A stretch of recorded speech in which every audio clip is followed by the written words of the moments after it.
Chapter 1897. Back in the Sea of Reincarnation, when the mermaid princess was killed by Blood Blade, it was Shui Song who sacrificed his life to save her at the critical moment. At that time, the concentric knot had already been broken. But unexpectedly, the concentric knot appeared again, and it was intact. The mermaid princess slightly pulled open her clothes and saw a complete concentric knot on her chest. The two of them looked at each other in dismay, their expressions incomparably astonished. After a long, long time, Qin Feiyang raised his head to look at the statue and said helplessly, "You insist on tying us together. This is not bad. Lest you go outside and flirt with other women." The mermaid princess harumphed. Qin Feiyang smiled bitterly. If the concentric knot appeared again, wouldn't Shui Song's sacrifice be in vain? How was he going to repay this great kindness? "What's wrong with you? Are you thinking of Shui Song?" The mermaid princess looked at him suspiciously. She had heard about Shui Song's situation from Zhao Tailai and the others. "It's nothing." Qin Feiyang shook his head, looked at the sky above the undersea city, and muttered, "I can't repay your kindness. I can only try my best to fulfill your last wishes. I hope that your souls in heaven can rest in peace." After saying that, he lowered his head and bowed deeply to the void. Those white-winged guards and black-winged guards all looked at Qin Feiyang with baffled expressions. "Let's go." Qin Feiyang pulled the mermaid princess and turned around to leave without looking back. "Actually, the concentric knot can be removed, as long as we combine," the mermaid princess whispered, her face flushed red. "Yeah. Back then, your father seemed to have said, 'Why don't we?'" Qin Feiyang patted his head, lowered his head to look at the mermaid princess, and said, "You." Feeling Qin Feiyang's fiery gaze, the mermaid princess was extremely flustered. "I was joking, you took it seriously? It seems that you are also a female rogue." Qin Feiyang teased. "What did you say? Say it again." The mermaid princess was stunned for a moment. Then, she glared at Qin Feiyang angrily. Qin Feiyang lifted the mermaid princess' chin and said with an evil smile, "Little girl, I'm a pure man, don't tempt me, bastard." The mermaid princess immediately raised her fist and punched at Qin Feiyang. Qin Feiyang chuckled, turned around, and disappeared in a flash. "Hooligan, stop right there." The mermaid princess gritted her teeth and chased after him. In the blink of an eye, half a month passed. During this half a month, Qin Feiyang didn't think about anything else. He focused on accompanying the mermaid princess. They were like an immortal couple, leaving their footprints on the bottom of the Sea of Despair. The imperial edict had also been issued. Without a doubt, the appearance of the mermaid clan, whether it was in the imperial capital or in the 9 states, set off a huge storm. Because the existence of the mermaid clan had always been an ethereal legend. However, they didn't expect that there really was such a clan in the world. Over the past few days, countless people had come to the Sea of Despair with curiosity. But no one dared to enter the sea. Because when the imperial edict was issued, he also issued another order. No one, no beast, was allowed to enter the Sea of Despair. In other words, the emperor was protecting the mermaid clan. And the mermaid clan, under the leadership of the mermaid emperor, walked out of the Sea of Despair and tried to get along with humans. And a few days ago, the mermaid emperor also made a trip to the imperial capital. First, it was to meet with the emperor. Second, it was to discuss the matter of the spiritual state mansion master. When the emperor heard this, he gave it some thought and agreed that the mermaid emperor would be the spiritual state mansion master. In short, the current Great Qin had slowly calmed down. And although the evil deeds of the demon ancestor and Mu Tianyang were often talked about, not many people were afraid. Because the Great Qin had a guardian. And this guardian was Qin Feiyang. Similarly, after the emperor's clarification, those who used to hate Qin Feiyang also blamed themselves for their stupidity in the past. Others wholeheartedly protected the Great Qin, but what about them? They only knew how to hate and abuse. Just thinking about it made them feel ridiculous. Of course. Qin Feiyang wasn't there for all of this. He just wanted to have a clear conscience and be at ease. On a small island in the Sea of Despair, Qin Feiyang lay on the grass and looked at the clear sky. The mermaid princess was nestled in his embrace, her slender jade-like fingers sliding across Qin Feiyang's chest. Her eyelashes were trembling, and her peerless face was filled with a happy and satisfied smile. Little girl, I'm still a man full of vigor and vitality. You're touching my chest like this. Aren't you teasing me and tempting me to commit a crime? Qin Feiyang grabbed the mermaid princess's hand and said helplessly. I am tempting you to commit a crime. The mermaid princess's voice was like a mosquito. Qin Feiyang was stunned. He lowered his head to look at the mermaid princess and saw that the mermaid princess was looking at him with a pair of rippling eyes.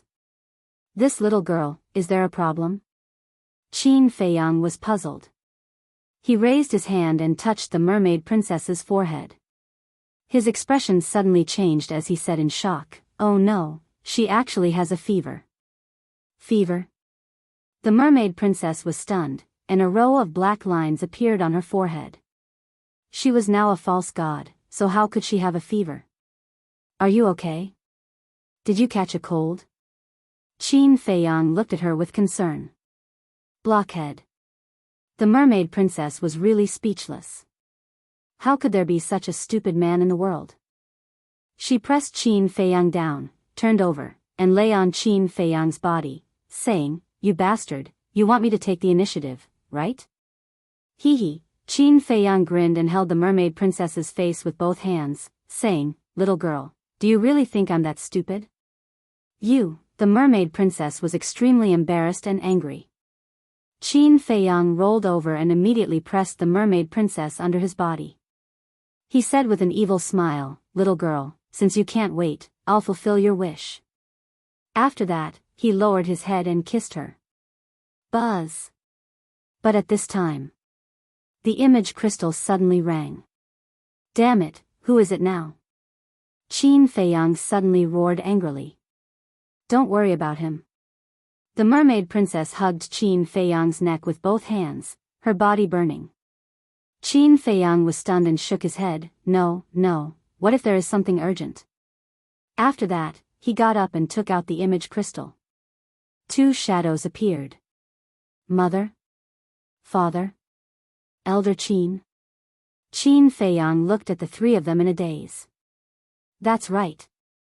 It was Lu Qiuyu, the emperor, and Elder Qin who sent him the message. Greetings to Auntie and Senior Qin. Seeing this, the mermaid princess hurriedly got up, tidied up her messy dress, and bowed to the three of them. Looking at Qin Feiyang and the mermaid princess at this moment, Lu Qiuyu and the emperor looked at each other with a strange expression. As experienced people, they could tell at a glance what the two of them were doing before. Lu Qiuyu coughed and said with a smile, Feiyang, girl, did we ruin your good thing? The mermaid princess immediately lowered her head and hid behind Qin Feiyang, blushing. The emperor smiled and said, why don't we wait until you are done and then send the message? Qin Feiyang looked at his parents helplessly and said, what's the matter? Say it. You have a lot of resentment. It seems that our message is really not at the right time. Lu Qiuyu looked at the emperor and said, yes. We are too reckless. We should have thought of it.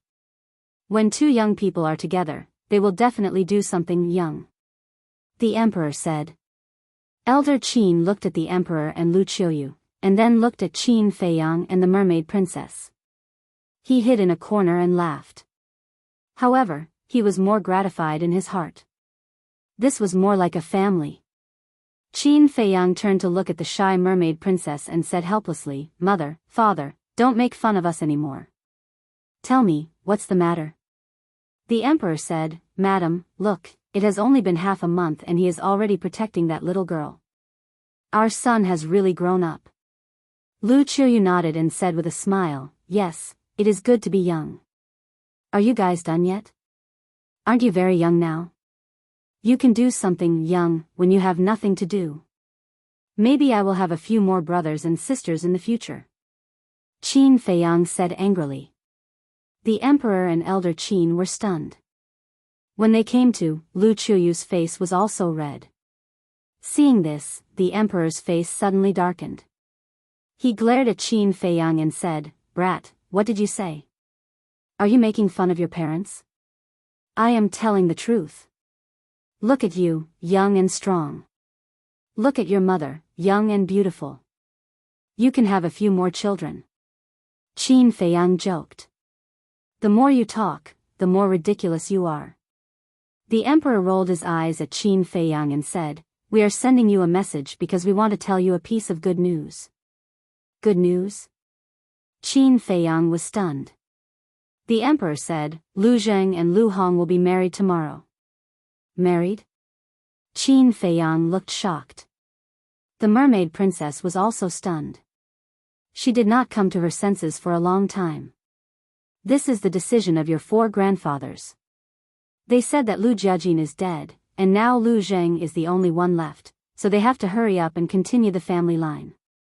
Of course, they did not force Lu Hong. Lu Hong is willing to marry." The emperor said. "That's too fast. Besides, although eldest cousin is dead, there are other descendants in the Lu family besides Lu Zheng. Isn't it a bit too much to ask Lu Zheng to continue the family line?" Qin Feiyang said. "The Lu family does have many disciples, but your uncle's branch only consists of the 2 brothers, Lu Jiajin and Lu Zheng. You don't know about your uncle and aunt's deaths, do you? Back then, they were all killed by the ancestor devil because they were protecting us. Furthermore, they were all shattered into pieces." The emperor sighed. Qin Feiyang's eyes trembled. He had never heard of this before. Lu Chuyu said, "Although there was the castle and pale snow back then, they only protected you and not us. Your uncle and the others only said a few words to the demonic ancestor before they were killed. As for why we didn't tell you this, it was because we didn't want you to blame yourself. After all, we know your personality too well." "Yes. So, we also approve of Lu Zheng and Lu Hong's marriage. But this time, it's not just the 2 of them who are getting married." The emperor smiled. "Who else?" Qin Feiyang was stunned and asked. "You'll know when you come back." The emperor smiled mysteriously. Qin Feiyang shook his head. Still keeping him in suspense? He said, "Okay, I'll go back later. I'll also go to the Forgotten Continent to take a look. Your great-grandmother came to the imperial capital a few days ago and asked you not to forget what you promised her." The emperor said. "What I promised her?" Qin Feiyang was suspicious. The emperor frowned and said, "It seems to be related to someone called Hao." "Young Master Hao?"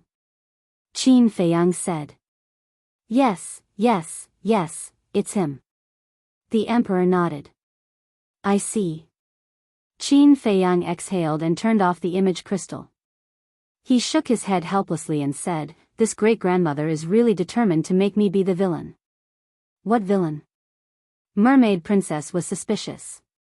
Qin Feiyang said with a smile, "We'll talk about it on the way. Let's go find your father first. It's time to leave." Mermaid Princess nodded. Qin Feiyang took the Mermaid Princess and teleported, disappearing in an instant. Chapter 1898. What? You're leaving? Undersea City. The Mermaid Emperor looked at Qin Feiyang and the Mermaid Princess with a frown. The Mermaid Princess' expression was also filled with reluctance. Qin Feiyang smiled and said, "It's not like we're parting forever. There's still a long way to go." "That's true."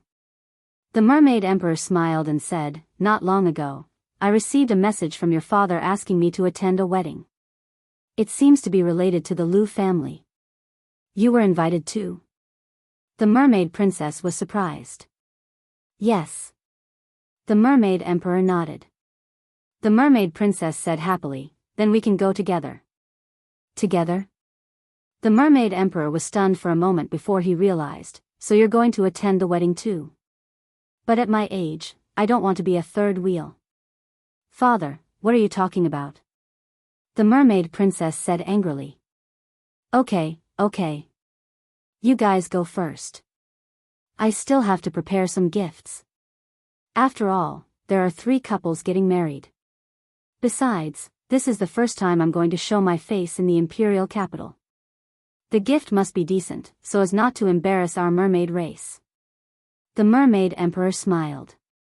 What? 3 couples? Qin Feiyang and the mermaid princess looked at each other. You still don't know? The mermaid emperor was a little surprised. Qin Feiyang shook his head. The mermaid emperor thought for a moment and smiled. It seems that they deliberately hid it from you and wanted to give you a surprise. The mermaid princess asked curiously, Father, then tell us, apart from Lu Zheng and Lu Hong, who are the other 2 couples? Since they don't want to say, then I certainly can't ruin their mood, right? The mermaid emperor smiled. The mermaid princess was helpless. Qin Feiyang said, Uncle, on our way back, we heard some sea monsters talking about you. Are you already the mansion master of our spiritual state? Yes. But your father hasn't officially issued the appointment letter yet, so I can't stay in the capital. The mermaid emperor said. I see. Qin Feiyang nodded in understanding. The mermaid emperor waved his hand and said, Don't be so long-winded. Go. Then we'll be leaving first. Qin Feiyang smiled and pulled the mermaid princess out of the sea, flying towards the desert of death. This isn't the right direction. The mermaid princess was suspicious. Qin Feiyang said, Old Zhao and the others should still be waiting for me in Iron Ox Town. I'll go and meet them first. When he arrived above the lake, Qin Feiyang was stunned. There was not a single person here. The mermaid princess smiled and said, It seems that they have already gone to the capital. These guys, they didn't even say a word before leaving. Qin Feiyang said helplessly. The mermaid princess said, It's not easy for you to be free. They definitely don't want to disturb you. Qin Feiyang glanced down, his eyes filled with nostalgia. Once he left, he was afraid that he would never come back. He had a deep affection for this place. The sense of belonging that it gave him was even incomparable to the imperial palace. He was really reluctant to part with it. The mermaid princess said, People have to go up and look forward. Let bygones be bygones. Qin Feiyang nodded and said with a smile, Let's go. However, just as he was about to turn around, he suddenly looked at a mountain stream below. There was a river in the mountain stream. At this moment, a woman in white stood alone on the riverbank, looking at the slowly flowing river, motionless. What are you looking at? The mermaid princess followed Qin Feiyang's gaze, and a hint of joy immediately appeared on her face. She quickly flew down and called, Yi. That's right. The woman standing by the river was Lin Yi. When Lin Yi heard the mermaid princess's voice, she retracted her gaze and turned to look at the mermaid princess. She looked slightly stunned and said suspiciously, Why are you still here? We are going to the imperial capital, the mermaid princess said with a smile, then grabbed Lin Yi's hand. Lin Yi retracted her hand with some resistance. The mermaid princess was taken aback and said anxiously, Yi, do you really not remember at all? We were like sisters in the holy palace. I don't remember anything except for the memory in the sea of reincarnation. Lin Yi shook her head. You were born in Iron Bull Town. You can ask the villagers of Iron Bull Town. They all know what happened to you when you were a child. It may be helpful for you to get these things. Qin Feiyang landed next to the mermaid princess and looked at Lin Yi with a smile. I have asked them. They told me everything about the past and what happened between us. But, I just can't remember anything. I have tried very hard, but these memories don't seem to exist at all. Lin Yi murmured. In the end, she couldn't help squatting on the ground, holding her head in pain. Her helpless look was distressing. Qin Feiyang stepped forward, squatted aside, and patted Lin Yi's shoulder gently. He smiled comfortingly, Take your time. Don't worry. Lin Yi immediately threw herself into Qin Feiyang's arms.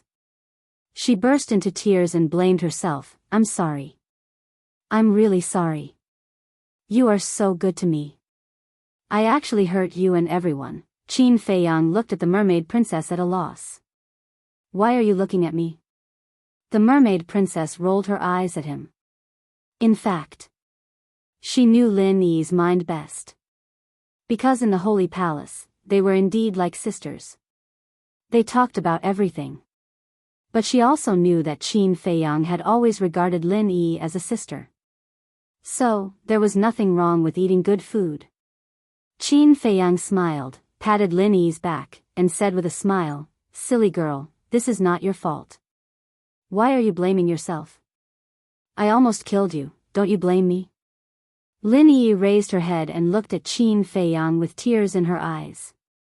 I have never blamed you. In the past, you were my sister, and you will be in the future. This will never change. Qin Feiyang stretched out his hand, wiped the tears off Lin Yi's face, and smiled. Lin Yi looked at Qin Feiyang in a daze. After a long time, she lowered her head and said, "Thank you for your forgiveness, but this still can't erase the fact that I am a sinner." She gently pushed Qin Feiyang away, got up, looked at the mermaid princess, and smiled, cherished this rare happiness. After that, Lin Yi turned around. Her thin back looked a little lonely and sad. The mermaid princess hurriedly said, "Where are you going? Come with us. We will help you recover your memory. I want to atone for my sins. Thank you for not abandoning me. When I can forgive myself one day, I will come to you. Finally, I wish you happiness." After Lin Yi finished, she left without looking back. The mermaid princess said anxiously, "Feiyang, why didn't you stop her? Is it useful to stop her? Don't be fooled by her weak appearance now. In fact, she is very strong. She will not be defeated so easily." Qin Feiyang smiled. The mermaid princess was silent. When Lin Yi disappeared in the mountain stream, Qin Feiyang retracted his gaze, hugged the mermaid princess's slender waist, and smiled. "What are you thinking about? Why are you so lost in thought?" The mermaid princess hesitated for a while, looked at Qin Feiyang, and said, "In fact, if you accept Lin Yi, I will not object." Ugh! Qin Feiyang was stunned. "Really? I like you, but it doesn't mean that I want to monopolize you," the mermaid princess said seriously. Qin Feiyang said, "So, you allow me to have 3 wives and 4 concubines?" "Not allowed. It can only be..." "Wait. Did I say that? Or, did you have this idea long ago?" The mermaid princess looked at him unkindly. "No, no." Qin Feiyang waved his hand quickly. The mermaid princess snorted coldly, "You better not, otherwise what?" Qin Feiyang laughed mischievously. Otherwise, I will castrate you." After speaking, the mermaid princess's face was flushed. "Huh," Qin Feiyang laughed and hooked the mermaid princess's nose. He shook his head and said, "I am not a greedy man. I am satisfied with you by my side. As for Yi, like I said before, whether it is in the past or in the future, she will always be my sister. So, if you want to castrate me, you will not have the chance. Besides, if you really castrate me, won't you be a living widow?" Qin Feiyang smiled slyly. "A living widow? Is that possible? There are plenty of men in the world." The mermaid princess snorted. "What do you mean?" Qin Feiyang was stunned and frowned. "You are still thinking about other men? Tell me, who is it? I will cut him into pieces." The mermaid princess laughed. "Let's be serious. There is a woman, I really feel sorry for her." Qin Feiyang said. "Who?" The mermaid princess looked at Qin Feiyang suspiciously. "Wang Yuer. I don't want to lie to you. When we were at the miracle, I was already prepared to accept her. However, things are unpredictable. Later on, some things happened that complicated our relationship." Qin Feiyang sighed. "You can do as you see fit. If you really like her, I won't object. But there is a condition. In your heart, I must be the most important. The mermaid princess was silent for a long time and said, "Silly woman." Qin Feiyang shook his head. Wasn't she afraid that she would spoil him too much by letting him do whatever he wanted? Spiritual state. Butterfly Valley. Qin Feiyang entered the secret room and looked at the altar with a thoughtful look. The mermaid princess asked, "Are you thinking about whether to go to the Forgotten Continent first or the imperial capital first?" Qin Feiyang nodded. To be honest, he was really afraid to face Wang Yuer now. Aren't Lu Zheng and the others getting married tomorrow? Let's go to the Forgotten Continent first. The mermaid princess said. Okay. But you have to help me think, what gift should I give them? After all, Lu Hong has been through fire and water with me for so many years. She can't get married empty-handed. Qin Feiyang smiled and revived the altar as he spoke. You'd better make your own decision because I don't know Lu Hong well. I don't know what she needs. The mermaid princess pondered and said. You don't always let me make my own decisions. You'll really spoil me. Qin Feiyang gently knocked on the mermaid princess's forehead with a doting expression. Then, he took the little hand of his beloved woman and stepped onto the altar. Chapter 1899. Central Divine Kingdom, Main Pagoda. Compared to the celebration in the capital, the Pill Pagoda Square was in mourning. There was a mourning hall in the center of the square. There was a wooden coffin in the mourning hall, and a headless body was lying quietly in the coffin. Wang Su, Wang Yuer's parents, and Wang Yuer herself were kneeling in front of the coffin. There was unconcealable sadness between their eyebrows. Obviously. The headless body in the coffin was Wang Yuanshan. The mysterious lady and Yi Shu were also there, standing silently by the side. But one could vaguely see that Yi Shu and the other two were looking at Wang Yuanshan in the coffin with a trace of displeasure. Whoosh! Suddenly, two figures landed in the sky above the square. Everyone looked up suspiciously, and their expressions suddenly froze. Then, Tan Tai Li and the other three went up to greet them with a smile. But at the same time, Wang Su and Wang Yuer's parents also had a trace of anger in their eyes. Because the people who came were Qin Feiyang and the mermaid princess. What's going on? Looking at the mourning hall in the square, Qin Feiyang and the mermaid princess were a little stunned. Tan Tai Li sighed. You came at the wrong time. Qin Feiyang looked at the body in the coffin and asked, Is this Wang Yuanshan's funeral? Yes. Tan Tai Li nodded. Miss, I don't mean to criticize you. People like Wang Yuanshan should just find a place to bury him. Why did you let Wang Su make such a big fuss? Isn't this a disgrace to our main pagoda? Yi Shu and the other two immediately transmitted their voices in dissatisfaction. Wang Su is a founding member of our main pagoda after all. He begged again and again to hold a funeral for his old father. If I don't agree, won't I be too unreasonable? Besides, no one except us knows what Wang Yuanshan did in the miracle site, so it's not a disgrace. Tan Tai Li secretly said. But I just don't like it. Yi Shu snorted. Okay, the dead are more important. Don't say so much. Tan Tai Li glared at him and then looked at Qin Feiyang with a smile. Why did you suddenly come here? It's all because of the trouble you've caused me. Qin Feiyang sighed helplessly. What is it? You're already upset? Tan Tai Li said. I wouldn't dare. Qin Feiyang felt helpless. Suddenly, the mermaid princess flew down. Qin Feiyang hurriedly asked, Where are you going? Since I'm here, I naturally have to pay my respects. The mermaid princess smiled and landed on the square. Silly woman. Qin Feiyang shook his head. Wang Yuanshan died in his hands, and Wang Su hated him to the bone. So in this kind of situation, it was best to turn a blind eye. But this woman actually took the initiative to go down and pay her respects. Wasn't this just asking for trouble? Tan Tai Li secretly laughed and said, She is a little silly, but it also shows that she is a kind child. You have to cherish her. I will. Qin Feiyang nodded with a smile and asked curiously, "Where's Qin Rushwang? Why don't I see her?" Tan Tai Li's face darkened and said angrily, "Rushwang is a few generations higher than you. Is it appropriate for you to call her by her name? Then what should I call her? You can't call her great-grandmother." Qin Feiyang pursed his lips. Tan Tai Li helplessly stared at Qin Feiyang. "Get out of my way." At this time, there was an angry roar from below.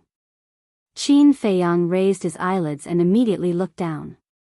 He saw Wang Su standing in front of the mermaid princess, his eyes full of anger. But facing the angry Wang Su, the mermaid princess was not angry at all. She smiled and said, "Senior, I don't mean any harm. I just came to pay my respects to Senior Wang." Wang Su glanced at Qin Feiyang and looked at the mermaid princess. "You don't need to be pretentious here. Get lost immediately." "I didn't. I'm really sincere," the mermaid princess said. "I'll say it again. Get lost." Wang Su shouted angrily. Wang Yuer got up and looked at Wang Su with dissatisfaction. "Grandpa, she's a guest and she's sincere. How can you treat her like this? Bastard, how dare you speak for them?" The enraged Wang Su swung his hand and ruthlessly slapped Wang Yuer's face. Wang Yuer touched her painful cheek and couldn't help crying out of grievance. Seeing Wang Yuer being slapped in public, Wang Yuer's parents on the side were silent. "Let me tell you, if you dare to betray us again, I'll directly expel you from the family." Wang Su glared at Wang Yuer. After saying this, he turned to look at the mermaid princess and said, "Why don't you get lost? Do you want to be slapped too? Try slapping her." Swish. Qin Feiyang took a step forward and landed in front of the mermaid princess. "Things don't look good," Tan Tai Li whispered. "Who cares? Wang Su has gone too far by scolding his own granddaughter in public. He should be taught a lesson." Yi Shu snorted. Below, Wang Su stared at Qin Feiyang, his eyes full of hatred. Wang Yuer saw that the situation was not good and hurriedly said, "Qin Feiyang, don't provoke Grandpa anymore. Take her away.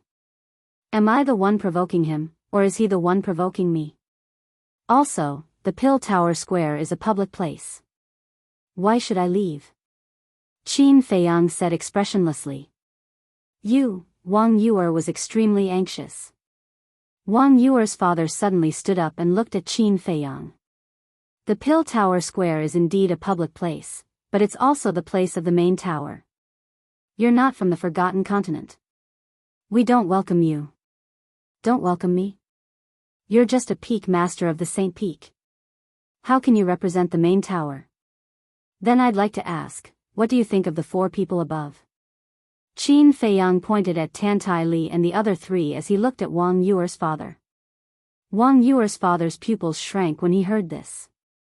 Not to mention Yi Shu and the other two, just Tan Tai Li was Qin Feiyang's great-grandmother, a family. And now, the main tower was under Tan Tai Li's control. In other words, Qin Feiyang was equivalent to the main tower's young master. Wang Su was also enraged, roaring, "Are you leaving or not? Leaving is fine." Qin Feiyang took a step back and pulled the mermaid princess' hand, looking at Wang Su. "But you must apologize to her." "Apologize? Huh?" Wang Su laughed loudly. "You killed my father and you want me to apologize to her? Then why don't you tell everyone the reason why I killed Wang Yuanshan? Too ashamed to say it? Fine, I'll help you. Wang Yuanshan is in the Black Tortoise world," Qin Feiyang said. "Bastard, I'll kill you." Wang Su's expression changed when he heard that, and he threw a punch at Qin Feiyang. If everyone knew about Wang Yuanshan's deeds, he would definitely go down in history in infamy. "Kill me?" Qin Feiyang curled the corner of his mouth, and his divine power surged. Wang Su immediately felt a huge pressure shrouding him, and he immediately staggered and fell to the ground in a sorry state. "Qin Feiyang, are you trying to make a scene in the morning hall? Wang Yuer's parents also roared angrily. You too, get down on the ground too. Qin Feiyang looked at the two of them, and his divine power roared. Their bodies trembled, and they immediately fell to the ground uncontrollably. Even Wang Su and the others can't resist at all. Is this Qin Feiyang's current strength? That's terrifying. He's practically a godlike existence. The surrounding people were all extremely shocked. Enough, enough, it's really enough. Qin Feiyang, I'm begging you, please leave. Wang Yuer cried. Qin Feiyang looked at Wang Yuer and sighed deeply. His divine power dissipated like a tide, and he pulled the mermaid princess and said, let's go. Thank you. In the future, let's break up with each other. Wang Yuer closed her eyes and said painfully. Qin Feiyang looked at Wang Yuer again, and from her painful expression, he knew how uncomfortable she was in saying those words. However, this might be the best ending. I hope you can find a good home as soon as possible and live happily ever after. Qin Feiyang said silently, and then took the mermaid princess into the main pagoda step by step. The disciples of the main pagoda, including the elders, the heads of the sub-pagoda, and the peak masters, all stepped aside in horror and made a path for them. Mermaid princess turned to look at Wang Yuer and whispered, Feiyang, did I cause you trouble? You only know now. Qin Feiyang looked at her helplessly. I'm sorry. Mermaid princess lowered her head, her face full of self-blame. Silly woman. Qin Feiyang shook his head. Don't always say that I'm silly, okay? How am I silly? Mermaid princess looked at him angrily. Okay, you're the smartest woman in the world, okay? Qin Feiyang laughed. You're not sincere at all. Mermaid princess pursed her lips, thought for a moment, and said, did you deliberately attack Wang Su and the others? What do you mean? Qin Feiyang was stunned and looked at her suspiciously. Mermaid princess said, the more you and Wang Su fought, the more uncomfortable Wang Yuer would feel.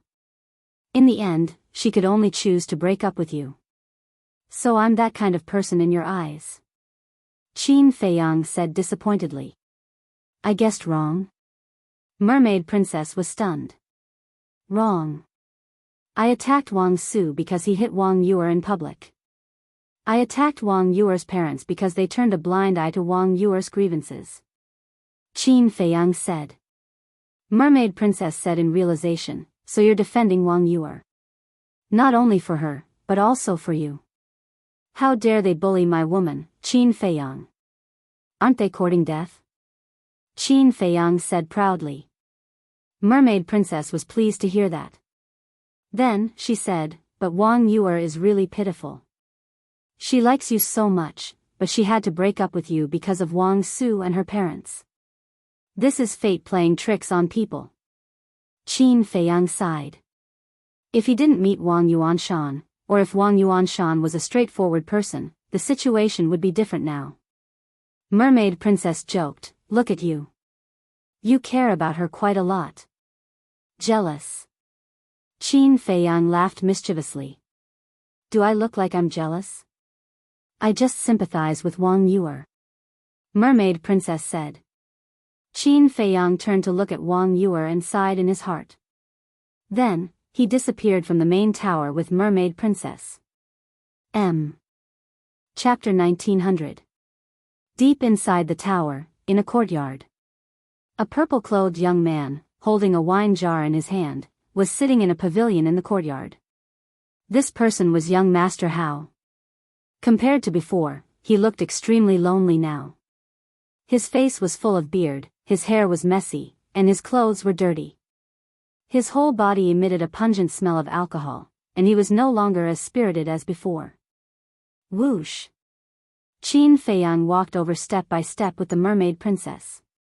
They stood outside the courtyard and looked at young Master Hao. The mermaid princess asked in a low voice, he is the son of the tower master? Yes. Looking at him, it seems that his father's death was a big blow to him. Qin Feiyang said. The mermaid princess said, I heard from old Zhao that his father was sealed in the endless ocean. We know about this, but he definitely doesn't know. Maybe he doesn't even know what kind of person his father is. Qin Feiyang shook his head and sighed. He stepped into the courtyard and landed in front of young Master Hao. The mermaid princess stayed outside the courtyard. Young Master Hao sensed Qin Feiyang's aura. He raised his head and looked at him drunkenly, but he didn't say a word. He lowered his head again and took a big gulp from the wine jar. Then he looked at the void in front of him with dull eyes. As for Qin Feiyang, he was like air. Qin Feiyang said, "You drink all day. Is there any meaning in losing your mind?" Young Master Hao was stunned for a moment and murmured, "I am a trash." Then he took another big gulp from the wine jar. Qin Feiyang shook his head and said, "It's the first time I've seen someone admit that they are trash. Of course it's strange for you, because you used to be a monster recognized by both continents. Now, you are a god of war that countless people look up to. And I, in everyone's eyes, am just a rich playboy with status and background. My current cultivation is pitifully weak. So the gap between the two of us is like heaven and earth. You don't have to pity me. I, young Master Hao, can't accept it." Young Master Hao gave a self-mocking smile. Qin Feiyang's face was filled with disappointment as he said, "Although I came to the Forgotten Continent specifically to find you, I'm not in the mood to listen to your nonsense." "Looking for me? Then this little one is truly honored, Lord War God," young Master Hao said with a smile. Qin Feiyang ignored the sarcasm in his words and said, "How much do you know about your father?"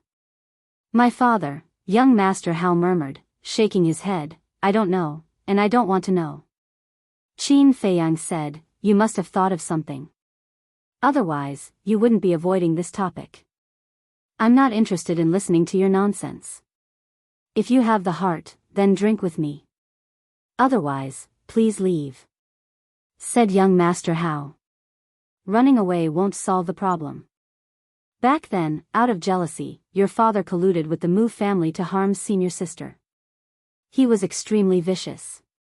Later, when he became the chief tower master, out of selfishness, he forced Gongsun Bei, and of course, me. I'm afraid you still don't know. Back then, he said he wanted us to go to Qinghai to train, but in fact, it was to get rid of me. It can be said that your father is the sinner of the Forgotten Continent," Qin Feiyang said. Don't say any more, young Master Hao shook his head. And this time, at the god's sight, your father still didn't change. He wanted to harm great-grandmother and Yishu to cover up his crimes back then, but he didn't know that the heavens were clear, and evil was intolerable. No matter how he tried to cover it up, the truth will surface one day, Qin Feiyang said. "I told you to stop talking. Is there something wrong with your ears?" Young Master Hao suddenly stood up, grabbed Qin Feiyang's clothes, and roared. Qin Feiyang said, "I'm not telling you this to humiliate you, but to let you understand that you have to pay the price for doing wrong. Don't say any more, please, let me go." Young Master Hao's eyes trembled, and he collapsed at Qin Feiyang's feet, looking extremely helpless.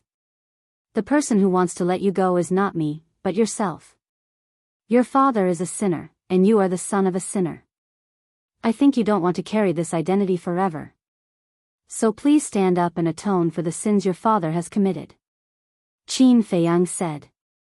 "Why? This is his mistake. Why do you want me to help him atone for his sins?" Young Master Hao roared. "Because you are his child," Qin Feiyang said. In the past, I was the child of a hero. Now, I am the child of a sinner. How ironic." Young Master Hao laughed like a madman.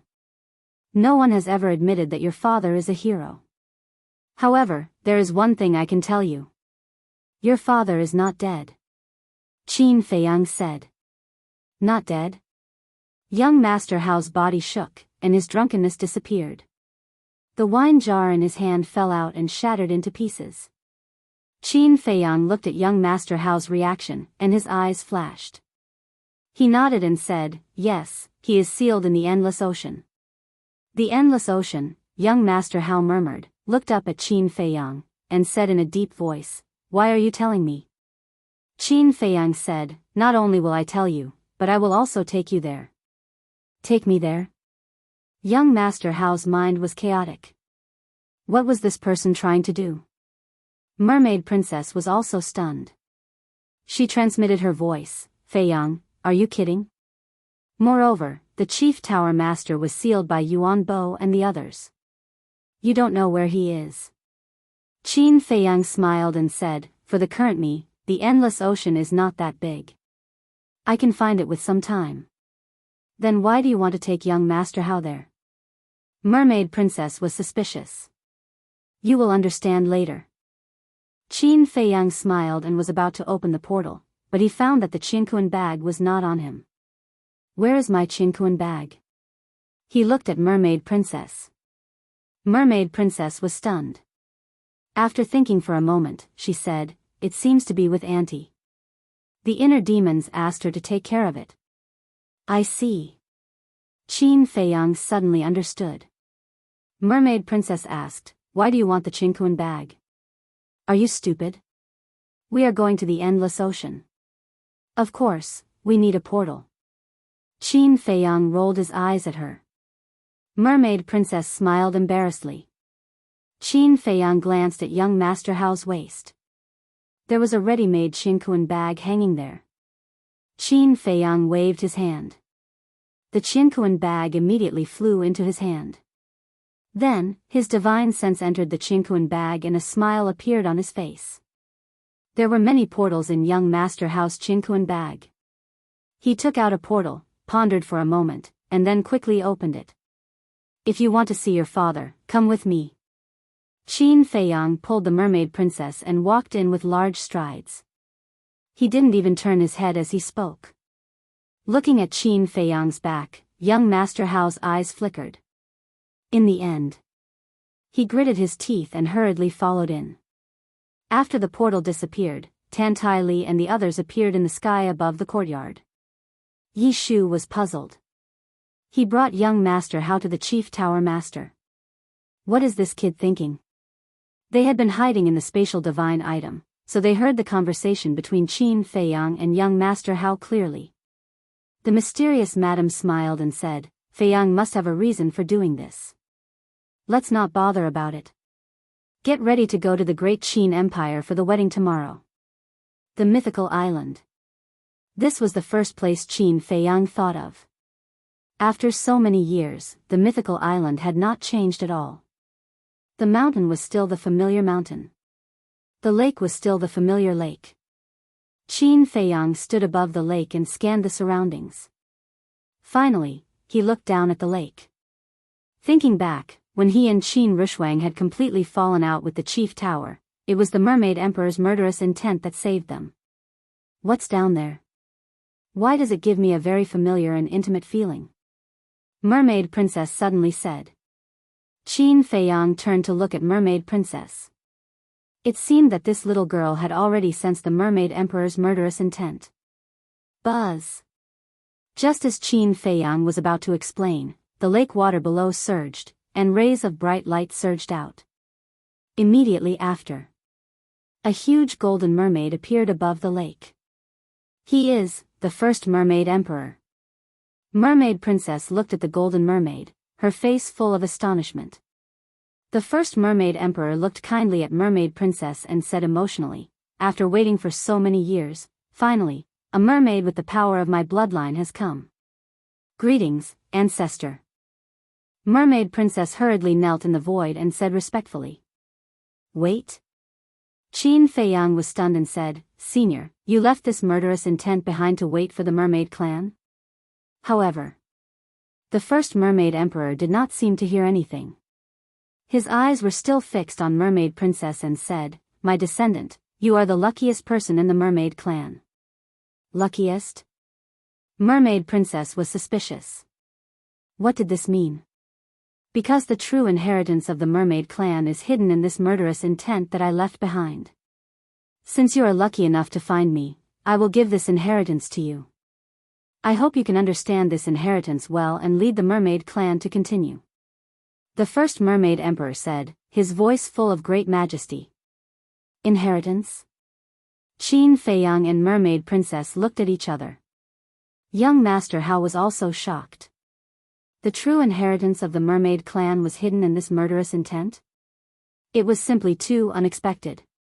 My descendant, you must remember, no matter what happens in the future, you must assist the Qin clan and protect the descendants of the Qin clan. Even if the great Qin is destroyed, you must always follow. This is the mission of the mermaid clan. The first mermaid emperor said again. His huge body suddenly collapsed and turned into a golden light, pouring into Mermaid Princess's forehead. Mermaid Princess closed her eyes at once. Her whole body was enveloped in a golden divine light, looking extremely peaceful. The mission of the mermaid clan, Qin Feiyang murmured with a complicated expression. He did not expect that in addition to the true inheritance of the mermaid clan, the first mermaid emperor also left behind such a message. Chapter 1901. This inheritance came too late. In fact, it was also his fault. If he was willing to bring the mermaid princess along, then the mermaid princess would have already obtained this inheritance. If she had obtained this inheritance, perhaps the mermaid 5 ancestors would not have rebelled. It was all fate's fault. However, there were many things that could not be predicted. Perhaps when the mermaid princess obtained the inheritance, the mermaid 5 ancestors would not restrain themselves. Instead, they would become even more aggressive and plot to murder the mermaid princess and snatch the inheritance. This was not impossible. About half an hour passed. Suddenly, the mermaid princess let out a muffled groan, and her face twisted. Qin Feiyang's pupils constricted, and a trace of worry appeared on his face. Immediately after, the mermaid princess roared in pain, and 9 pairs of golden wings suddenly appeared on her back. Qin Feiyang's eyes were dull. After the 9 pairs of wings appeared, the pain on the mermaid princess's face gradually dissipated. But her eyes were still closed. The 9 pairs of wings on her back flapped gently. Her dress fluttered in the wind, and her golden hair danced behind her. Her peerless face was suffused with a layer of hazy treasure light, as if an angel from the immortal world had descended. Boom! Suddenly, the aura in the mermaid princess's body surged out. And it continued to soar. In the end, it soared to the initial stage of the war god realm. This is the war god. Young Master Hao's body trembled, and his face was full of fear. Qin Feiyang's eyes revealed a hint of a smile. Not only did she obtain the inheritance, but she also raised her cultivation to the initial stage of the war god realm. For the mermaid princess, it was completely a good fortune. After a while, the mermaid princess's aura retracted into her body. Her eyelashes trembled, and then she slowly opened her eyes. Those gem-like eyes also carried a trace of a happy smile. Qin Feiyang stepped forward and asked, "What inheritance did you get?" The mermaid princess smiled slightly and cut her finger. "What are you doing?" Qin Feiyang's expression changed, and he hurriedly stopped her. But then, his expression froze. The blood that flowed out from the mermaid princess' fingertips was actually golden. What's going on? Qin Feiyang was bewildered. Just like your purple gold dragon blood, this is the purest bloodline power of us golden mermaids. Also, the 9 pairs of wings on my back are also what we golden mermaids should have. The mermaid princess smiled. I see. Qin Feiyang nodded and asked curiously, then, do the 9 pairs of wings and bloodline power bring any benefits to you? Of course. However, I'll keep it a secret for now. The mermaid princess smiled mysteriously. Little girl, don't keep me in suspense. Qin Feiyang was speechless. Furthermore, I have also obtained the mermaid clan's inherited divine arts, but I still need some time to comprehend them. The mermaid princess added. Inherited divine arts? What level? Qin Feiyang asked. The mermaid princess said, high-tier divine arts. Not bad, not bad. Qin Feiyang nodded and smiled. Not to mention high-tier divine arts, even the weakest low-tier divine arts were rare in the Great Qin and the Forgotten Continent. To be able to obtain this inheritance, the mermaid princess's strength had increased by dozens or even hundreds of times. Qin Feiyang chuckled and said, "Now that my wife has become so strong, please don't abuse me in the future." "Who is your wife?" The mermaid princess blushed and glared at him fiercely. Qin Feiyang laughed and bowed to the lake. "Thank you, senior." "Thank you, ancestor." The mermaid princess also lowered her head to look at the lake and bowed respectfully. War God, young Master Hao looked at the two of them and muttered to himself, his gaze gradually becoming fiery. This was the goal he should pursue. The mermaid princess glanced at young Master Hao and asked in a low voice, "Next stop, where are we going?" "Dragon Island." Qin Feiyang said. Since it was not sealed on the Divine Island, it was very likely to be on Dragon Island. Because Dragon Island was still outside the Qinghai and Inland Sea. Back then, facing the pursuit of the Mu family and the tower, he and Qin Rushwang escaped on Dragon Island. Young Master Hao clenched his hands and shook his head. "I'm not going." "Not going?" Qin Feiyang was stunned and asked suspiciously, "Why not? Don't you want to save him?" "Before this, I did want to save him. But when I saw the mermaid princess break through to War God, I suddenly woke up. This is not what I want at all. What's more, he is a sinner, he should pay the price for the mistakes he made." Young Master Hao said. Qin Feiyang's eyes flashed with a hint of a smile, but he frowned and said, "Are you serious? Don't say that I don't want to help you. In fact, I have already planned to help you save him." "Would you be so kind?" Young Master Hao sneered. Qin Feiyang said, "Of course I'm not so kind, but he is your father after all. I have to give you face." "I don't need this face. Father, I don't want to save him anymore. Because with the current me, I don't have the ability to save him at all. If he doesn't repent after I save him and continues to harm the tower and the Forgotten Continent, then I will really be a sinner for all eternity. So let him slowly repent in the Endless Sea." Young Master Hao said. Qin Feiyang said, "What you're saying is, wait until you have the ability to control him before saving him?" "That's right. When I have the ability, I won't be afraid of him coming out to cause trouble again. Because I will stop him. If I have no choice, I will even end his life with my own hands." Young Master Hao clenched his 10 fingers and said word by word.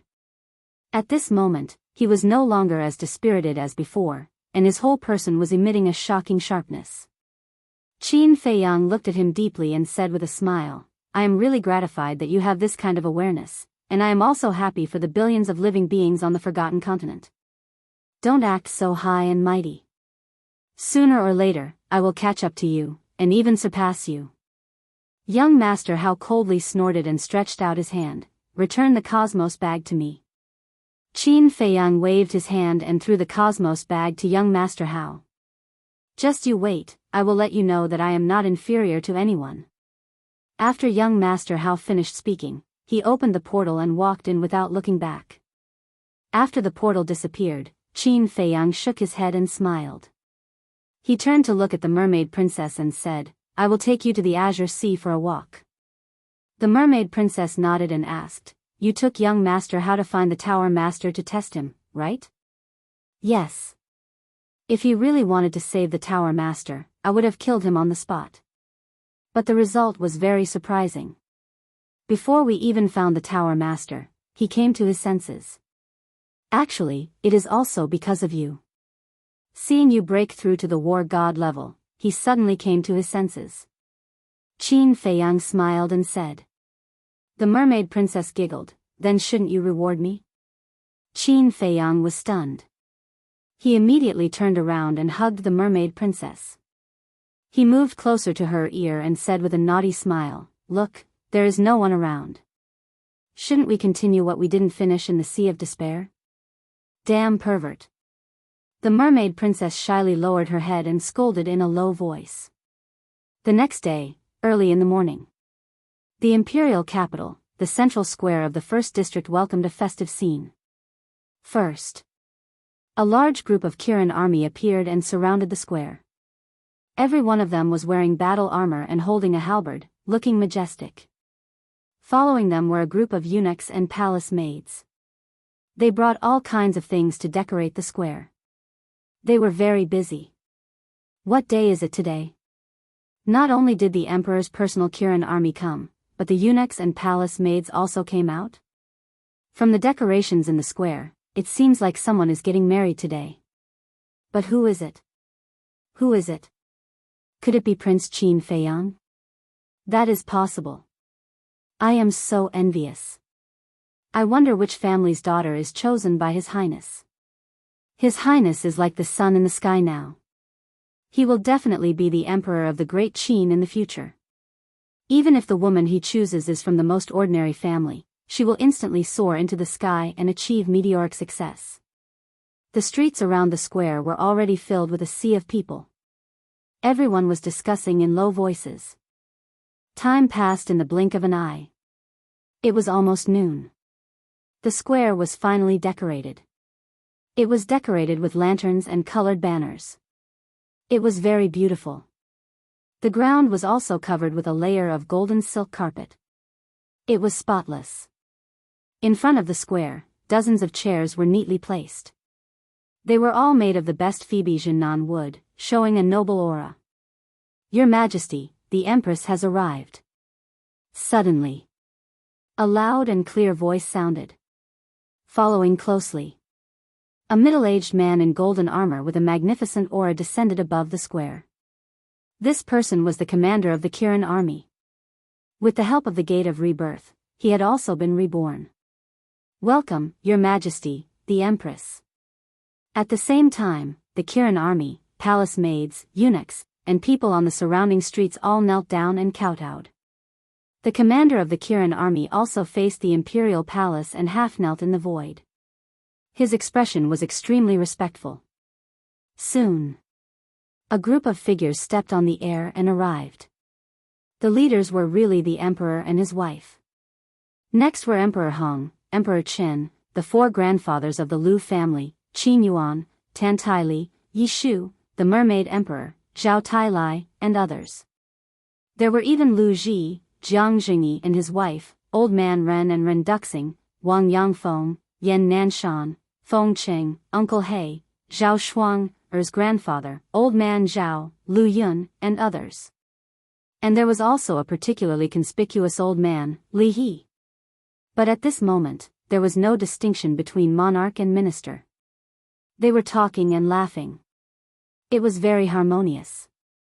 Furthermore, all of them were dressed in jubilant attire. Rise! Everyone landed on the square. The emperor waved to the people around and smiled. Thank you, Your Majesty. The people said respectfully and got up one after another, looking curiously at Jiang Jingyi and the others. His Majesty turned to look at Old Man Ren and the others and said with a smile, Everyone, please take a seat. Old Man Ren said, Your Majesty, we are ministers after all. It's not appropriate to sit on the same level as Your Majesty. As I said, there is no distinction between monarch and minister today. Besides, everyone here has taken care of Feiyang. I can't thank you enough. The emperor said with a smile. Yes. Without you, there would be no Feiyang today. Lu Qiuyu nodded. If that's the case, Old Man Ren looked at Jiang Jingyi and the others, then looked at the emperor and said with a smile, then we will respectfully accept. Chapter 1902. When everyone was seated, Lu Yun asked suspiciously, What is this Qin Feiyang doing? Why hasn't he come back yet? Ren Duxing looked at Tan Tai Li and asked, Mrs. Tan Tai, didn't you say that he is in your forgotten continent? Do you know the situation? Tan Tai Li shook her head. In terms of seniority, she was the highest here. So even the emperor, Emperor Chen, and Emperor Hong were respectful to her, not to mention Ren Duxing and the others. Then where did this kid go? Could it be that he forgot? Everyone frowned. Impossible. Lu Hong's marriage is such a big matter, no matter how busy the young master is, he won't forget. Zhao Tailai laughed. As expected of the person I trust the most, you know me so well. A light laughter sounded. Following closely, Qin Feiyang brought the mermaid princess and descended on the square. So the woman your highness likes is her. She is indeed a national beauty. But why haven't I seen her before? That's not the point. The point is, looking at their clothes, it doesn't seem like they are getting married. Seeing Qin Feiyang and the mermaid princess coming hand in hand, the people on the surrounding streets were discussing. Stinking brat, you're finally willing to come back. Do you know that ever since you woke up, your grandfather and grandfather wanted to have a good talk with you? But you were gone for half a month. This old man really doesn't understand. What's so attractive to you in the Sea of Despair?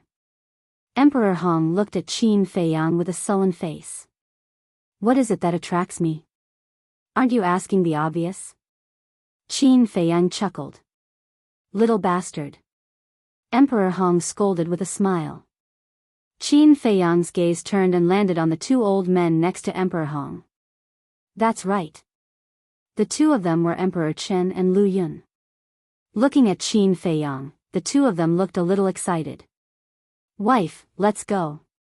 Qin Feiyang turned his head and smiled at the mermaid princess, then pulled the blushing mermaid princess to the two old men and bowed. Feiyang and his wife greet grandfather. Don't talk nonsense, okay? We haven't gotten married yet. Mermaid princess bent, lowered her head, and glared fiercely at Qin Feiyang. It's just a matter of time. Qin Feiyang grinned. Good.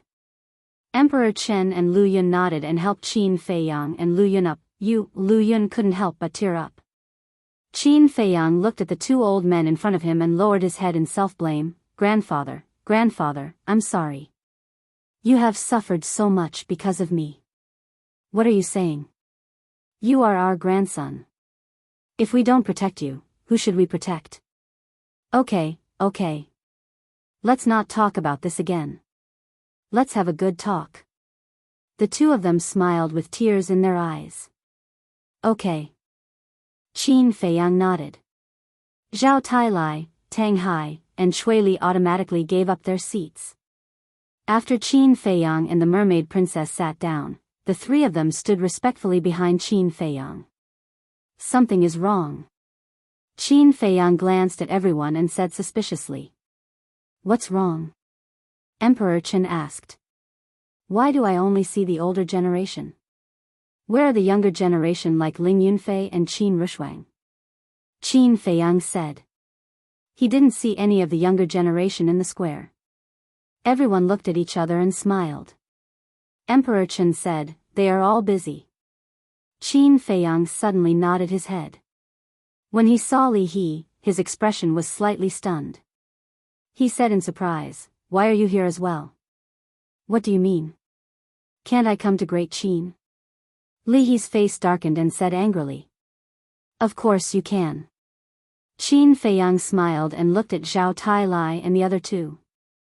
He asked, where are Junior Leopard and Yu Huang? Zhao Tailai smiled mysteriously and said, they also have a mission. Ah. Qin Feiyang was surprised and said, am I the only one who has nothing to do? You are different. You are our savior. How can we let you worry about these things? Shui Li joked. Qin Feiyang rolled his eyes and didn't think about it anymore. He chatted and laughed with Emperor Chen and Lu Yun. A strong sense of family and happiness pervaded the square. That was the moment when noon arrived. Roar. All of a sudden. A loud beast roar sounded in the sky above the imperial palace and echoed in the sky above the imperial city for a long time. It's the Blood Kirin's voice, Qin Feiyang murmured and looked up in the direction of the imperial palace. Rumble. Soon. Another rumbling sound resounded in the sky. It was as if several ancient chariots were coming from the void in the distance. Gradually. The Blood Kirin, the Golden Leopard, the Crocodile King, the Golden Wolf King, and other beasts came into everyone's sight one after another. Their auras were like rainbows as they walked in the air step by step. However, the funny thing was that they were all tied with red ropes as thick as an arm. The other end of the ropes was tied to 3 big golden carriages. The 3 big carriages were made of pure gold. They were 5 or 6 meters long and had dragons and phoenixes carved on them. Gongsun Bei, Qin Rushuang, Wang Zicheng, Ren Wushuang, Zhao Shuang, and the others followed beside the three big carriages and walked step by step. Everyone's face was full of bright smiles. Seeing this scene, Qin Feiyang couldn't help but laugh. He knew the Blood Kirin and the other beasts very well. They were all wild and unruly beasts. Now, they had put down their pride and ran to pull the wedding carriages. It seemed that these days in the imperial city, they had really integrated with everyone. However, the people on the streets and even the people in the first district couldn't stay calm at this moment. Although they didn't know what cultivation level the Blood Kirin and the other beasts were at, the Blood Kirin and the other beasts didn't hide their auras. Their divine power was rolling in all directions. Since it was divine power, it must be a divine beast. Using divine beasts to pull the carriages? This was too grand. Who on earth were the newlyweds in the three carriages? Rumble. After a while, the Blood Kirin and the other beasts landed on the square. The three carriages also landed steadily on the ground. Qin Feiyang looked at them one by one. In addition to the Blood Kirin and the other beasts, there were also thunder leopards, seals, seahorses, and so on. They were all emitting false god auras now. Back then, when Qin Feiyang entered the divine sight, their cultivation was already at the peak of the 9-star combat emperor realm. In the past few years, Second Grandpa had tirelessly taught them. Therefore, when the demon ancestor sent people to kidnap them, they had already broken through to the false god realm. Similarly, as the strongest people around him, Wang Yangfeng and Wang Yishan had also become false gods. The emperor stood up and looked at the Blood Kirin and the other beasts. He smiled and said, "Thank you for your hard work." The Blood Kirin said, "You know we have worked hard. Later, get us some good wine and let us drink to our heart's content." The emperor smiled and said, "You can have as much as you want. Later, you can drink to your heart's content. Now, let's invite the newlyweds out." The emperor smiled and turned to Qin Feiyang. He said, "Feiyang, they want you to be the witness. Come." Huh? Qin Feiyang was stunned.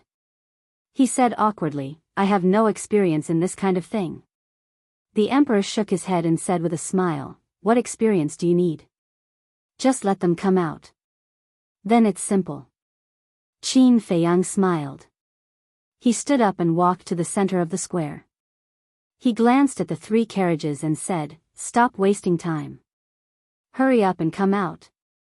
The emperor was stunned. The others also looked at each other. This was too simple. At least say a few words of blessing in advance.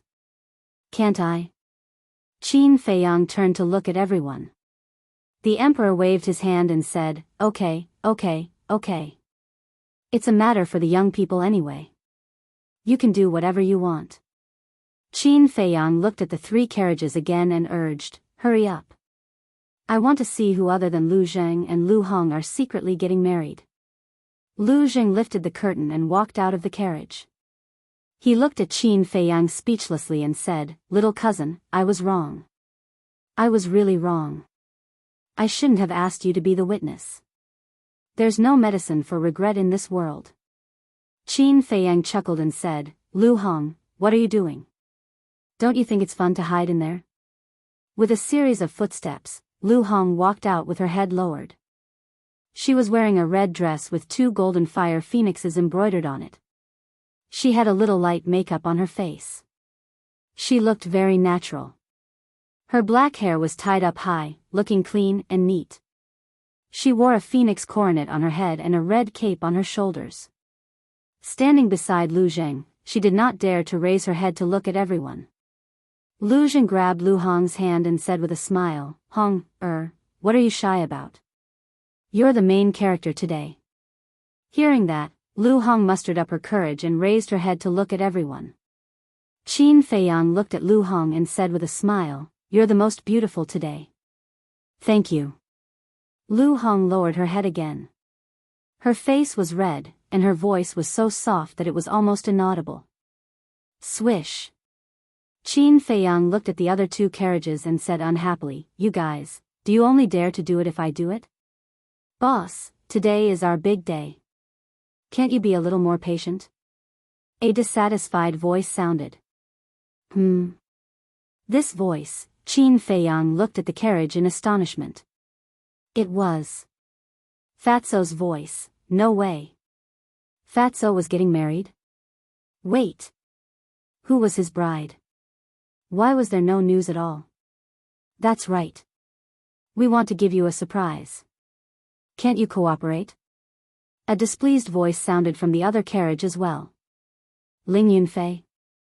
Qin Feiyang turned to look at the carriage again. His expression was extremely shocked. The next moment, the curtains of the two carriages were also lifted. Ling Yunfei and Fatso walked out almost at the same time. It's really the two of you? Qin Feiyang glanced at the two of them and did not come back to his senses for a long time. Aren't you surprised? Fatso grinned and said with a smug look on his face. Ling Yunfei also looked at Qin Feiyang proudly. Surprise? Qin Feiyang's face twitched. There was really no surprise. There was quite a lot of shock. Chapter 1903. What's with your expression? Fatso frowned. He was wearing a bridegroom's clothes and had a big belly, just like a rich man. I'm just wondering. Ling Yunfei is a handsome man after all, but I really don't understand. Which girl would be so blind to fall in love with you? Everyone has their own preferences. Fat Lord is not very good looking, but he has a beautiful heart. Fatso smiled proudly. Beautiful heart? Qin Feiyang's mouth twitched fiercely. Who didn't know what kind of person this guy was? How dare he say it out loud? Suddenly, an angry rebuke sounded from behind the curtain. Qin Feiyang, I won't allow you to bully him. Before the voice died away, a woman dressed like Lu Hong came out and stared at Qin Feiyang with dissatisfaction. Qin Feiyang immediately froze on the spot. How could it be this woman? Fatso grabbed the woman's hand and laughed. Boss, Fat Lord's wife has a bad temper. You'd better watch your words in the future. Qin Feiyang was completely confused. This woman was Li He's granddaughter, Li Yan. Of course, he knew Li Yan. Not only was she beautiful, but she was also very capable and talented. He never expected that Li Yan would fall in love with Fatso. Wait. Was she forced by Fatso? Thinking of this, Qin Feiyang shivered and quickly looked at Li Yan and said, Did Fatso threaten you? Don't be afraid of him. I'll help you. Everyone present was suddenly stunned. Alas. I don't agree either. But this girl, I don't know what's wrong with her. Not only does she want to be with Fatso, but she also wants to get married immediately. Li He sighed secretly. Fatso was too different from the grandson-in-law in his heart. Boss, what do you mean? Fatso snapped back to reality and said angrily. Shut up. Qin Feiyang glared at him, then looked at Li Yan and said, Don't be afraid. Tell me if you have any grievances. Li Yan smiled bitterly and said, He didn't force me to marry him. I forced him to marry me. What? Qin Feiyang was dumbfounded. He asked, Are you all right? I know that this might seem inconceivable to you all. However, this is the truth. I just like him. Because I feel very secure when I'm with him. Besides, a person's appearance really doesn't matter as long as he treats me well for the rest of my life. Li Yan said and looked at Fatso affectionately. The entire place was silent. Qin Feiyang also fell silent. Such a woman was so rare. Fatso was extremely touched. He also grabbed Li Yan's hand and said very seriously and sincerely, Yan, don't worry. Fat Lord will definitely treat you well for the rest of his life. Because Fat Lord also knows his own limits. It's the good karma of his ancestors to be able to marry you. Idiot, don't feel inferior. You're a man. You have to hold your head high and become someone I can rely on. Li Yan said with a smile. Okay. Fatso nodded heavily and straightened his back. He pulled Li Yan and walked to Qin Feiyang step by step. Boss, in fact, I really have to thank you. If it weren't for you, Fat Lord would have died somewhere long ago, let alone find such a beautiful wife. Thank you. I will remember your kindness for the rest of my life. After the fatty finished speaking, he bowed deeply as tears streamed down his face. You are really silly. We are brothers. Why are you still saying this? Qin Feiyang said helplessly.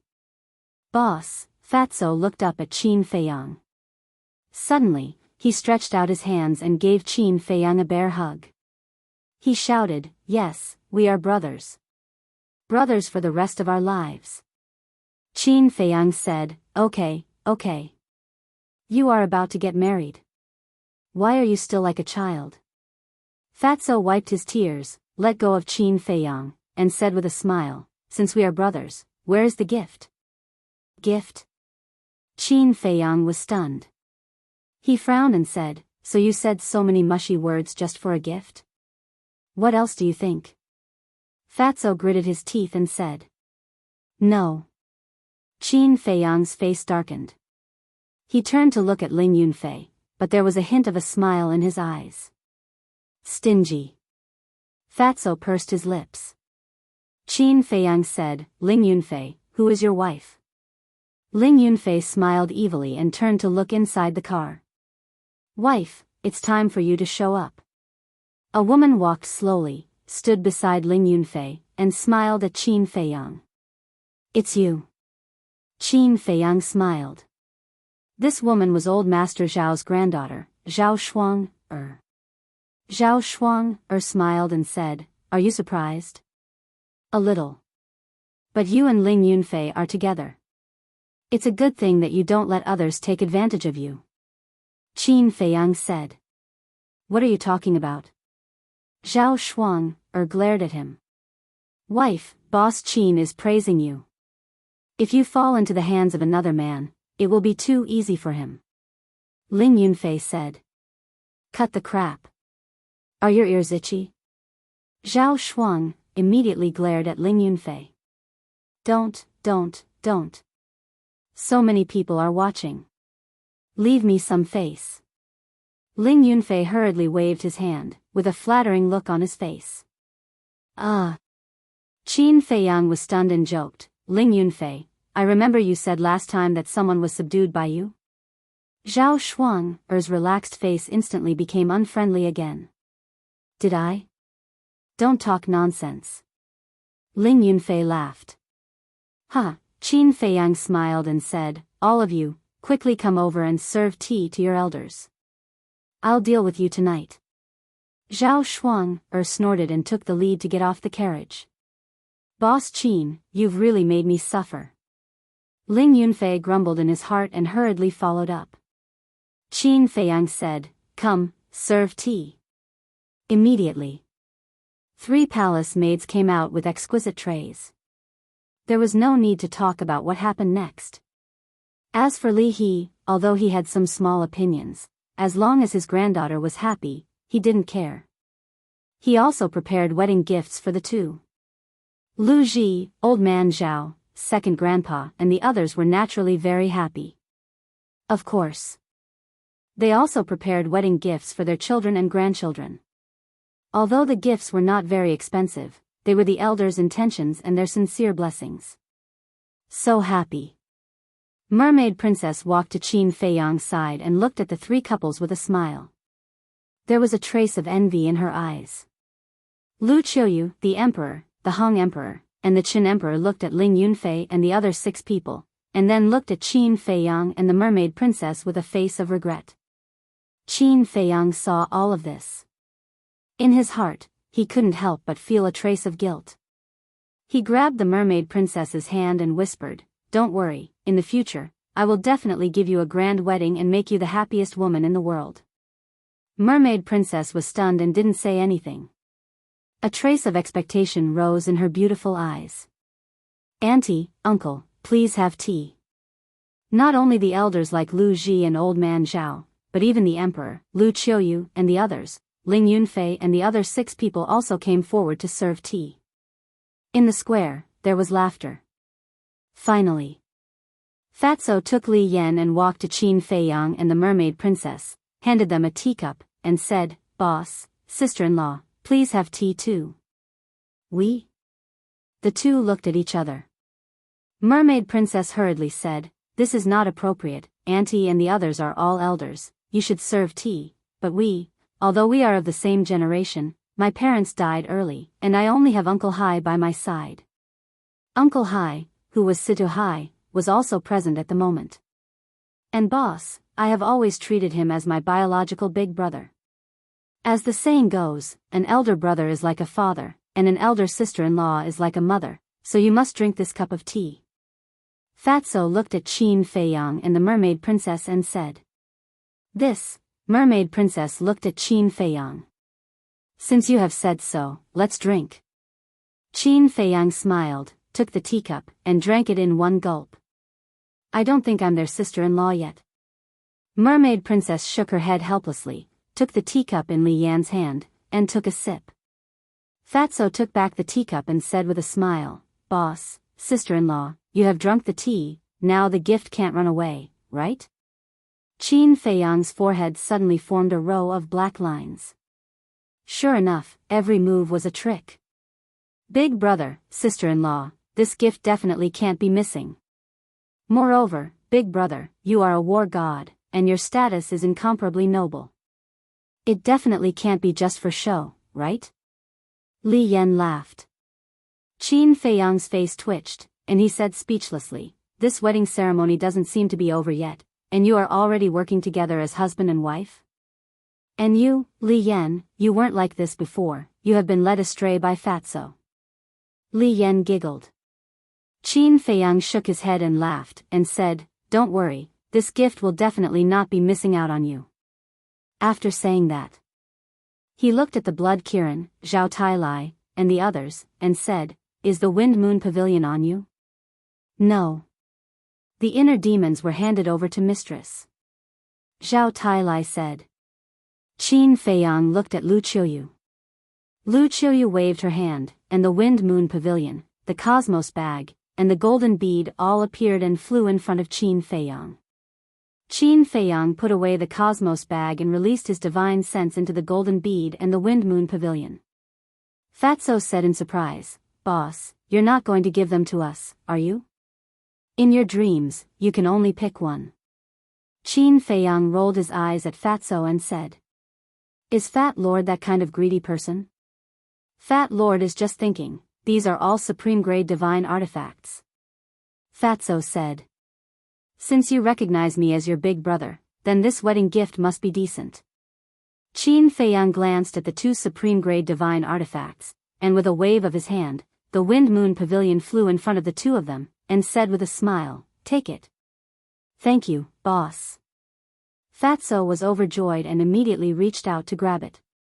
But suddenly, Qin Feiyang waved his hand, and the Wind Moon Pavilion returned to his hand.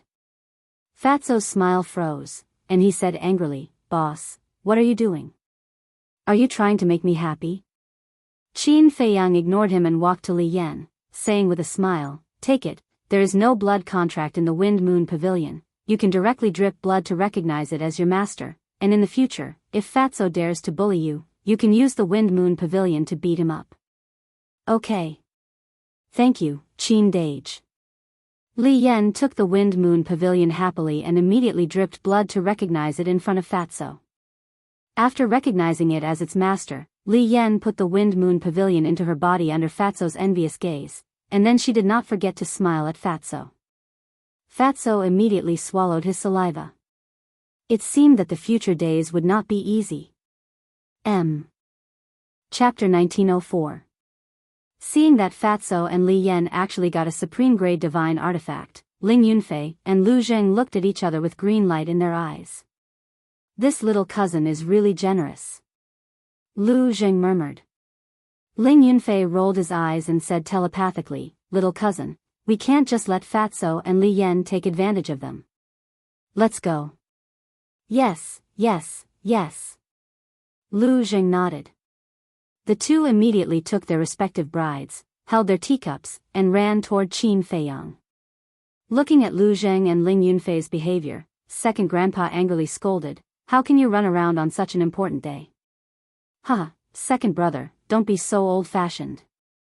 The times are different now. It's the world of young people. Why do you care so much?" Lu Yun said with a smile. Second grandpa was stunned and couldn't help but smile bitterly. At the same time, Qin Feiyang looked at Lu Zheng and Ling Yunfei running over, and his face twitched again. He stretched out his hand and said, "Stop." The two suddenly stopped, and the tea in the teacup splashed out. "Lu Zheng, what are you doing?" Lu Hong looked at Lu Zheng angrily. "Ling Yunfei, don't embarrass me." Zhao Shuang'er also glared at Ling Yunfei. Ling Yunfei said disdainfully, "How is this embarrassing? It's a waste not to take advantage of it." Zhao Shuang'er's face was dark. Ling Yunfei looked at Qin Feiyang and said with a sneaky smile, "Boss Qin, I have always treated you as my brother. You can't favor one and discriminate against the other." Qin Feiyang rolled his eyes. Lu Zheng also looked at Qin Feiyang, grinned, and was about to speak. Qin Feiyang hurriedly waved his hand and said, "Stop." "What? You won't even give me a chance to speak?" Lu Zheng's smile froze. He glared at Qin Feiyang angrily. Qin Feiyang said, "It's true that Fatso and Ling Yunfei treat me as their big brother, but you, so it's this. It's nothing. As long as you give me enough benefits, we can make an exchange. I'll be the younger cousin, and you'll be the older cousin." Lu Zheng said with a grin. Fatso and Ling Yunfei immediately cast disdainful glances at Lu Zheng. Gong Sunbei, Qin Rishuang, and the others looked at each other and could not help but shake their heads and laugh. Second grandpa was fuming and glaring at him. For the sake of some congratulatory gifts, he didn't even care about his dignity. What kind of behavior was this? This was simply a disgrace to the Lu family. Qin Feiyang was also speechless. He said, "You'd better look at second grandpa's face now." Lu Zheng glanced at second grandpa and did not take it to heart. He looked at Qin Feiyang and said, "Don't use him to scare me. It's useless. Bastard." Second grandpa was furious. "Second brother, what do you think you're doing?" Lu Yun saw that the situation was not good. He hurriedly held second grandpa down and comforted him. Qin Feiyang smiled helplessly. He looked at the blood Kirin and said, "Give me the dragon vein sword and the Kirin armor." The blood Kirin was stunned. Qin Feiyang smiled and said, "Give it to me." The blood Kirin sighed helplessly. With a thought, the dragon vein sword and the Kirin armor appeared. After a period of repair, the Kirin armor had been restored to its original state. Qin Feiyang waved his hand, and the two supreme-grade divine artifacts flew to him. Then, he erased the blood contract. Looking at the two divine artifacts, Lu Zheng and Ling Yunfei's eyes lit up. Qin Feiyang rolled his eyes at the two and said calmly, "It's the same as Fatso's. You don't have a share." When the two heard this, their faces immediately withered like frosted eggplants. Qin Feiyang looked at Lu Hong and Zhao Shuang'er and smiled. "Come here." The two looked at each other and walked in front of Qin Feiyang. Qin Feiyang looked at Zhao Shuang'er and smiled. "To be honest, I used to feel guilty." "Why?" Zhao Shuang'er was suspicious. "Back in the Swallow Pan mountain range, when you were ambushed by Zuan, I swore to help you and take care of your family. But at that time, I only thought of Aunt Xue and Aunt Lu Ji. As for your grandfather, I did not do anything. It wasn't until he was killed that I remembered that I hadn't even come to visit him before. So, please forgive my carelessness." Qin Feiyang lowered his head and said apologetically, "You think too much. I never blamed you. Besides, hasn't grandfather been resurrected?" Zhao Shuang'er smiled. "Thank you." Qin Feiyang said gratefully and smiled. "Then you can choose one." "That's not good. I know that you still have to go to the miracle." Keeping these divine artifacts will definitely help you. Zhao Shuang said. It's okay. You have to trust me. Qin Feiyang smiled. In that case, Zhao Shuang glanced at the Kirin armor and dragon vein sword, then looked at Qin Feiyang and said, let Sister Lu Hong choose first. Lu Hong was stunned and looked at Zhao Shuang helplessly. Just choose. Why are you being so polite? Zhao Shuang looked at Lu Hong, then looked at the Kirin armor and dragon vein sword. For a moment, she could not make up her mind. Ling Yunfei whispered in Zhao Shuang's ear, my dear wife, we want the dragon vein sword. Why? Zhao Shuang was suspicious. Ling Yunfei said, the Kirin armor is only a defensive divine artifact. It has no lethality. The dragon vein sword is definitely better. Then I want the Kirin armor. Zhao Shuang grabbed the Kirin armor, completely ignoring the stunned Ling Yunfei. She directly dripped her blood on it to claim ownership. Ling Yunfei said anxiously, my dear wife, what are you doing? Zhao Shuang said, I just want to live a peaceful life in the future, so I don't need the dragon vein sword. Seeing that Zhao Shuang had made up her mind, Ling Yunfei did not dare to force her. He sighed helplessly. Qin Feiyang smiled, looked at Lu Hong, and said, girl, although you don't have a family, in the future, my parents and I will be your family. If Lu Jing bullies you in the future, you can come to us. We will help you teach him a lesson. Lu Hong's eyes trembled, and tears streamed down her cheeks. Qin Feiyang raised his hand and gently wiped away Lu Hong's tears. He said with a smile, today is your big day. You can't cry. Okay. Lu Hong nodded. Okay, quickly take the dragon vein sword. With this divine artifact, I think Lu Jing will not dare to bully you in the future. Qin Feiyang said with a smile. I dare to bully her? It's good that she doesn't bully me. Lu Jing pursed his lips. Fatso and Ling Yunfei also looked distressed. The three women all had supreme-grade divine artifacts. How could they live in the future? Okay. Qin Feiyang turned around and took a few steps forward. Then, he faced Ling Yunfei and the others and said with a smile, then I officially announce that you are husband and wife. Hurry up and go to the bridal chamber. Yeah. We can finally go to the bridal chamber. Everyone, goodbye. Ling Yunfei and the other two cheered and immediately went forward to hug their brides. Lu Hong and the other two also lowered their heads shyly. Wait. But suddenly, the emperor's voice sounded. Qin Feiyang was slightly stunned. He turned to look at the emperor and found that his father's expression was very ugly at the moment. He looked at the second grandpa and the others, who all looked angry. What's going on? Qin Feiyang was puzzled. Brat, it's broad daylight. You let them go to the bridal chamber. Isn't this nonsense? Besides, we have booked the Fragrant Moon House and set up a banquet. There are a large group of distinguished guests waiting for us in the Fragrant Moon House now. If you let them go to the bridal chamber now, who will entertain them later? The emperor said angrily. After that, he looked at Ling Yunfei and the others and said, and you, can't you wait? Ling Yunfei and the other two quickly put down the brides in their arms and looked at the emperor with embarrassed smiles. Qin Feiyang also looked quite embarrassed. He coughed and said, then let's go to the Fragrant Moon House. A group of Kirin army, eunuchs, and palace maids immediately cleared the way in front.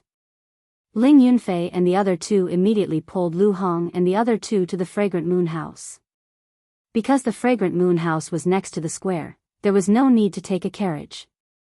After everyone left one by one, Lu Chuyu came over and said with a smile, how does it feel to be a witness? Tired. Qin Feiyang smiled bitterly.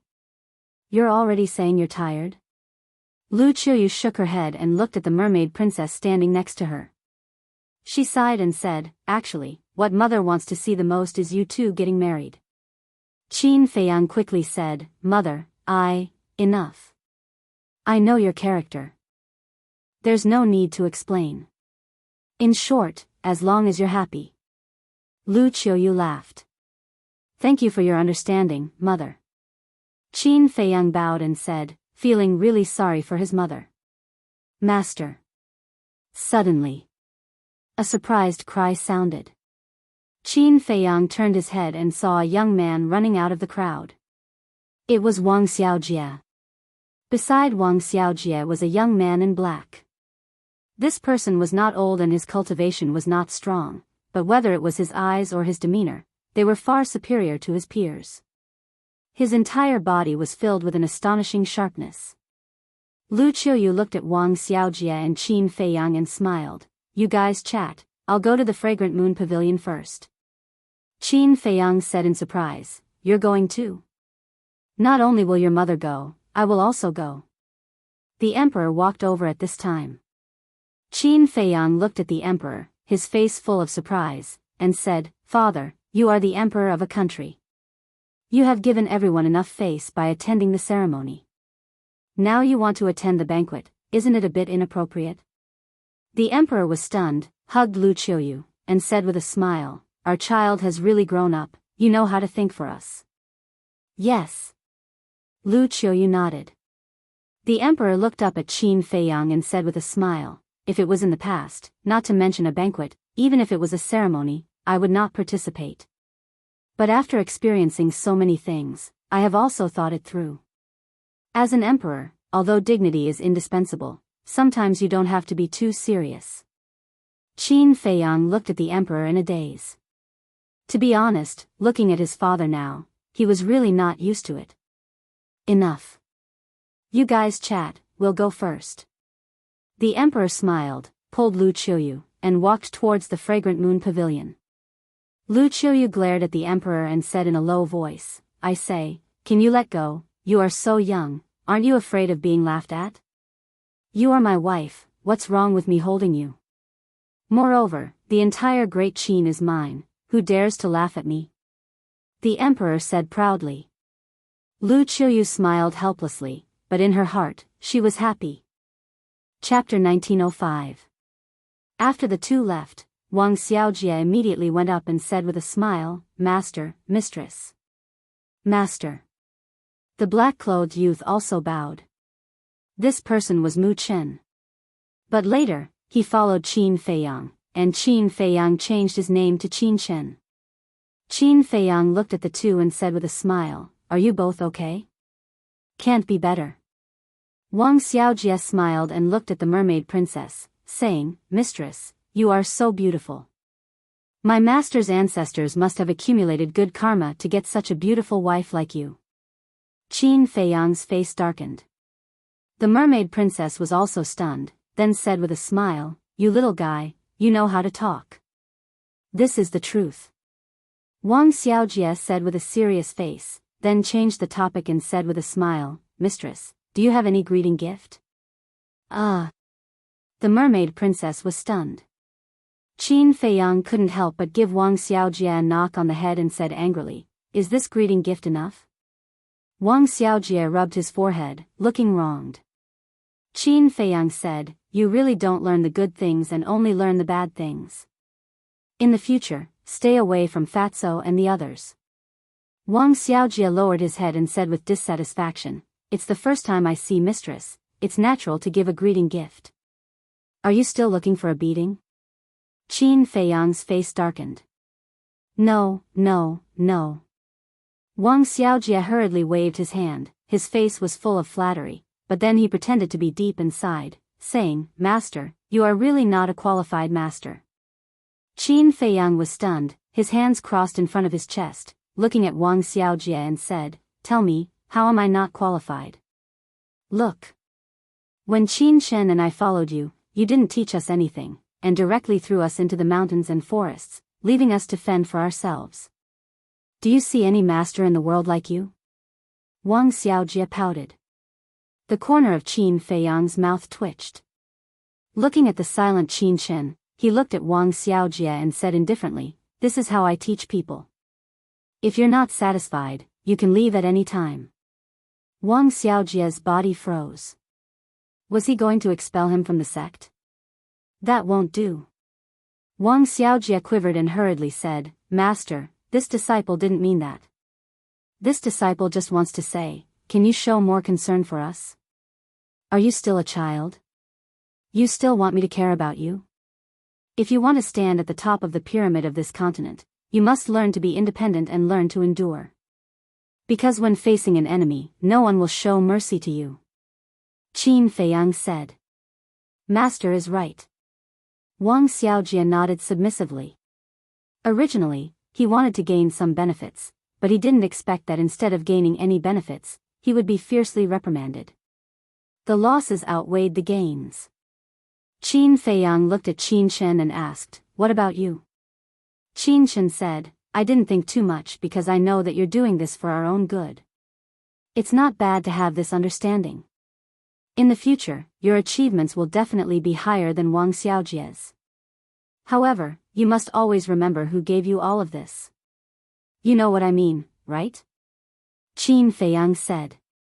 I know. Although I've changed my name to Qin Shen, the bloodline of the Mu family still flows in my body. Moreover, I'm the only one who's still alive in the current Mu family. So, you're worried that I'll rebel? Qin Shen said. You're indeed smart. Qin Feiyang praised with a smile. Qin Shen said, I swear to the heavens that I'll never do anything to harm the great Qin dynasty. I believe you. Qin Feiyang nodded and smiled. He waved his hand and said, go and relax. Don't pull a long face all day. Yes. Qin Shen nodded respectfully. Qin Feiyang looked at Wang Xiaojie and said, you go too. Learn from him in the future. Wang Xiaojie pursed his lips and reluctantly followed Qin Shen to the fragrant Moon Inn. This Qin Shen is indeed a promising talent. However, this disciple of yours is not bad. There's no need to be so harsh on her. Mermaid Princess said. If I don't be harsh on them now, it'll be the same as harming them.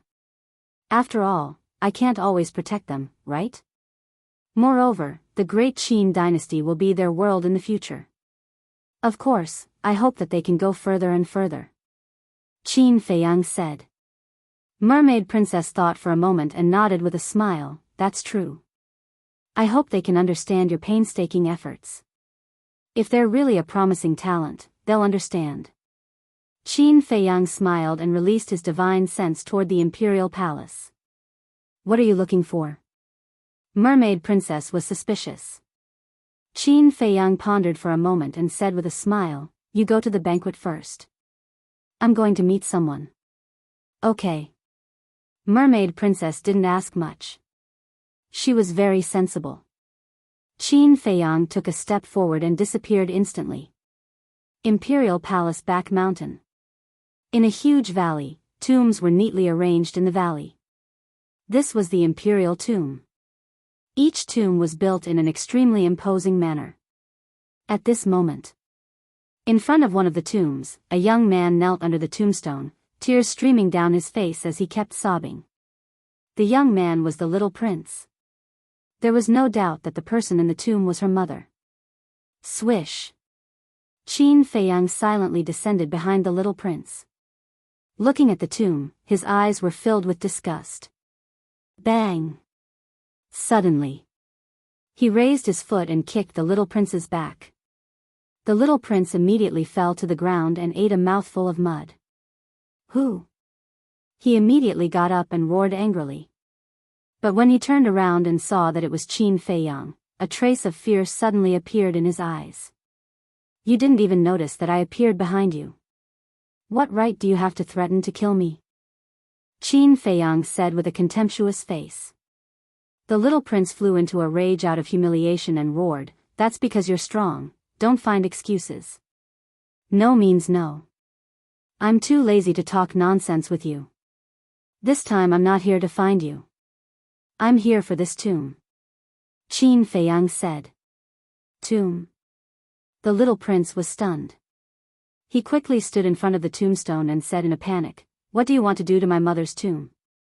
Qin Feiyang said expressionlessly, she's not qualified to be buried in the imperial tomb. Why? The little prince roared. Qin Feiyang frowned and said, "Don't you know?" "What should I know?" The little prince's angry face showed a trace of confusion. Qin Feiyang looked at the little prince. It seemed that his father didn't tell the little prince about that woman. But it made sense. After all, the little prince was still young. This kind of thing was too cruel for him. It might even affect the little prince's life. It was a good thing to hide it from him. Qin Feiyang pondered for a while and said to the little prince, "How about we make a deal?" "Not interested," the little prince said. "I'm afraid that's not up to you. I can let your mother continue to be buried in the imperial tomb for the time being. But my condition is that you have to break through to the divine war realm within 1,000 years. If you can't do it, then it won't be as simple as moving. When the time comes, I will destroy your mother's tomb bit by bit in front of you." Qin Feiyang said calmly. "I won't allow you to do that." The little prince immediately roared and pounced at Qin Feiyang with bared fangs and brandished claws. Qin Feiyang waved his hand, and with a "pa" sound, the little prince was sent flying on the spot. He rolled on the ground in a sorry state. This kind of childish behavior is meaningless. You can only agree. Otherwise, I will destroy your mother's tomb right now," Qin Feiyang said. The little prince was covered in mud and blood was flowing from the corner of his mouth. He got up and stared at Qin Feiyang. "Make your choice," Qin Feiyang said. The little prince turned to look at the tomb and nodded. "Okay, I promise you. I will definitely enter the divine war realm within 1,000 years. Then I'll wait and see." Qin Feiyang glanced at him indifferently. Then, he turned around and stepped into the air. "Not only will I enter the divine war realm, but I will also kill you to avenge today's humiliation," the little prince roared. "Do you know what humiliation is now? Looks like you've grown a lot. Work hard. The future of the great Qin dynasty depends on you. You will become a wise emperor. Make me proud of you." Qin Feiyang muttered to himself and disappeared from the young prince's line of sight without even looking back. At the Fragrant Moon Inn, the streets were blocked by the Kirin army.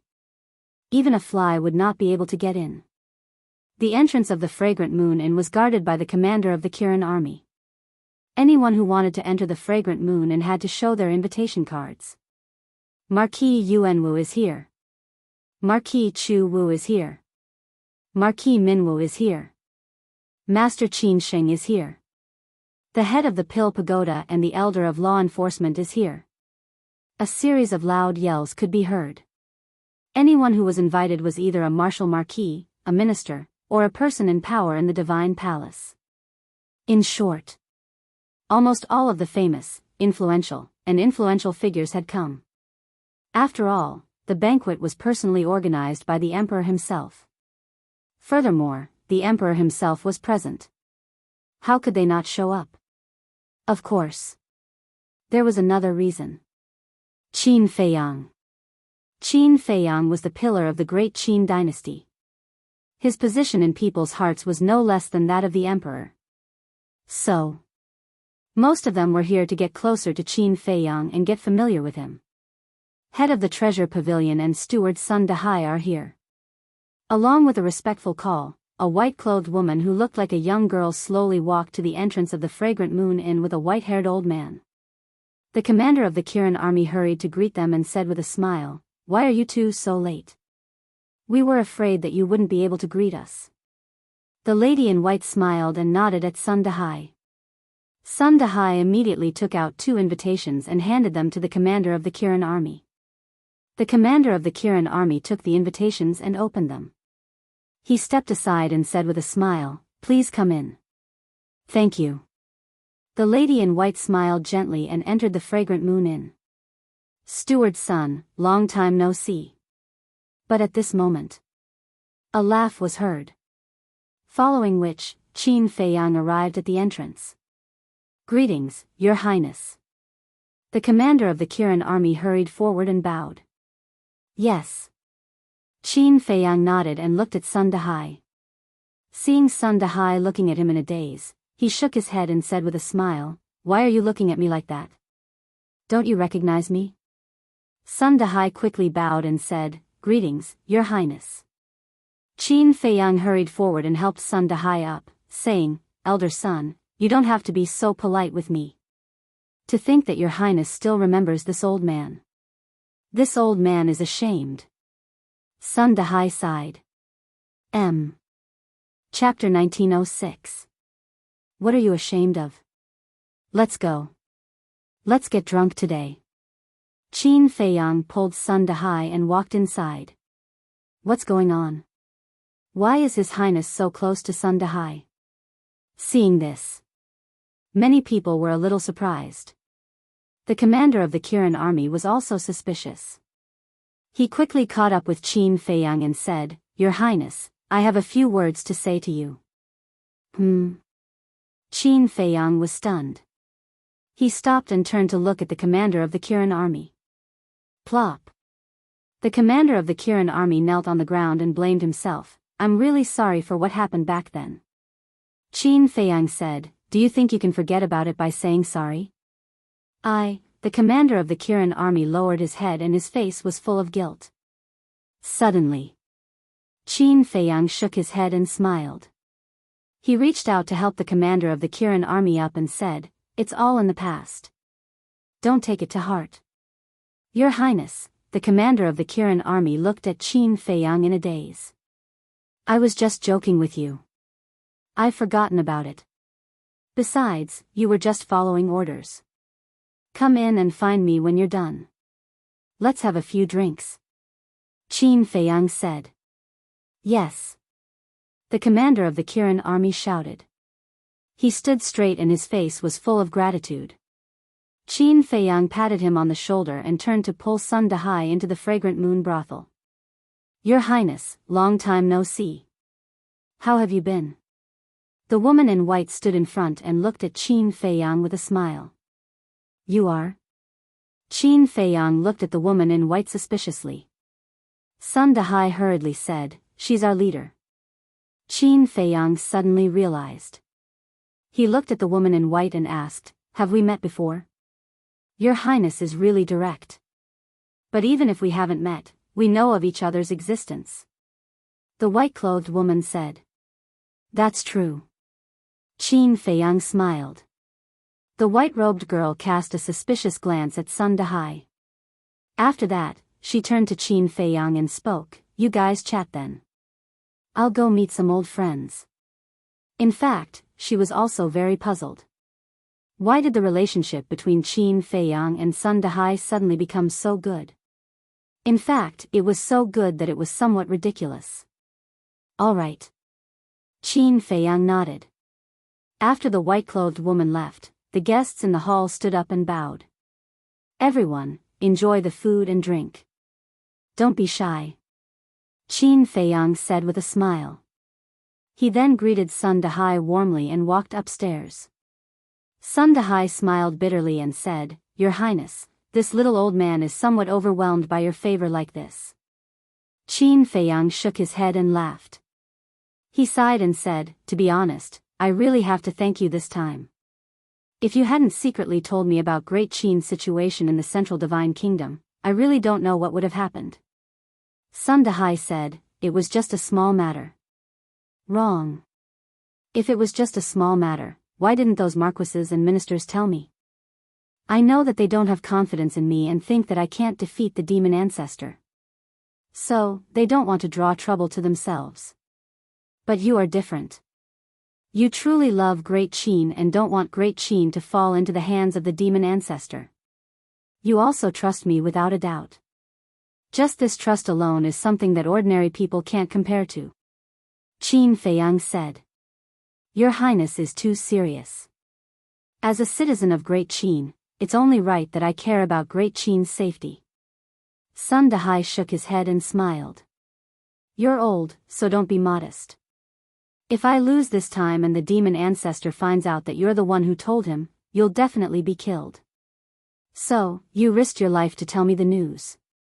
I, Qin Feiyang, will always remember this kindness. Qin Feiyang said. Sun Dahai stopped and looked at Qin Feiyang. Seeing that Qin Feiyang's expression was incomparably sincere, he said, "With your highness's words, this old man can die without regrets."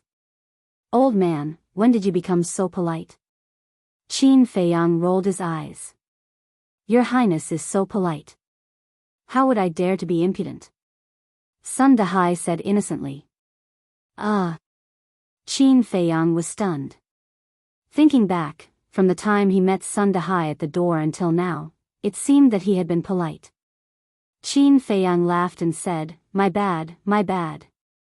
I'll punish myself with 3 cups later."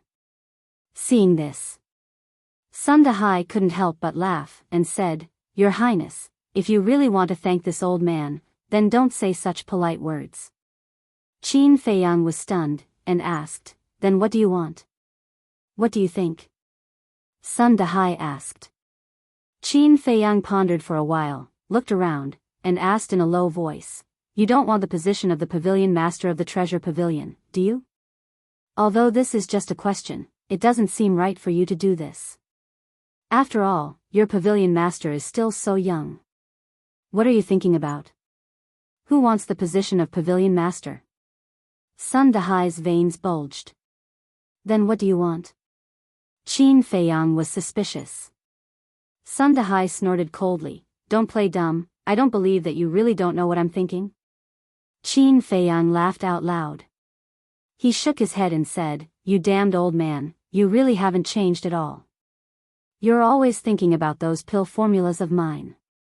Sun Dahai rolled his eyes and said, "As a businessman, if I don't think about the pill formulas, do you think I'll think about you? Don't. I'm not interested in men, let alone a rotten old man like you," Qin Feiyang said.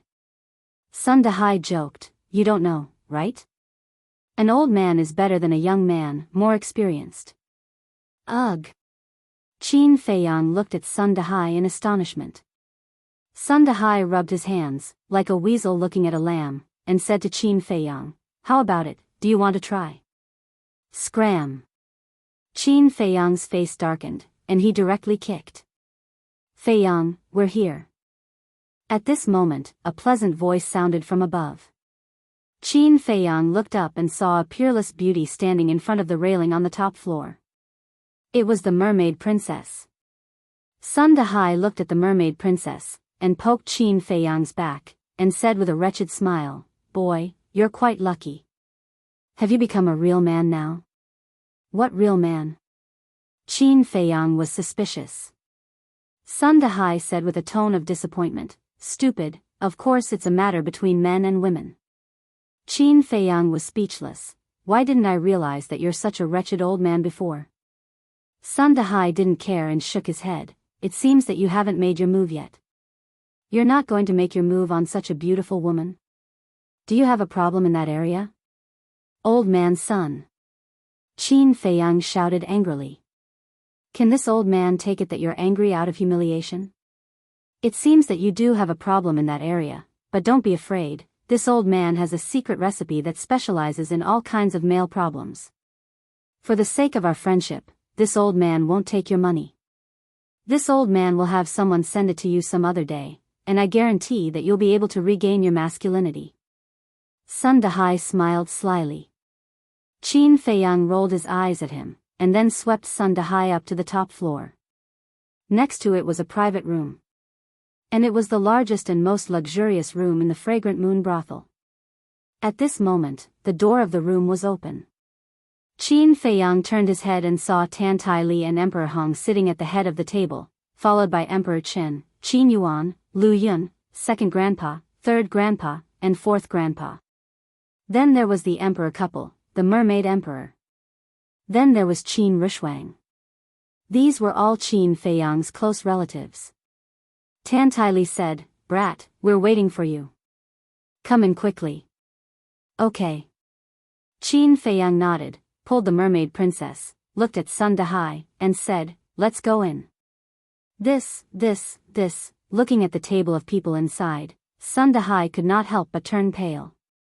"What's wrong?" Qin Feiyang was suspicious.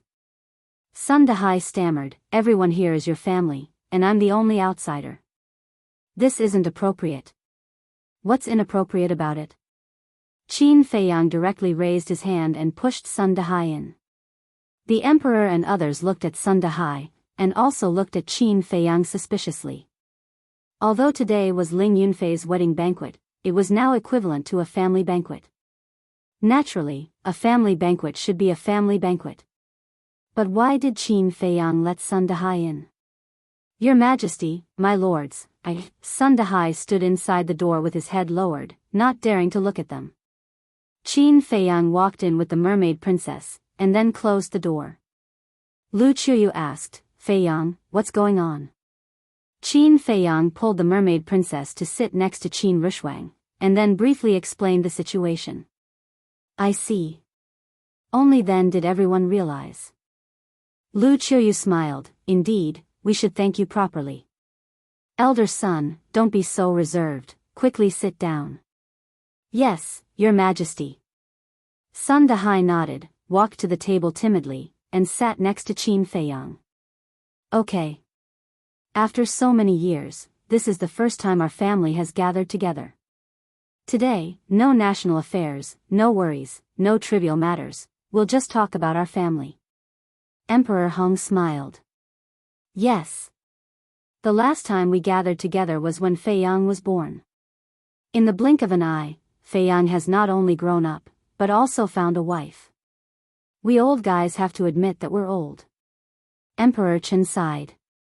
We're old, but on the wine table, we can't lose to the young people. Lu Yun said as he got up to pour wine. Yes, let this kid know that we old people are not easy to bully. Emperor Hong nodded.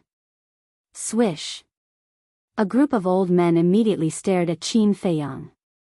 Qin Feiyang's eyelids twitched, and he looked at everyone warily and said, What are you doing? Let me tell you, I'm not good at drinking at all. With so many elders here, even if you don't know how to drink, you have to drink. Not only you, but your wife also has to drink. Qin Yuan chuckled. Qin Feiyang said helplessly, Uncle Yuan, why are you fooling around? Qin Yuan said, Silly boy, this is not fooling around. This is everyone's concern for you. After all, it's easier for you and your wife to do things when you're drunk, and we have a chance to hold grandchildren. Do things? Hold grandchildren? Qin Feiyang's face twitched. It turned out that this group of old people was planning this. But no matter how he looked at it, they were disrespectful. Pfft. Qin Rushwang on the side laughed directly. Sun Dahai's face also turned red. When the mermaid princess heard that, she immediately lowered her head. Her face was so pale that it was almost dripping water. Chapter 1907. On this day, Qin Feiyang was miserable. Although Emperor Hong and the others were old, their alcohol tolerance was quite terrifying. After an afternoon, Qin Feiyang was already dead drunk. The mermaid princess also drank a lot. However, although everyone said it, they did not force her. As an outsider, Sun Dahai was naturally even more miserable. Moreover, because the people sitting here were all supreme figures of great Qin, they did not refuse anyone. Before evening, they had already been carried back. Qin Feiyang also wanted to run, but it was not so easy. After the three grooms, Fatso, Lu Zheng, and Ling Yunfei, greeted the guests, they staggered over to find Qin Feiyang, reeking of alcohol. Helpless, Qin Feiyang could only secretly use his divine power to refine the alcohol in his body and continue to fight with everyone. Late at night, the guests slowly dispersed. The emperor and the others also returned to the palace. Only a group of young people was left. However, the commander of the Kirin army was still here. The emperor had specially asked him to stay here and look after everyone. Qin Feiyang lay on the table, his face drunk. He said weakly, Damn Fatso, little cousin, Ling brat, aren't you going to the bridal chamber? You keep dragging me to drink. What's the point of the bridal chamber? Besides, we can't forget our friends in the face of love. Tonight, we'll drink with you to our heart's content. The three of them were also a drunken mess. The mermaid princess, Lu Hong, Li Yan, and Zhao Shuang sat to the side, looking at their men with helpless faces. Gong Sun Bei said with a smile, all these years, they'd been working hard and struggling. It's not easy to have some free time, so let them indulge.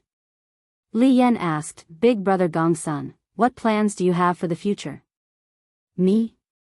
Gong Sun Bei grabbed the wine cup, thought for a moment, and said, Yi Shu talked to me a few days ago and asked me to take over the position of Chief Tower Master. This is a good thing. Fatso raised his head, put his arm around Gong Sun Bei's shoulder, and said, Congratulations, brother Gong Sun, for becoming the 5th Chief Tower Master. From now on, you have to take good care of us. I haven't decided yet. Gong Sun Bei shook his head. No decision? Big brother Gong Sun, isn't it your wish to lead the Forgotten Continent to glory? Li Yan said. You're right, but the world is at peace now. Madame Tantai has returned, and Yi Shu and the other gods of war have returned. It's not my turn. Gong Sun Bei shook his head. Do you think they would care about such mundane matters?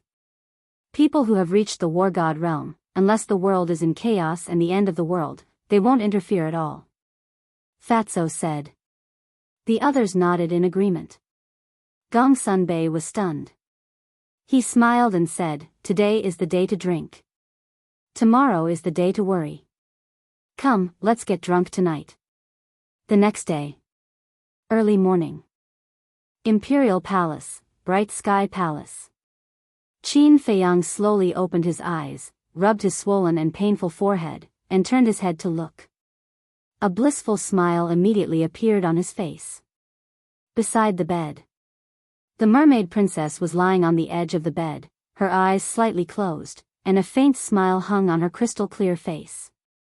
Obviously. The mermaid princess had been waiting for him the whole night. Qin Feiyang raised his arm and gently tidied the hair on the mermaid princess' forehead. Then, he slowly got out of bed, picked up the mermaid princess, and gently placed her on the bed. Although his movements were very gentle, it still woke the mermaid princess up. She opened her eyes, looked at Qin Feiyang, and said with a smile, You're awake. Qin Feiyang nodded and said with a smile, You've taken care of me the whole night. Rest for a while more. I'm not tired. The mermaid princess shook her head, sat up, and moved from the side, saying, Come up and chat with me for a while. All right. Qin Feiyang nodded and sat on the bed. The mermaid princess immediately snuggled into his arms. Qin Feiyang held the mermaid princess' hair in one hand and the mermaid princess' hand in the other.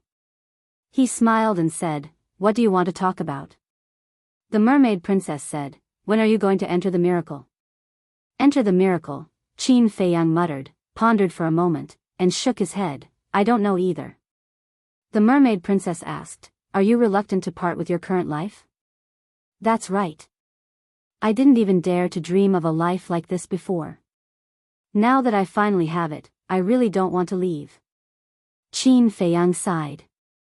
The mermaid princess said, But you can't let go of the inner demons and big cousin's death. Let go, how is that possible? Qin Feiyang shook his head and sighed. The mermaid princess said, How about this? Forget about these things for now and live well with Auntie and the others for a while. I'm afraid that the longer I stay, the more reluctant I will be. Qin Feiyang pondered for a moment and said, Let's make a decision. Why don't we leave now? Now? The mermaid princess raised her head and looked at Qin Feiyang in a daze. Isn't this too fast? Although you've been awake for half a month, we've been in the sea of despair for this half a month and haven't been able to accompany Auntie and Uncle properly. Qin Feiyang was stunned and nodded, You're right. The mermaid princess continued, Besides, Fatso and Lu Hong just got married. If you leave with them, won't Lu Zheng and Li Yan kill you? Fatso? Lu Hong? Qin Feiyang froze and smiled, I don't plan on taking them with me. You don't want to take them with you? The mermaid princess was surprised. As you said, they are already married. How can I let them take the risk with me? Not just Fatso and Lu Hong. I won't take the others or the beasts with me. Qin Feiyang said. The mermaid princess said, White-eyed wolf, Zhao Tai Lai, Yu Huang, the Blood Kirin, and the Willow Tree. You won't take them with you? Of course, they are different. I'm talking about Wang Zicheng and the Black Dragon Snake. As for White-Eyed Wolf and Zhao Tai Lai, I will ask for their opinion first. If they want, they can continue to follow me. If they want to stay here and live the rest of their lives peacefully, I will give them my blessing. Qin Feiyang laughed. I agree. After all, everyone has the right to choose. The mermaid princess smiled and said suspiciously, but then again, why hasn't the white-eyed wolf come out yet? Ling Yunfei's castle doesn't have a time array. How can he be so fast? Qin Feiyang shook his head and hugged the mermaid princess. He smiled and said, let's not talk about this first. Let's talk about the two of us. The mermaid princess blushed and said, it's so early in the morning. What do you want to do? What do you think? Qin Feiyang smiled wretchedly, and his two hands were very naughty. But suddenly, Qin Feiyang seemed to have found something. He glanced at the window and his expression suddenly froze. On the windowsill, there was a palm-sized small beast. The small beast was golden all over. It was lying on the windowsill, staring at Qin Feiyang and the mermaid princess. Its golden eyes were full of ridicule. Noticing Qin Feiyang's abnormality, the mermaid princess was stunned and looked over. When she saw the small beast, her expression suddenly froze. The small beast waved its paws and said with a sly smile, you guys continue. I will just watch and not make a sound. Qin Feiyang's mouth twitched and said suspiciously, you are the white-eyed wolf? What? You forgot your brother so quickly? As expected, you forget your friends when you see a girl. The white-eyed wolf shook its little head and sighed. That's right. This small beast was the white-eyed wolf. But compared to before, it had changed too much. Its fur was golden, and its eyes looked as if they were cast in gold. There were also two small golden wings on its back. And in the middle of its eyebrows, there was a blood-red pattern that looked like two phoenix wings. How did you become like this? Qin Feiyang got off the bed, walked to the windowsill, and curiously sized up the white-eyed wolf. The mermaid princess also had a face of surprise. The white-eyed wolf proudly said, do you still need to ask? Of course it's the transformation after breaking through transformation. Qin Feiyang was stunned and hurriedly asked, what kind of transformation? It's a secret, the white-eyed wolf grinned. Qin Feiyang immediately rolled his eyes. You just need to know that with my current strength, I can easily insta-kill a new war god. The white-eyed wolf said. What? Insta-kill a new war god? Qin Feiyang and the mermaid princess looked at each other. As true war gods, they knew how big the gap between a false god and a war god was. To put it bluntly, no matter how many false gods there were, they were all ants in front of a war god. But this guy actually dared to say that he could easily insta-kill a new war god? What kind of heaven-defying changes did it undergo after breaking through to the false god level? The white-eyed wolf looked at the two and said, don't keep asking me, do you want to continue or not? The mermaid princess's face suddenly turned red. She looked at Qin Feiyang and said, I'll go get some water, you wash up. Then she ran out as if she was running for her life. The white-eyed wolf glanced at the mermaid princess, then looked at Qin Feiyang and laughed, little Qin Zi, it's not that I want to criticize you, but you're too far away from Ling Yunfei and the others, what do you mean? Qin Feiyang was suspicious. After I came out of seclusion, I woke up Ling Yunfei, chatted for a while, and pretended to leave. In the end, I saw that kid and Zhao Shuang are on the bed early in the morning making love. That intense scene was simply too exciting. Then, I went to Fatso and Lu Zheng's rooms respectively. They, Li Yan, and Lu Hong were also working hard to make babies. I thought you were the same as them. Who would have thought that after dawdling for so long, I still didn't make a move? The white-eyed wolf shook his head and looked at Qin Feiyang with disdain in his eyes. Hearing those words, the veins on Qin Feiyang's forehead started to bulge violently. Peeping as soon as he came out of seclusion. And peeping one by one, how could he be so shameless? If Ling Yunfei and the others knew about this, it would probably leave a shadow in their hearts for the rest of their lives. Qin Feiyang glared at it and said, "Cut the crap. Since you're already here, you must have heard our conversation." "Yes." The white-eyed wolf nodded and asked, "What's wrong?" Qin Feiyang said, "Do you want to stay here, or do you want to go to the miracle with me?" "Isn't that obvious?" "Of course I want to go to the miracle. I want to destroy that small beast with my own hands and avenge the inner demons." The white-eyed wolf snorted coldly. Chapter 1908. The mermaid princess just walked in with a basin of water. Hearing the white-eyed wolf's words, she said, "The small beast and the ice dragon are so strong, it's best not to offend them for the time being. Don't worry, this brother still has this bit of self-awareness." After the white-eyed wolf finished speaking, he looked at the mermaid princess and laughed. "When are you going to make a baby? Let this brother watch from the side." "Get lost." Qin Feiyang's face darkened, and with a slap, the white-eyed wolf suddenly flew out like a meteorite. The mermaid princess shook her head and laughed. "As soon as this wolf cub comes out, the capital will definitely be lively again." Needless to say, before it peeped at us, it had already gone to peep at Ling Yunfei and the others. Qin Feiyang said helplessly. "Peep." The mermaid princess was stunned and asked, "Then did it see anything?" "It saw everything it should see, and it also saw everything it shouldn't see." Qin Feiyang shook his head. The mermaid princess was stunned to the extreme and couldn't help but laugh. While twisting the towel, she said, "This ruffian wolf really knows how to mess around. Get used to it." Qin Feiyang took the towel and washed up well. His whole person became refreshed and said with a smile, "As you said, forget about those things for the time being and accompany mother and the others." "And?" The mermaid princess nodded. "Bastard Wolf King, what are you doing?" Suddenly, an angry roar sounded. Qin Feiyang was stunned and looked at the mermaid princess. "This seems to be father's voice?" "What do you mean it seems to be? It's uncle's voice."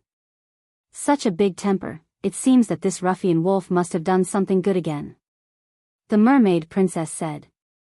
"It's really worrisome." Qin Feiyang rubbed his forehead and said, "I'll go take a look." The mermaid princess nodded. Whoosh! Qin Feiyang flickered and appeared above Bright Sky Palace. Looking in the direction of the voice, he saw the white-eyed wolf flash in front of him and disappear in the direction of the first district. Following closely, the emperor also caught up. He didn't even wear his dragon robe, only a coat. His expression was full of anger. Qin Feiyang hurried over and asked, "Father, what's wrong?" The emperor was so angry that his face turned black. He said, "Can you look after it for me? It's simply lawless." "What did it do?" Qin Feiyang was suspicious. It actually came to peep at me and your mother. Don't you think that's too much?" the emperor said furiously. "Ugh." Qin Feiyang was stunned. He looked at Di Shi from head to toe. No wonder he came out with a coat. It turned out that he hadn't gotten up yet. Wait a minute. Even if he didn't get out of bed and peeked at her, there was no need to be so angry, right? Could it be? Qin Feiyang looked at the emperor, and his eyes immediately became strange. "What are you looking at?" The emperor frowned. Qin Feiyang laughed mischievously and said, "Dad, are you with Mom?" Even if it was the emperor, when he heard this and looked at Qin Feiyang's ambiguous expression, his face couldn't help but turn red. "Huh," Qin Feiyang laughed heartily and gave him a thumbs up. He said, "Dad is indeed old but vigorous. Come on, work hard, and strive to give me another younger brother or sister. Are you looking for a beating too?" The emperor flew into a rage out of humiliation. Qin Feiyang saw that the situation wasn't good and fled back to Bright Heaven Palace. What a brat. The emperor shook his head and glared angrily at the direction where the white-eyed wolf disappeared, then turned and disappeared from the palace. "What's wrong?" The mermaid princess stood outside the palace and looked at Qin Feiyang and asked. "This damn wolf cub, he actually dared to peep at father and mother. It seems that he should be taught a good lesson. Qin Feiyang rubbed his forehead and said. The mermaid princess didn't know whether to laugh or cry. This ruffian wolf's shamelessness was indeed well deserved. Wait.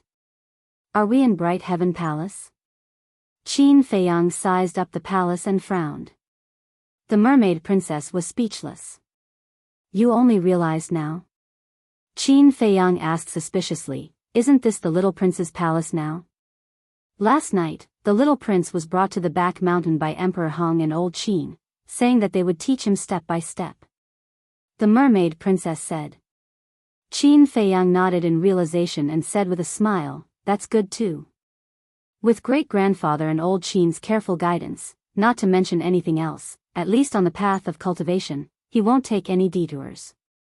What you did in the imperial tomb yesterday, Emperor Hong and the others also learned from the little prince. In the early morning, Emperor Hong came to find you. He wanted to talk to you, but seeing that you were drunk and unconscious, he didn't wake you up. The mermaid princess said. Then you know about it too? Qin Feiyang asked. Even Emperor Hong told me. Isn't it a bit too much for you to do this? The mermaid princess said. Too much. Qin Feiyang shook his head and smiled. Maybe it's a bit too much, but I'm doing it for his own good. For his own good? The mermaid princess didn't understand. I'm doing this to stimulate his fighting spirit. Think about it, what does he care about the most now? Isn't it his mother's grave? In order to let his mother's grave continue to be buried in the imperial tomb, he will definitely work hard. Qin Feiyang laughed. So that's how it is. The mermaid princess nodded. Qin Feiyang said, let's go. Let's go to great-grandfather's place and do one more thing. What is it? The mermaid princess was suspicious. You'll know later.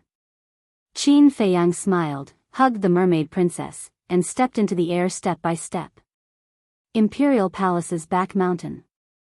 After passing through the mountain ridges, after about 10 breaths of time, Qin Feiyang and the mermaid princess finally entered the deepest part of the back mountain. This was a place full of life. The vegetation was lush and wild flowers were blooming. Clear rivers ran through the east, west, north, and south like giant dragons. Moreover, there were many vicious beasts here. Almost all of the vicious beasts had reached the War King realm. However, they were very well behaved and silently cultivated, making this place seem especially peaceful. The mermaid princess looked around in surprise, and said, I never thought that there would be such a place hidden in the back mountain of the imperial palace. Yeah. When I first came here, I was also very surprised. Qin Feiyang laughed and looked at a certain place in front of him. There was a giant mountain that was more than 3,000 meters tall. White mist lingered around it, and auspicious beasts flew about. A magnificent waterfall poured down from the peak of the mountain, gathering at the foot of the mountain to form a lake that was about a few hundred meters long, connecting to the surrounding rivers. On the surface of the lake, ripples of light rippled, and lotus leaves stood tall. Groups of colorful fish swam happily in the water. Beside the lake, there was an inconspicuous small courtyard. The courtyard was very old. A row of wooden fences that were more than a meter tall surrounded the courtyard in an orderly manner. In the courtyard, other than a 2-story tall building, there was also a flower bed, a vegetable garden, a pavilion, a small stream. This place was filled with simplicity and a sense of tranquility. The mermaid princess asked, this is where Emperor Hong lives? Yes. Qin Feiyang nodded. Little girl, you're always calling me Emperor Hong. An old laugh rang out. The mermaid princess looked over and saw that at the side of the lake, there was a stone table. 2 old men were sitting opposite each other. There was a teapot and 2 teacups on the table, and the fragrance of the tea assailed their nostrils. The 2 old men slowly sipped their tea while sizing up Qin Feiyang and Enchanting. Their faces were full of smiles. The one who spoke was Emperor Hong. Qin Feiyang brought the mermaid princess over and said with a smile, Great-grandfather, Elder Qin. Elder Qin nodded, looked at the mermaid princess, and said with a smile, little girl, Lord Emperor Hong is right. It's too distant to keep calling him Emperor Hong. The mermaid princess asked, then what should I call him? Elder Qin said, stupid, of course you should call him great-grandfather like Fei Yang. The mermaid princess blushed and bowed, greetings, great-grandfather. Emperor Hong smiled and said, sit down and talk. Qin Fei Yang pulled the mermaid princess and sat on the ground. Then, he looked around and asked, where's the little prince? Why don't I see him? Emperor Hong pointed to the mountain on the left and said with a smile, early in the morning, this old man threw him into the mountain over there and let him fight with the fierce beasts. Fight with the fierce beasts? Qin Fei Yang was taken aback. He shook his head and said, great-grandfather, he's still so young. You're torturing him like this. You're really ruthless. Ruthless? Emperor Hong rolled his eyes at Qin Fei Yang and said, who can compare to you in terms of ruthlessness? Ugh. Qin Fei Yang was stunned, and said, for the matter of the imperial tomb? You still know. Although that woman doesn't know how to behave, she is still the little prince's birth mother. Is it appropriate for you to do this? Emperor Hong said. Qin Fei Yang said helplessly, it's understandable that others don't understand, but why don't you understand my painstaking efforts? Painstaking efforts? Old man Qin and Emperor Hong looked at each other and looked at Qin Fei Yang suspiciously. Qin Fei Yang said, think about it, if there is no pressure, will the little prince cultivate desperately? Hearing this, Emperor Hong and old man Qin understood. Emperor Hong smiled and said, all right, this old man has wronged you. He is really lucky to have you as his brother. I'm not doing it for him. Qin Fei Yang shook his head. I understand. After all, right now, the emperor only has you two sons. You will leave sooner or later, so the next emperor will naturally be the little prince. If the little prince is incompetent, then it will only harm Great Qin and the people. Emperor Hong said. Fei Yang, although you're doing this for the little prince's sake, isn't it a bit too much for him to break through to the war god realm within 1,000 years? Old man Qin frowned. The little prince was still young, so his cultivation talent had not been revealed yet. But it was obvious that he could not compare to Qin Fei Yang. After all, Qin Fei Yang's bloodline had returned to its ancestral state. Moreover, the ancient castle also had a time array. And the little prince did not have any of these. Qin Fei Yang said, I've thought about this a long time ago, so I plan to create a land of inheritance here. Land of inheritance? Emperor Hong and old man Qin were surprised. The Lu family has an inheritance, and the main tower also has an inheritance, even the former Zhuge family has an inheritance. Only our Qin clan doesn't have one. So, I'm going to pass down the dragon god technique and the other divine techniques. Qin Fei Yang said. Are you willing? Emperor Hong asked. As a member of the Qin clan, it's a very gratifying thing to be able to leave something for the future descendants of the Qin clan. What's there to be reluctant about? Qin Fei Yang said with a smile. P.S. The Spring Festival is here. Old Meng wishes everyone a happy new year. Everything is now peaceful and beautiful, Chapter 1909. The mermaid princess reminded him, Fei Yang, have you forgotten? The Qin clan also has a heritage in the sacred land of the mermaid clan. Of course I haven't forgotten. But it's not convenient in the Sea of Despair. Besides, that is the place of inheritance for the mermaid clan, it does not belong to the Qin clan. It has a different meaning. Qin Fei Yang said. Then do whatever you want. The mermaid princess thought for a while and said with a smile. No matter what the man in front of her wanted to do, she would support him unconditionally. Fei Yang. Old man Qin grabbed Qin Fei Yang's hand and sighed. I really don't know how to express my gratitude to you at this moment. No, it's respect. Old man Qin, you're wrong. This is what I should do and it's my duty. Qin Fei Yang said helplessly. Okay. I'm being too polite. Old man Qin laughed. Qin Fei Yang shook his head and smiled. He glanced around and finally looked at the center of the lake.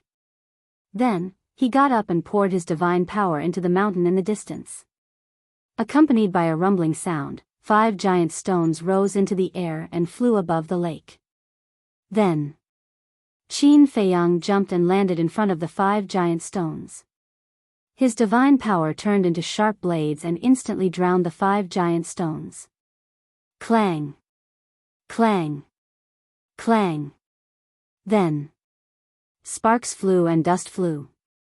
In less than a moment, 5 stone statues appeared one by one in the void.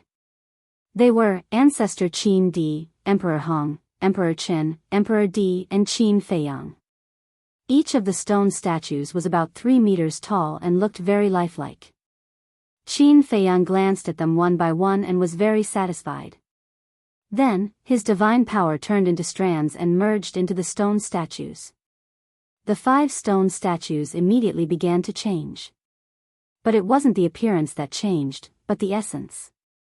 The 5 stones were just ordinary stones and were extremely fragile, so they needed to be refined with divine power. And now, he had the power of an early-stage war god. After refining with divine power, no one could break the 5 stone statues unless they were early-stage war gods. Several hundred breaths passed. The distracting thoughts within the stone statue had been completely refined. At this moment, it was as hard as divine metal, and its surface was suffused with a hazy precious light and charm. If they didn't know beforehand, no one would have thought that these were just 5 ordinary rocks. After refining the stone statue, Qin Feiyang waved his hand again. The soil at the bottom of the lake surged up and gathered together, forming a platform in the middle of the lake that was as high as the surface of the water. Then, under the tempering of the divine power, the platform formed by the soil became extremely hard. Following closely, Qin Feiyang waved his hand, and the 5 stone statues landed on the platform in the middle of the lake one after another with a few loud bangs. The bottom of the stone statue and the platform were completely fused together under the refinement of Qin Feiyang's divine power. Feiyang, since this is your legacy, then your stone statue alone should be enough. Why do you need to create stone statues for us as well? Emperor Hong was puzzled. Qin Feiyang smiled and said, "You are all elders. If there is no statue of you, would I, a junior, dare to openly place my statue here? You stinking brat." Emperor Hong shook his head and scolded with a smile.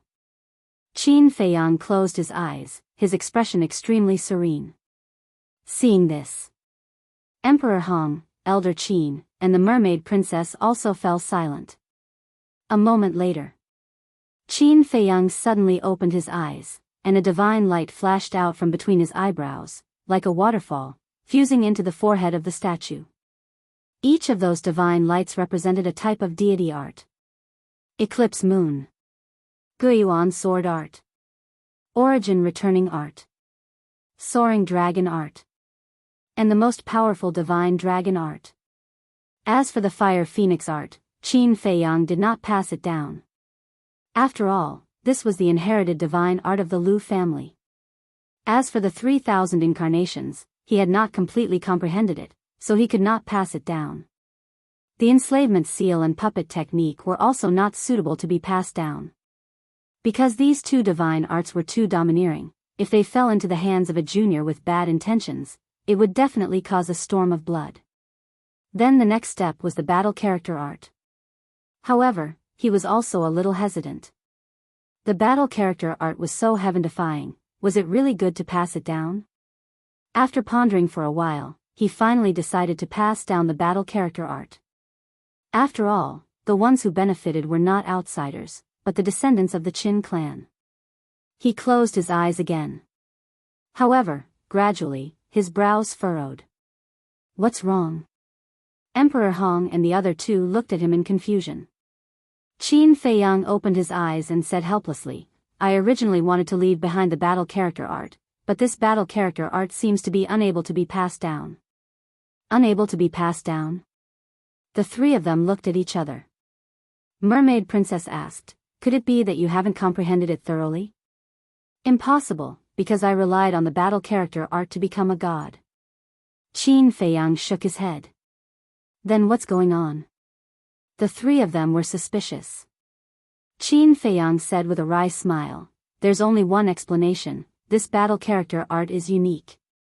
Emperor Hong said with a smile, "If that's the case, then don't force it. Leaving behind so many divine arts is enough." Qin Feiyang nodded, and drops of purple gold dragon blood kept floating out from his chest. As the purple gold dragon blood kept appearing, Qin Feiyang's face slowly turned pale. The mermaid princess asked in surprise, "What are you doing now?" Qin Feiyang did not answer. About 100 breaths later, there were as many as 50 drops of purple gold dragon blood in the void in front of them. Each drop of purple gold dragon blood was like a gem, exuding a mighty divine dragon's aura. Qin Feiyang looked at Emperor Hong and said, "Great-grandfather, these purple gold dragon blood essences are left for the descendants of the Qin clan. You must take good care of them. Also, remember, you can only give them one drop after their bloodline awakens." "You mean?" Emperor Hong was surprised. "That's right. Like me, the bloodline awakens is only the first step. The second step is to fuse with the purple gold dragon blood. Only then will the power of the purple gold dragon blood and purple gold dragon qi be fully recovered," Qin Feiyang said. Emperor Hong frowned. "Although it's not bad, it requires the blood of a real purple gold dragon. Is your blood useful?" "Although I'm not a real purple gold dragon, these 50 drops of blood are all refined from my bloodline power. They can be compared to the purple gold dragon blood. Moreover, the drop of divine dragon blood that the ancestor left in the imperial jade seal was actually not the blood of the purple gold dragon. According to my analysis at that time, it should be a drop of blood essence refined from the bloodline power of the ancestor," Qin Feiyang said. "So that's how it is." Emperor Hong suddenly realized. He took out a jade pendant and carefully put away the 50 drops of blood essence. Qin Feiyang looked at old Qin and said, "I'll have to trouble you to prepare a brush, ink, paper, and inkstone for me." "All right." Old man Qin nodded and hurriedly moved the teacup away. Then, he took out an inkstone, ink, a brush, and a piece of pure white paper from the chinkuan bag. Qin Feiyang said, "One is not enough, take more."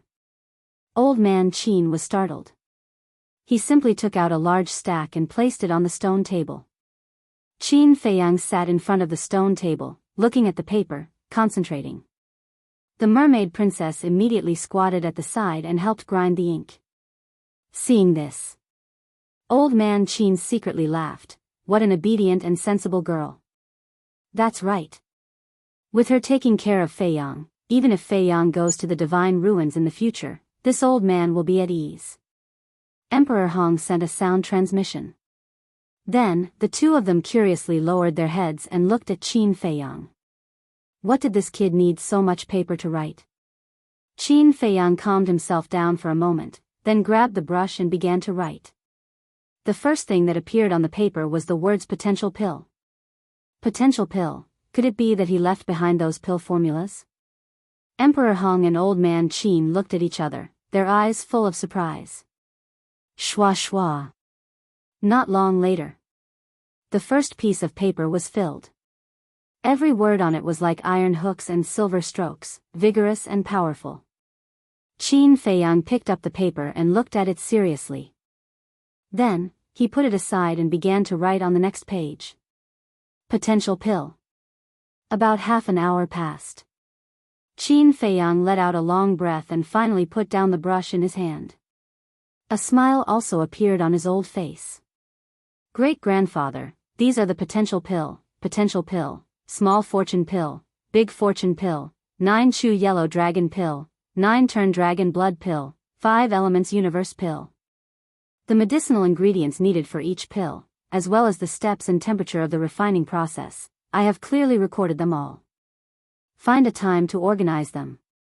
At that time, you can keep them yourself, or give them to father. In short, they can't fall into the hands of others." Qin Feiyang stood up and looked at Emperor Hong, reminding him. "This old man understands." Emperor Hong nodded. "This is all I can do. From now on, How far our Qin clan will develop will all depend on the efforts of the future generations. Qin Feiyang smiled. Don't worry, they definitely won't let you down. Emperor Hong said. I hope so. Then grandson won't disturb the two elders. After saying that, Qin Feiyang pulled the mermaid princess and stepped into the air. This child is truly my great Qin's fortune. Looking at Qin Feiyang disappearing step by step, Emperor Hong sighed. Yes. He is destined to be the one to rewrite the fate of our great Qin. Old man Qin also praised. Back to Qin Feiyang. After leaving Emperor Hong and old man Qin's sight, his body swayed, and blood flowed out from the corner of his mouth. What happened to you? Mermaid Princess's expression changed as she hurriedly supported Qin Feiyang and asked with concern. It's just that I refined too much blood essence and damaged my vitality. I'll be fine after resting for a while. Qin Feiyang waved his hand and said. Speaking of which, I want to scold you. Refining 50 drops of blood essence in one go, aren't you playing with your life? Mermaid Princess glared at Qin Feiyang and said. Qin Feiyang laughed and said, then why didn't you scold me just now? Mermaid Princess said, just now, it was because great-grandfather and old man Qin were here. I had to give you some face. Alright, I won't do it again. Even if it's not for myself, it's for you, for our future children. Take good care of yourself. Qin Feiyang lovingly stroked Mermaid Princess's forehead and said with a smile. It's good that you know. Mermaid Princess rolled her eyes at Qin Feiyang, then supported Qin Feiyang and walked towards the imperial palace step by step, her face full of heartache. Chapter 1910. The following days could only be described as relaxing. He either went shopping with his mother or chatted, drank tea, and played chess with the elders like Emperor Qin. For Qin Feiyang, this was like a dream. At first, he was not used to it. Because before, he had never thought that he would have such a day. In the blink of an eye. Half a year passed. It had been half a year since the battle at the Sea of Reincarnation. The matter of the demon ancestor and Mu Tianyang had almost been forgotten. And whether it was the Great Qin or the Forgotten Continent, they had entered an unprecedented period of peace. But Qin Feiyang had never been forgotten. In everyone's eyes, he was still the savior of the world. It was also on this day. Suddenly, a piece of great news came from the Lu family. Lu Hong was pregnant. After hearing this news, the emperor and his wife immediately brought a lot of tonics and called Qin Feiyang and the mermaid princess to go to the Lu family. And after the news spread, people like the white-eyed wolf, Luo Qingzhu, and Feng Ling Heir, who were close to the Lu family, also hurried to the Lu family. This day, the Lu family, a quiet little village, was unprecedentedly lively. The happiest people were Lu Yun, second grandpa, third grandpa, and fourth grandpa. Because ever since Lu Hong and Lu Jing got married, they had been looking forward to it. In the room, Lu Hong was lying on the bed, and Lu Jing was sitting beside her with a happy smile on his face. The white-eyed wolf sat on the edge of the bed like a normal person, his paw pressed on Lu Hong's wrist. After a long time, he nodded and said, according to the pulse, this little guy will definitely have a good bone structure and extraordinary talent in the future. Lu Hong was stunned and speechless. She said, Brother Wolf, how come I didn't know that you can read fortunes? Are you kidding me? Who am I? In this world, is there anything that I can't do? The white-eyed wolf smiled proudly. I'm calling you fat, and you're panting. Lu Qiuyu rolled her eyes and pushed the white-eyed wolf away. Sitting by the bed, she grabbed Lu Hong's hand and said with a smile, You're no longer alone in the future. You must take good care of yourself. After that, Lu Qiuyu then looked at Lu Zheng and scolded, And you, brat, don't make Lu Hong angry at this time. Auntie, she has 2 amulets now. One is the fetus in the womb, and the other is the supreme-grade divine artifact, Dragon Vein Sword. Tell me, how would I dare to make her angry? Lu Jing felt wronged. When everyone heard this, they could not help roaring with laughter. Lu Jing glanced at Qin Feiyang and said, "Little cousin, this is your first nephew. Aren't you going to express your gratitude?" Qin Feiyang's face twitched, and he said, "I've already given you the dragon vein sword.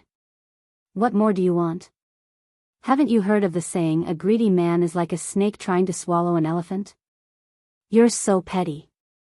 When he's born in the future, I'll tell him that your uncle is a stingy person." Lu Jing snorted coldly. "Up to you." Qin Feiyang shrugged his shoulders, turned around and walked out of the room. Looking at the clear sky, his face was full of smiles. All these years, Lu Hong had been following him and sharing his worries. It could be said that she had contributed a lot. So, he was really happy to see that Lu Hong had a good home. The emperor walked to Qin Feiyang's side without saying a word and sighed. "Feiyang, father also wants to hold a grandson." "Ah." Qin Feiyang was stunned. He turned his head and looked at the emperor helplessly. He smiled and said, "It's more practical to have a few more sons and daughters with mother." "Brat." The emperor glared at him and asked, "When are you leaving?" Qin Feiyang pondered for a moment and said with a smile, "I've already rested for more than half a year. It's time to move on. Let's do it today." "Today?" The emperor's eyes trembled and he said, "Do you need to be in such a hurry? At least give us some time to send you off. I don't want to alarm everyone." Qin Feiyang shook his head. In the past 6 months, he had asked the Golden Leopard, the Blood Kirin, Zhao Tailai, Cui Li, Tang Hai, the Willow Tree, and Yu Huang. No one hesitated.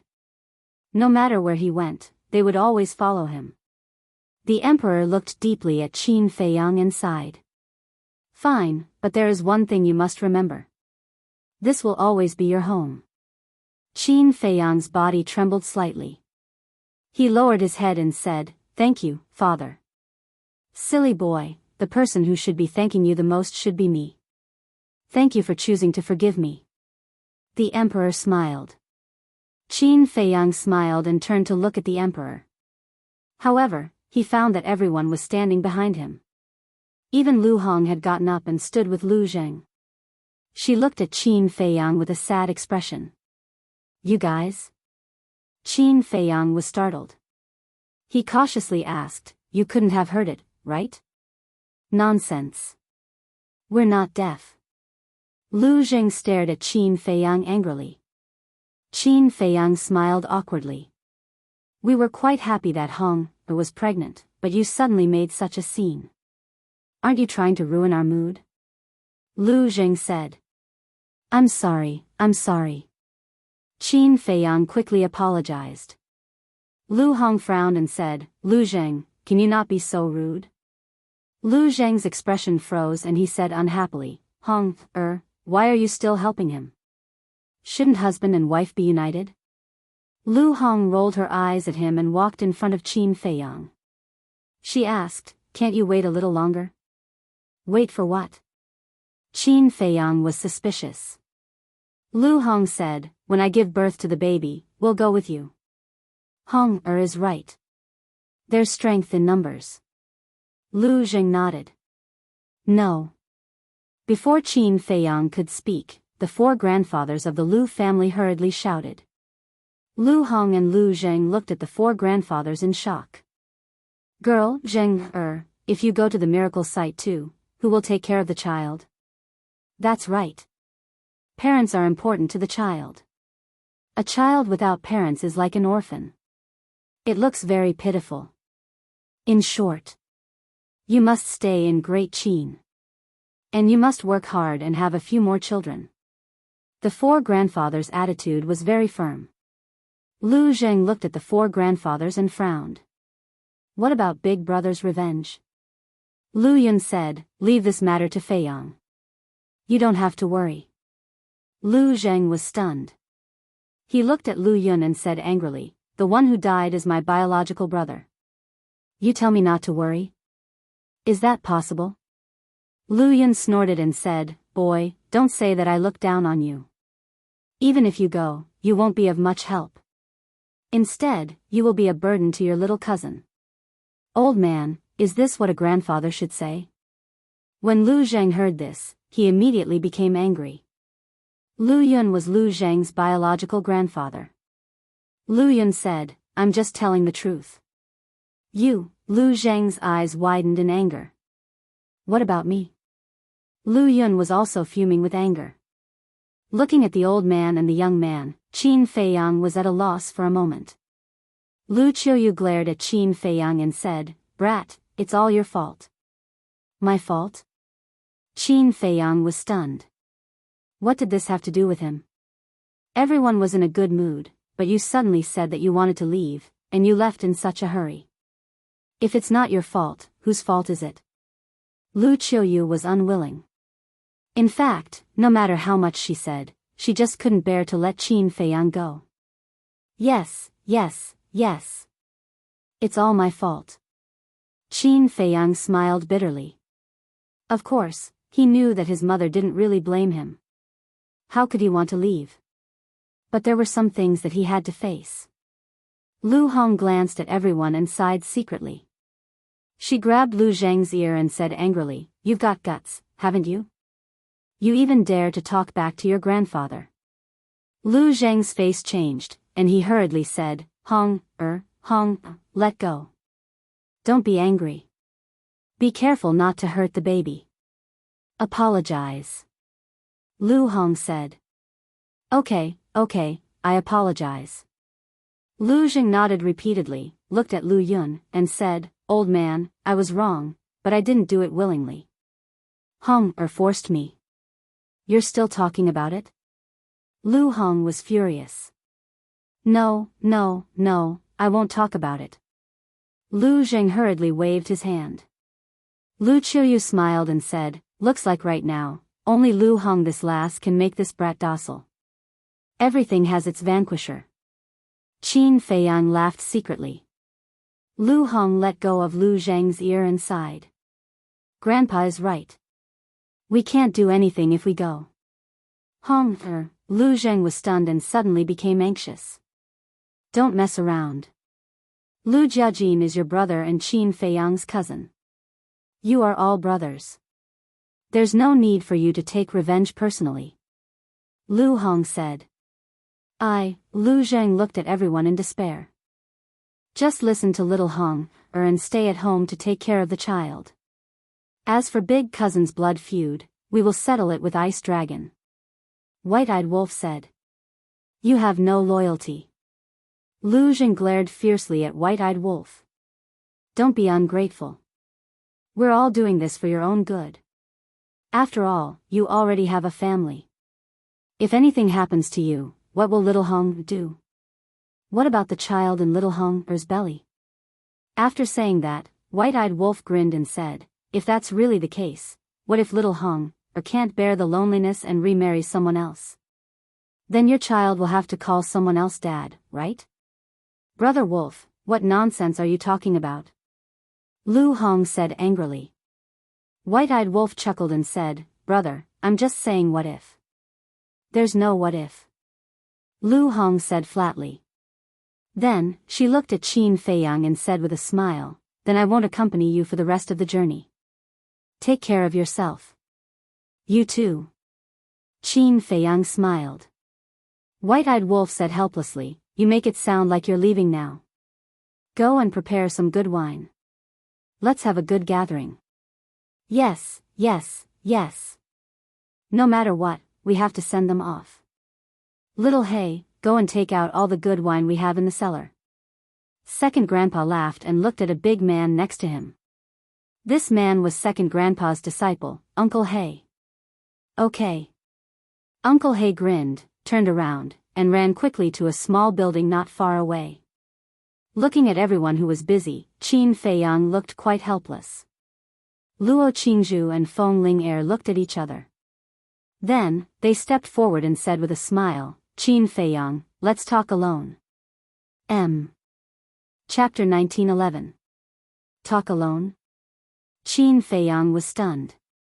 He glanced at Luo Qingzhu and Feng Ling then turned to look at the mermaid princess. "Why are you looking at me?"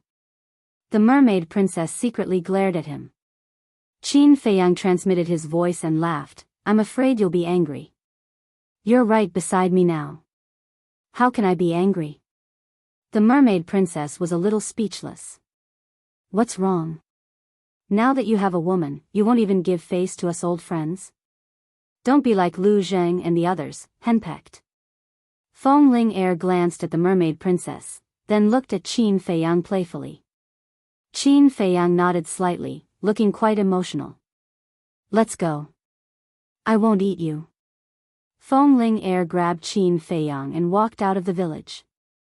Luo Qingzhu smiled helplessly and looked at the mermaid princess. We just want to talk about old times. Don't think too much. I'm not. The mermaid princess shook her head.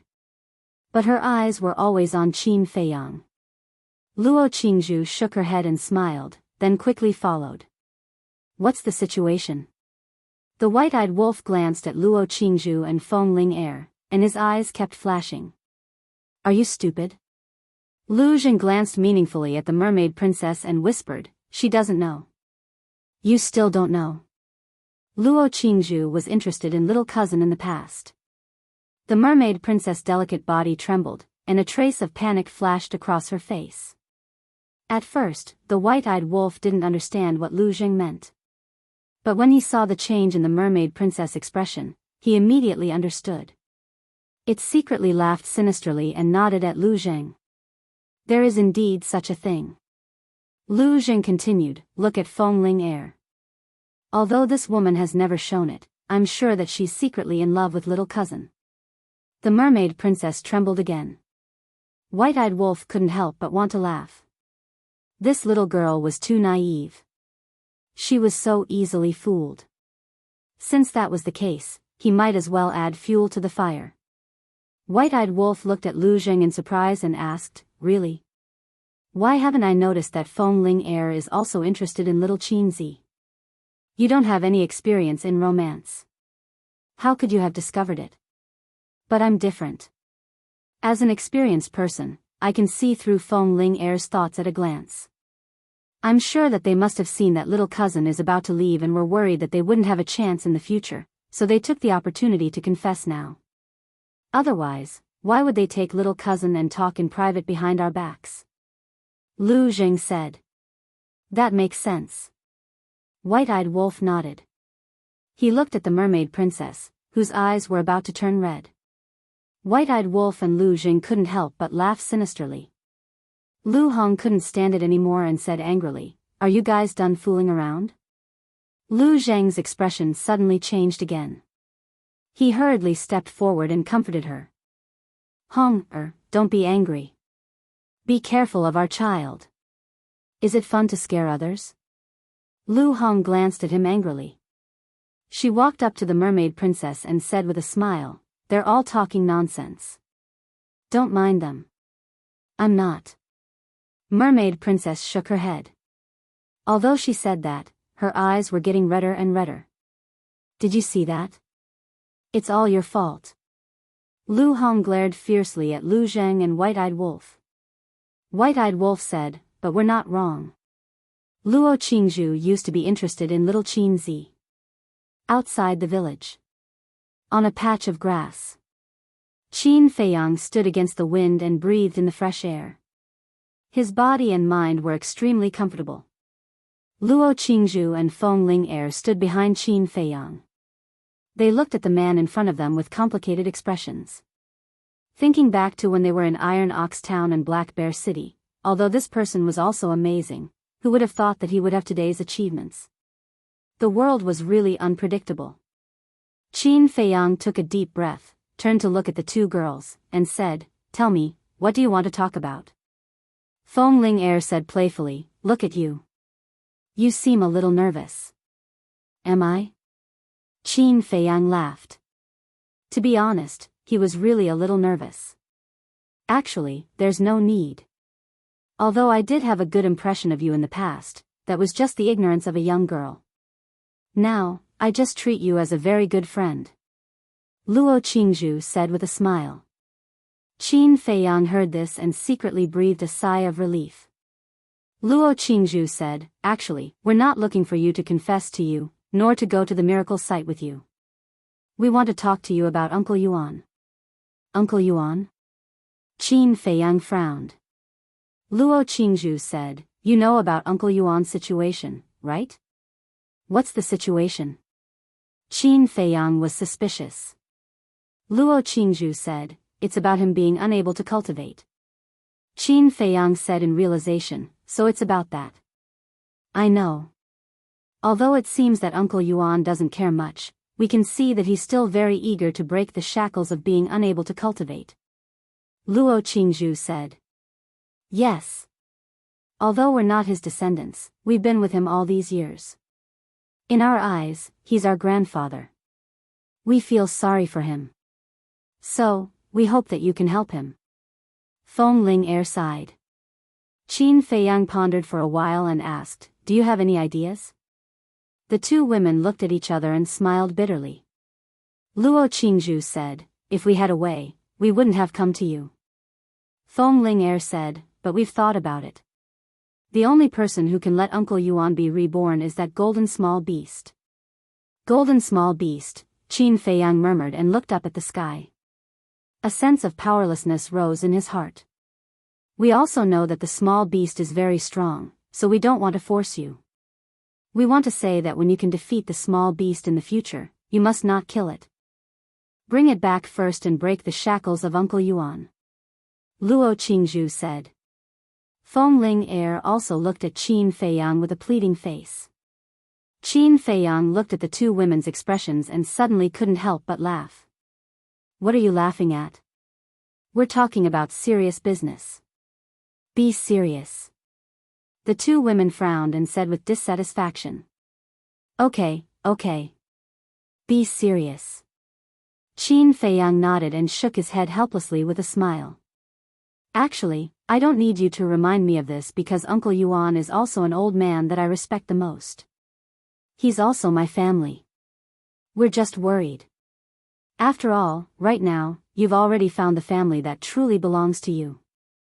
As for Uncle Yuan, at the end of the day, he's just a subordinate of your grandfather. Feng Ling said. Qin Feiyang's face darkened and said angrily, Feng Ling do I look like the kind of person who will burn the bridge after crossing it? Who knows? People's hearts change. Whether you change or not, only you know. Feng Ling pursed her lips. Qin Feiyang's veins were bulging. He let out a long breath and said, I'm not going to argue with you. Feng Ling screamed, oh, you've grown a temper. Do you remember how I taught you a lesson in Black Bear City? Qin Feiyang's face twitched and said playfully, then do you remember that I used to have a cheap fiancé? Cheap fiancé? Feng Ling was stunned and immediately became angry. She shouted, don't mention that to me again. Back in Black Bear City, Qin Feiyang just casually said that Feng Cheng's granddaughter was his fiancée. As a result, many people believed it. And the more it spread, the more outrageous it became. For this matter, Feng Ling wanted to skin Qin Feiyang alive. So when she heard about it now, she couldn't help but be angry. Okay, I thought it was back then. You're not young anymore, don't make a fool of yourself. Luo Qingzhu looked helplessly at the two and said, Qin Feiyang, hurry up and see your mermaid. When I came over just now, I saw that she didn't look well. She didn't look well? Qin Feiyang was taken aback. He looked up at the mermaid princess standing in the village, and then ran towards the village. Feng Ling shook her head and said with a smile, this guy, it seems that he is really tempted. Such a beautiful and well-behaved woman, let alone him, if I were a man, I would also be tempted. Luo Qingzhu said. Qin Feiyang suddenly stopped, turned his head to look at the two women, and said, by the way, have you decided not to go to the miracle? Not going. You know my situation. My parents have been separated since I was a child, and I have the same surname as my mother. Now that they have finally reconciled, I have to accompany them. Luo Qingzhu said with a smile. Feng Ling said, me too, I have to accompany Grandpa. I really envy you. Qin Feiyang smiled, then turned and rushed towards the mermaid princess. When the mermaid princess saw that Qin Feiyang had returned, she quickly tidied up her face and wiped the tears from the corners of her eyes. What's wrong? Who bullied you? Qin Feiyang stepped forward and asked suspiciously. No. I just thought that I would suddenly have to be separated from my father, and I felt a little uncomfortable. The mermaid princess concealed the panic in her heart and smiled. Is that so? Qin Feiyang said. Yes. The mermaid princess lowered her head and nodded. Qin Feiyang shook his head, stretched out his hands, and hugged the mermaid princess into his arms, and said with a smile, Silly girl, do you think I don't know what you are thinking? Don't worry, in this life, other than you, there will be no other woman in my heart. When the mermaid princess heard this, she could not help but quietly shed tears. Actually, it's all Lu Zhang and the white-eyed wolf's fault. They said that Sister Qingzhu likes you, and Sister Ling has a crush on you. This time, they wanted to confess to you, so they scared her. Lu Hong walked out of the room and looked at Qin Feiyang. These two bastards, I will not forgive them. A row of black lines appeared on Qin Feiyang's forehead. He knew that things were not so simple. You don't have to worry about Lu Zhang. I have already made him kneel on the washboard and face the wall to reflect on his mistakes. As for Brother Wolf, you really need to teach him a lesson. Lu Hong said helplessly. She really felt helpless against the white-eyed wolf. Kneel on the washboard? Qin Feiyang was stunned. Lu Hong said with a smile, although the Lu family is full of cultivators, everyone's life is the same as ordinary people, so there is no shortage of washboards. Qin Feiyang looked at the mermaid princess. The two of them looked at each other, and in the end, they could not help but laugh. A dignified man, and a fake god, actually had to kneel on the washboard? This guy was really pitiful. Little girl, let's go, let's gloat and vent your anger for you. Qin Feiyang grabbed the mermaid princess and ran excitedly into the room. Chapter 1912. Each and every one of them is just a bunch of kids who never grow up. Seeing this, Lu Hong shook her head and sighed. Then, she turned to look at the inner room and said coldly, Don't get up without my permission. After that, she left. In the inner room, Lu Zhang knelt on a washboard that was more than half a meter long, facing the wall and looking dejected. Ayaya, isn't this my impressive-looking and extraordinarily handsome little cousin? What are you doing? Qin Feiyang ran in and looked at Lu Zhang, who was kneeling there obediently. His eyes were full of ridicule. Lu Zhang suddenly clenched his hands and said angrily, Are you blind? It's because I have eyes that I asked you what this is. I haven't seen it before. Qin Feiyang went up and looked at the washboard curiously. Bastard! Lu Zhang roared. He wanted to find a hole to hide in. Qin Feiyang laughed and said playfully, Little cousin, this is called retribution. Do you understand? Lu Zhang raised his head and glared at Qin Feiyang with gritted teeth. But suddenly, he hugged Qin Feiyang's thigh and cried with snot and tears, Little cousin, I beg you, take back the dragon vein sword. Why? Did the dragon vein sword offend you? Qin Feiyang was puzzled. The dragon vein sword didn't offend me. But Hong threatened me with the dragon vein sword when she got angry. How am I going to live in the future?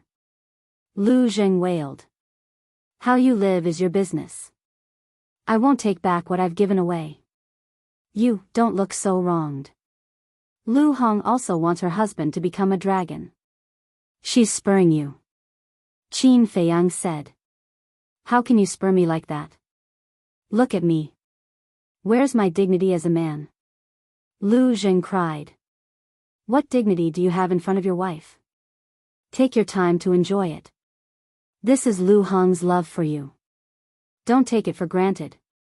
Qin Feiyang laughed mischievously and pulled the mermaid princess who was hiding at the side and laughing secretly. He turned around and left. Qin Feiyang, I hate you. Lu Zhang's roar resounded through the sky. What's that? Do you believe that I will make you kneel until tomorrow morning? Lu Hong's voice sounded from outside. Lu Zhang immediately shivered. He lowered his head and shriveled up like a frosted eggplant. Qin Feiyang walked out of the room and saw Lu Hong picking vegetables in the garden. He said with concern, "Don't do these things. Take good care of the baby. I just got pregnant.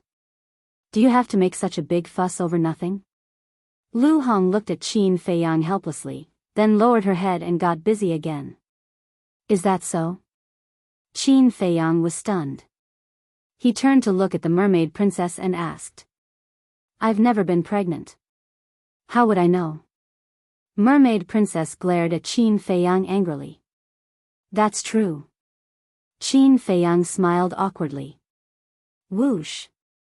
Suddenly, 3 figures appeared in the sky.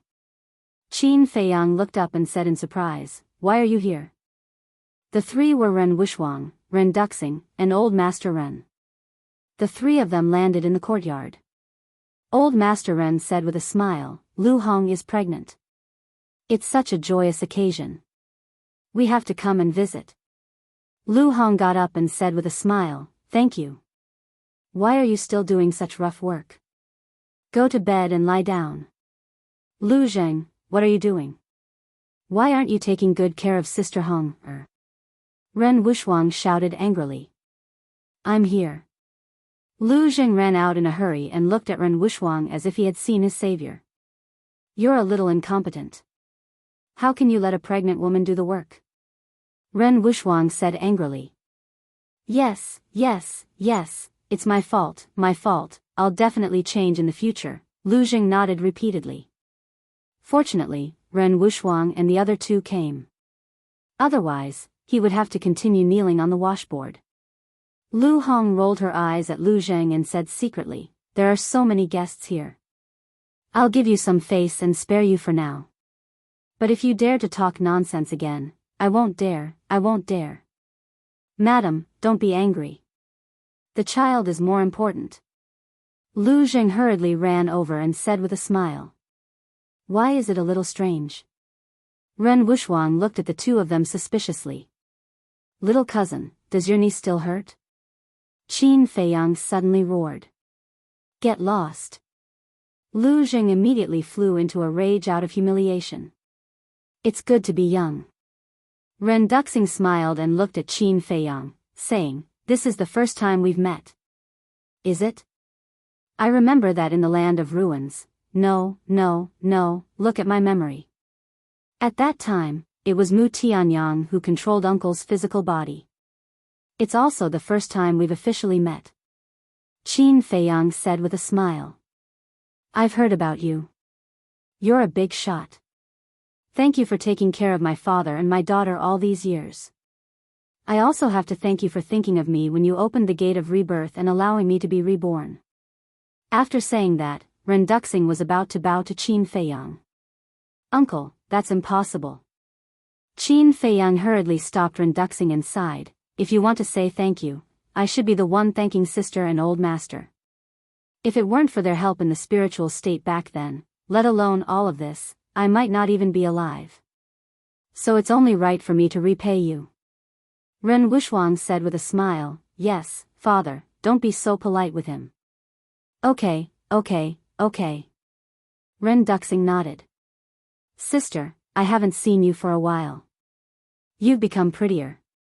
How is it? Have you found the right person?"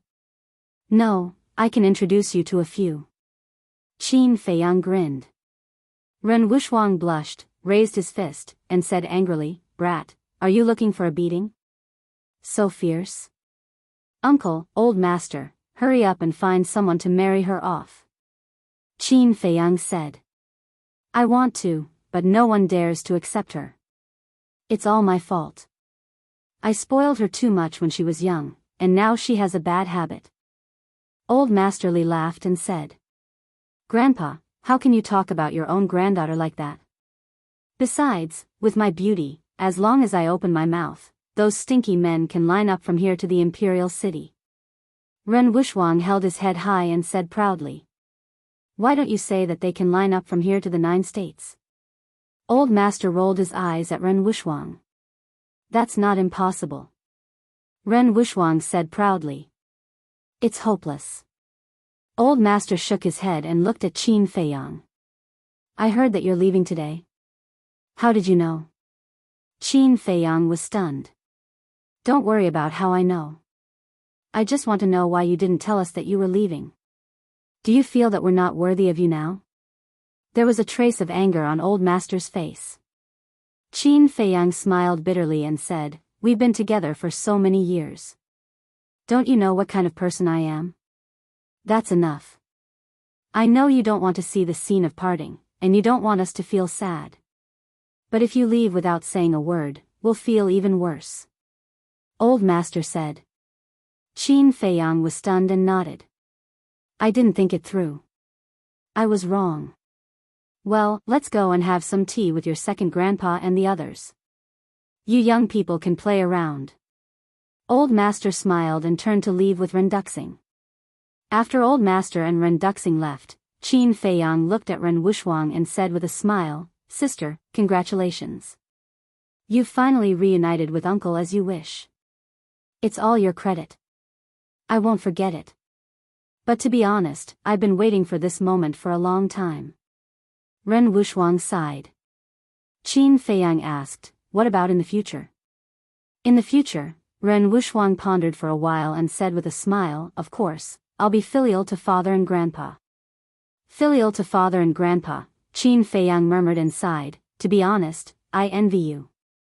You can stay with your loved ones all the time. Ren Wushwang said, As long as you can let go of everything, you can do it too. It's easier said than done to let go. Qin Feiyang shook his head. I don't know how to enlighten you, nor do I have the ability to help you. I can only say one thing. No matter where you go, you have to protect yourself. Ren Wushwang said. Thank you. You'll always be my sister. After Qin Feiyang said that, he added, Cheap sister. Brat. Ren Wushwang raised her slender arm and knocked hard on Qin Feiyang's head. However, her eyes were full of doting. All along, Qin Feiyang had been like a younger brother in her heart. Looking at her younger brother, who was so responsible and responsible, she felt gratified from the bottom of her heart. Young Master. Boss Qin. Master. At this time, more figures descended in the sky above the courtyard. Qin Feiyang looked up and glanced at the familiar faces. He smiled helplessly and said, You're all here. Among these people, there were Yan Wei, Wang Yangfeng, Wang Xiaojia, Qin Qin, Ling Yunfei, Zhao Shuanger, Fatso, Pei Yi, Gong Sunbei, Wang Zicheng, and so on. Yan Wei said angrily, You're still hiding so many important things from us. Young Master, you're not being honest. Soon. Another group of people rushed over. Tantai Li, Yi Shu, the monkey-faced old man, the hook-nosed old man, Emperor Hong, Elder Qin, Sun Dahai, Li He, Jiang Jingyi, Yan Nanshan, the Mermaid Emperor, and so on. Qin Feiyang said suspiciously, I'm a little puzzled. How did you get the news? Brother told them. The white-eyed wolf's voice sounded. Qin Feiyang looked up again and saw the white-eyed wolf flying over with Zhao Tai-Lai and a group of beasts. There were Blood Kirin, Thunder Leopard, Seal, Black Dragon Snake, Golden Wolf King, Crocodile Emperor, Winged Snow Eagle, and so on. Zhao Tai-Lai and the others had been traveling in the imperial capital for the past 6 months. Originally, Qin Feiyang wanted to wait until he left before informing them. In the end, he didn't expect the ingrate to call all of them over. This was good too. After all, as the old man said, leaving without a word might make everyone feel worse.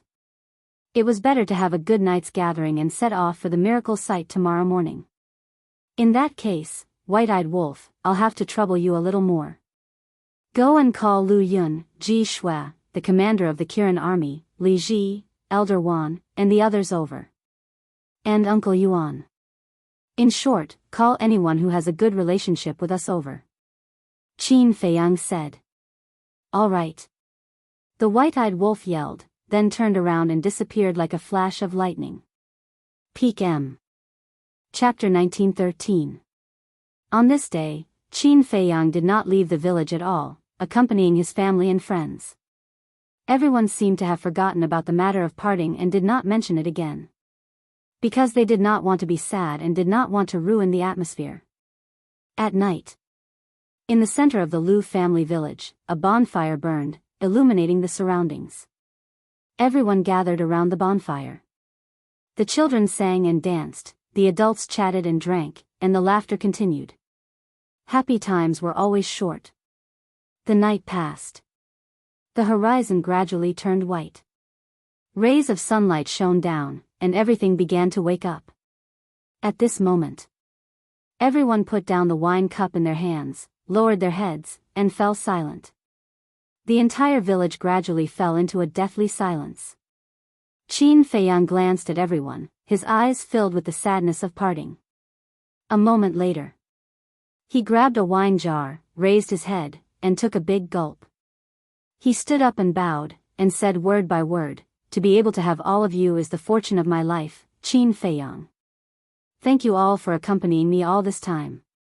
From now on, no matter where I, Qin Feiyang, go, I will never forget all of you." Everyone raised their heads and looked at Qin Feiyang, their eyes filled with tears. "Thank you. Thank you so much. You will always be the people I care about the most, and Great Qin will always be my home. Everyone must take care and wait for my return." After Qin Feiyang finished speaking, he shouted, "Chui Li, old Zhao, give me the 10,000 beasts diagram and the ancient pagoda." Chui Li and Zhao Tailai stood up and walked in front of Qin Feiyang. The 10,000 beasts diagram and the ancient pagoda immediately appeared out of thin air. Qin Feiyang directly erased the blood contract inside, and then took out the divine phoenix blade. "Mother, the 10,000 beasts diagram is for you." Qin Feiyang waved his hand, and the 10,000 beasts diagram flew in front of Lu Qiuyu. "Yan Wei, the divine phoenix blade is for you." Qin Feiyang waved his hand again, and the divine phoenix blade also flew in front of Yan Wei. "Wang Yangfeng, the ancient pagoda is for you." As his voice fell, the ancient pagoda also flew in front of Wang Yangfeng. Feiyang, young master, however. Lu Qiuyu and the other two turned a blind eye to the 10,000 beasts diagram, divine phoenix saber, and ancient pagoda. They stared at Qin Feiyang without blinking, afraid that they would miss something. Tears blurred their vision. Qin Feiyang glanced at them one by one and shouted, "Let's go." A portal opened. Qin Feiyang resolutely turned around and stepped into the portal. "Feiyang, you have to take care of yourself. You must come back. We will always be waiting for you at home." Just as Qin Feiyang turned around, Lu Qiuyu's heart-wrenching voice rang out. Qin Feiyang's heart ached. Tears welled up in his eyes uncontrollably. But he didn't turn around. He was afraid that if he turned around and saw those reluctant faces, he would not be able to resist staying. "Father, uncle, auntie, take care of yourselves." The mermaid princess bowed deeply and turned to enter the teleportation gate. The emperor said, "Girl, take care of yourself. Take care of Feiyang." "I will, uncle." The mermaid princess smiled without turning her head. "Everyone, take care." Zhao Tailai and the others looked at each other, cupped their hands, and said something to everyone. Then, they turned around and entered the portal. After the portal disappeared, no one left. They couldn't bear to part with it for a long time. The Sea of Reincarnation. Above an island. Qin Feiyang looked at his companions in front of him. This time, in addition to the mermaid princess and the white-eyed wolf, Tang Hai, Zhao Tailai, Chui Li, the Blood Kirin, the Golden Panther, the Willow Tree, and Yu Huang had followed him into the miracle. Yan Wei. Qin Feiyang wanted to keep him by his side. That was because he owed Yan Wei too much and wanted to make it up to him. However, Yan Wei told him that he had been lurking around the Grandmaster all these years. It was like walking on thin ice. He was too tired and wanted to take a good rest. After Qin Feiyang heard this, he didn't force him. Staying in the Great Qin Empire might be the right choice for Yan Wei. So, he left the divine phoenix blade to Yan Wei. The divine phoenix blade had given birth to an artifact spirit. In the future, it would definitely grow into a supreme-grade divine artifact, or even a peak-grade legendary divine artifact. It could be considered a bit of his feelings for Yen Wei. Of course, he also knew that the divine phoenix blade alone couldn't make up for Yen Wei's sacrifice over the years. Therefore, he also specially instructed Emperor Hong and his father to take good care of Yen Wei and Yen Wei's clansmen in the future. As for Li Jian, the Golden Wolf King, the Silver Wolf King, and the Crocodile Emperor, they all chose to stay in the Great Qin Empire. Qin Feiyang didn't force them. After all, he had said from the beginning that he respected everyone's opinions. Moreover, Li Jian, the Crocodile Emperor, and the other beasts staying in the Great Qin Empire also relieved him of his worries. This was because Li Jian, the Crocodile Emperor, and the other beasts were his most loyal subordinates. Moreover, they had all opened the door of potential and stepped into the false god realm. Their future achievements were limitless. With them around, it was enough to protect the future generations of the Great Qin Empire. As for Wang Zicheng, Big Barbarian Bull, Spirit Queen, Viper, Dan Wangkai, and the 6 elders, they all chose to return to the Forgotten Continent to assist Gongsun Bei. Actually, Qin Feiyang also understood in his heart. Whether it was Yen Wei, Li Jian, or the others, they didn't want to be a burden to him. Because in their opinion, no matter how hard they worked, they wouldn't be able to catch up to Qin Feiyang. The gap in strength would only get bigger and bigger. Therefore, even if they followed, they wouldn't be able to help. It was better to stay in the Great Qin Empire and the Forgotten Continent, take care of the rear, and let Qin Feiyang go out without any worries. In short, one sentence, they didn't want to be a burden to Qin Feiyang. However, Qin Feiyang had never thought of it that way. Huff. Taking a deep breath, Qin Feiyang looked at Tang Hai and the others and smiled. "Are you ready?" Everyone nodded. "Then, let's go." Qin Feiyang waved his hand and led a group of people towards the demonic dragon island in a grandiose manner. However, when they approached the demon dragon island, everyone was stunned in the void. The demon dragon island that had been shattered and swallowed by the sea actually appeared in front of them again. What's going on? Zhao Tailai was surprised. Hee. It's this old man who recreated the demon dragon island. Suddenly, a faint laughter sounded. A white-haired old man appeared in front of everyone. His old face was full of smiles. Uncle Yuan? Qin Feiyang was stunned and hurriedly went up, smiling. "I thought I wouldn't have the chance to see you before I left. It turns out that you've already been waiting for me here. Uncle Yuan didn't show up at yesterday's gathering. Going there will only add to the sadness." Qin Yuan shook his head and smiled. "This trip to the divine site is dangerous and unpredictable. Uncle Yuan will give you a killing intent that can save your life at the critical moment." Qin Yuan waved his hand and a killing intent swept out from his forehead and entered Qin Feiyang's sea of consciousness. "Thank you." Qin Feiyang was touched. Uncle Yuan stepped forward and tidied up Qin Feiyang's clothes, saying, "You must come down alive. Don't let everyone wait in vain."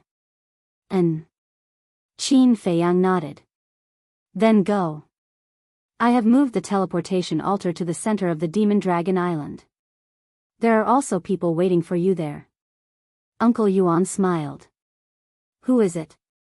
Qin Feiyang was suspicious. "You'll know when you get there." Uncle Yuan smiled slightly. "Then I'll take my leave. In the future, I'll have to trouble Uncle Yuan to take care of my mother and the others." Qin Feiyang said. "You left behind so many subordinates, do you still need me to take care of them?" Uncle Yuan was helpless. "Isn't this because you are more reliable?" Qin Feiyang smiled, bowed deeply to Qin Yuan, and flew toward the central area of the Demon Dragon Island. Central area. In a valley. A blood-colored altar was located in the middle of the valley. Beside the altar stood a man and a woman, as well as a beast several meters long. The beast was shaped like a big dog, with blood-red hair all over its body and 6 heads on its shoulders. Obviously, it was the Cerberus. With the Cerberus here, the man's identity was naturally revealed. Tan Wu. The woman looked to be in her 20s, wearing a long white dress. Her black hair was like a waterfall. She stood silently beside the altar with a trace of melancholy in her eyes. This person was Lin Yi. When Qin Feiyang and others found the valley and saw Lin Yi and the Cerberus, they couldn't help but look stunned. Tan Wu looked up at everyone. Finally, he looked at Qin Feiyang and smiled. "Brother Qin, I have been waiting here for a long time." Qin Feiyang landed next to the altar and said in surprise, "You and the Cerberus are going to the miracle too? Why? Do you have a problem with it?" "We won't follow you." The Cerberus pouted. "Damn dog, can you be a little polite?"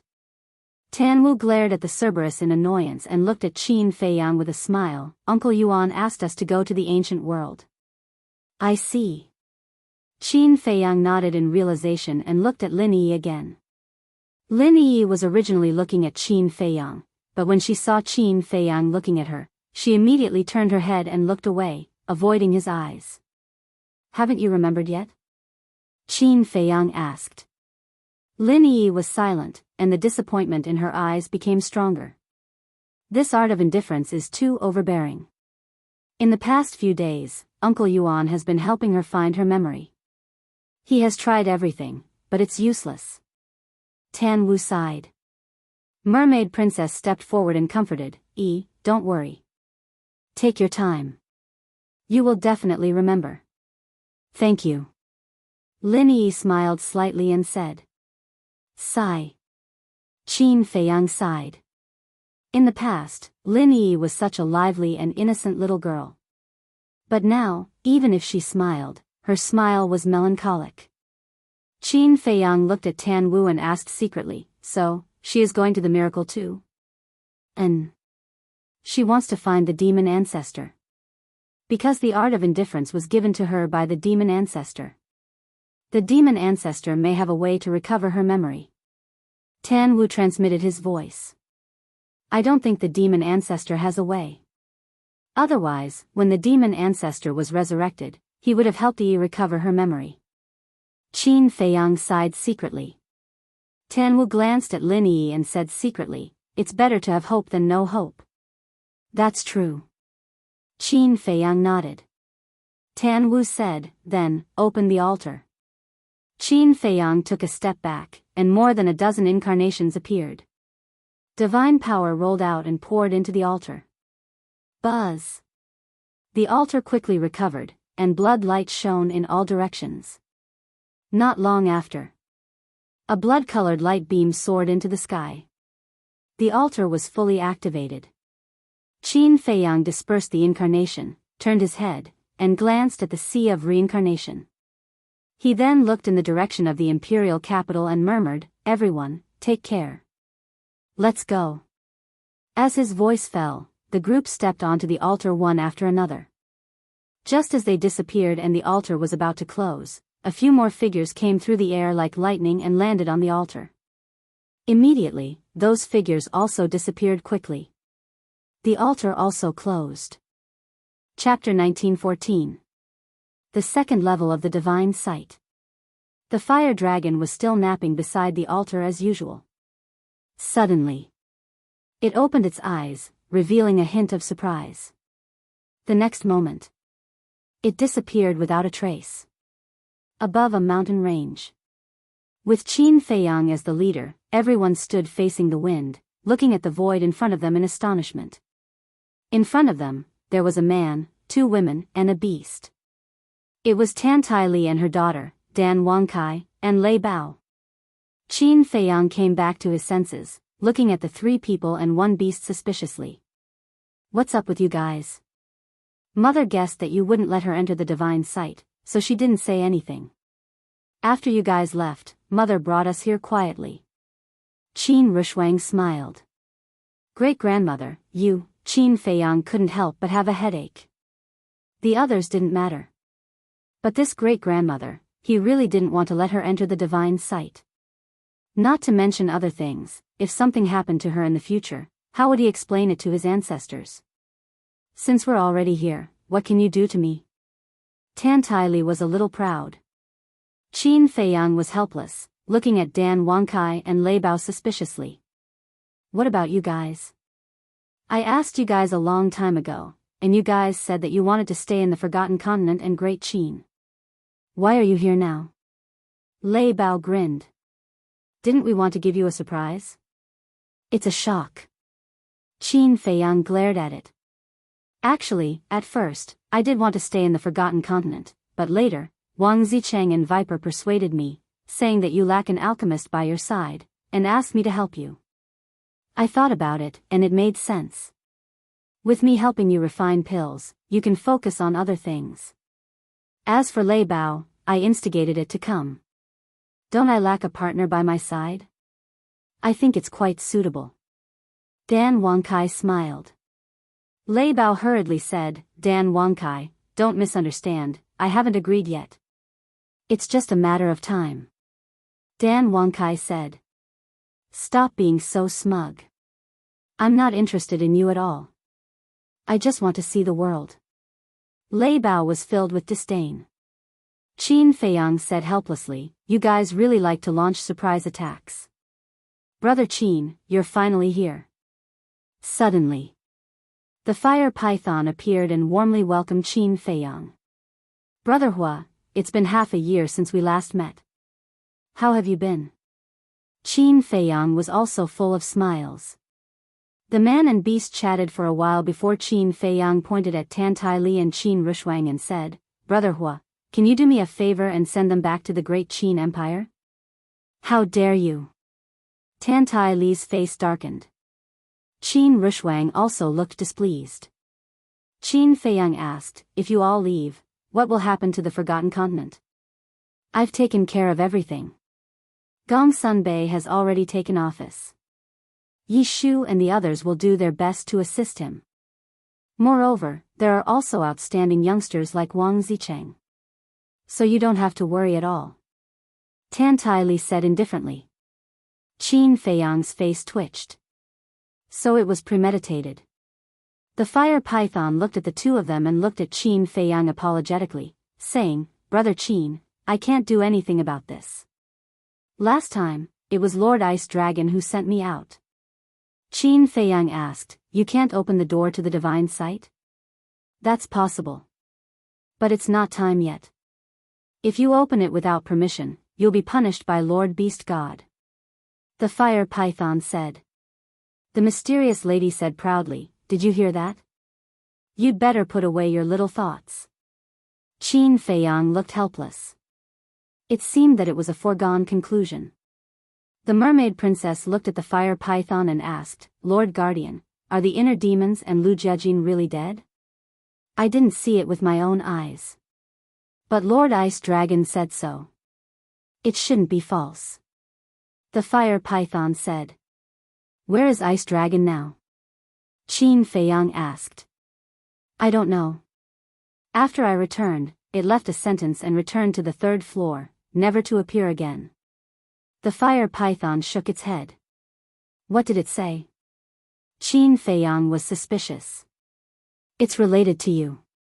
It said that I'm not allowed to let you enter the third floor. The fire python said. I'm not allowed to enter the third floor? Is there some unspeakable secret on the third floor? Qin Feiyang said angrily. I don't know about this, but I don't dare to disobey Lord Ice Dragon's orders, so, the fire python looked at Qin Feiyang with some difficulty. Huff.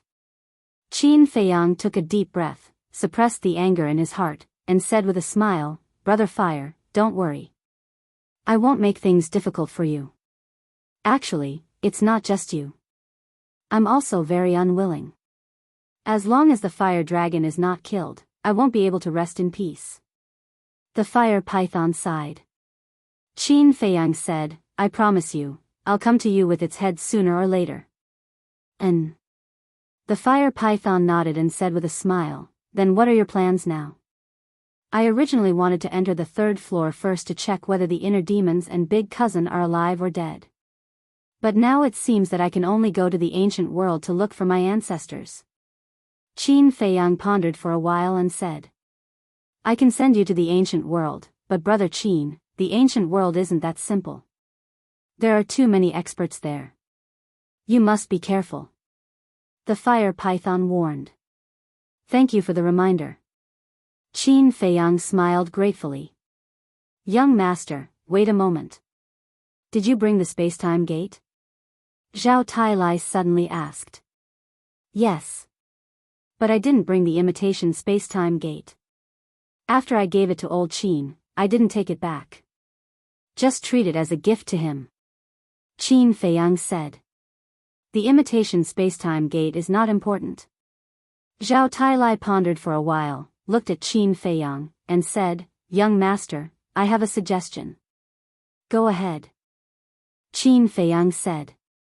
Zhao Tailai said, we can open the space-time gate and enter the third floor. This way, we won't be making things difficult for the guardian. Qin Feiyang was stunned.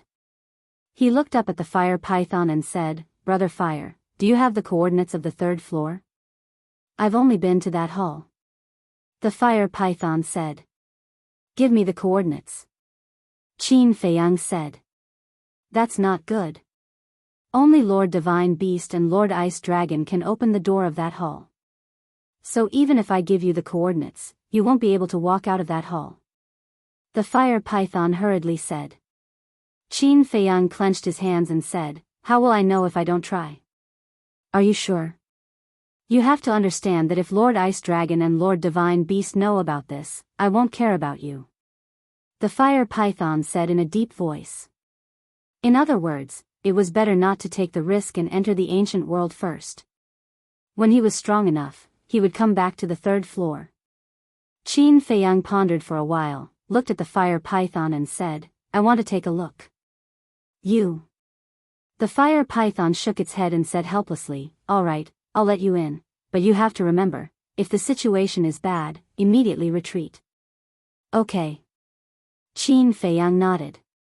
The fire python's divine power gushed out and poured into the teleportation altar. Buzz. The teleportation altar quickly recovered. Brother Fire, what are you doing? Qin Feiyang was surprised. Didn't they say to open the space-time gate and enter?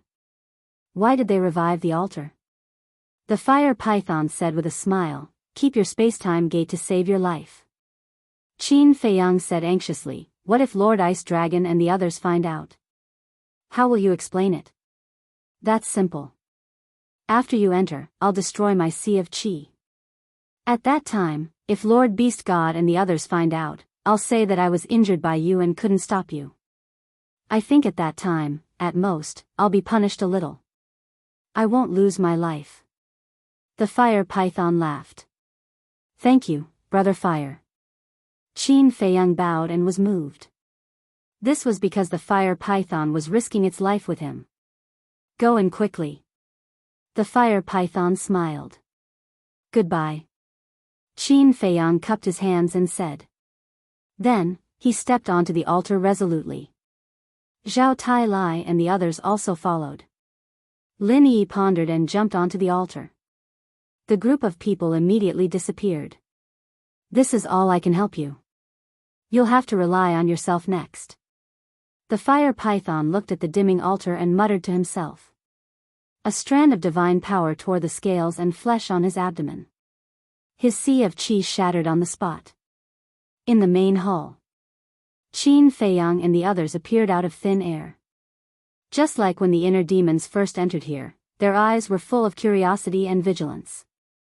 Inside the main hall, it was empty. There wasn't even a shadow. After glancing around carefully, Qin Feiyang walked straight to the door of the main hall. The door was closed. Qin Feiyang pushed hard, but there was no response at all. Qin Feiyang said, Go around and see if there are other exits. The group immediately dispersed. Only Tantai stayed beside Qin Feiyang. She looked at the door and frowned. How did the inner demons get out in the first place? I think it may be related to the ice dragon. Qin Feiyang raised his arm. Murderous aura surged, and a crimson long sword condensed. Tantai saw it and immediately took a few steps back. Slash. Qin Feiyang yelled and slashed at the door. With a loud bang, the door did not split open. Instead, he was blasted out with blood spurting from his mouth. Is there anything wrong? Tan Li hurriedly stepped forward, supported Qin Feiyang, and asked with concern. I'm fine. Qin Feiyang waved his hand and looked at the door. His eyes were full of unwillingness to admit defeat. Soaring Dragon's secret art activated. His cultivation soared to great success, War God, in an instant, and then he slashed again. But in the end, the door still did not respond at all. Tan Li sighed. It seems that what Fire Python said is true. We can't get out of this main hall at all. At this time, Zhao Tailai and others gathered around and shook their heads at Qin Feiyang. The entire main hall was integrated. Not to mention an exit, there wasn't even a gap. Qin Feiyang's eyes were full of unwillingness. He shouted, "Follow me to bombard the door. I don't believe that it can't be opened." Boom! Divine power erupted one after another. Except for Dan Wangkai, everyone took action. Even Lin Yi also contributed her strength. Boom!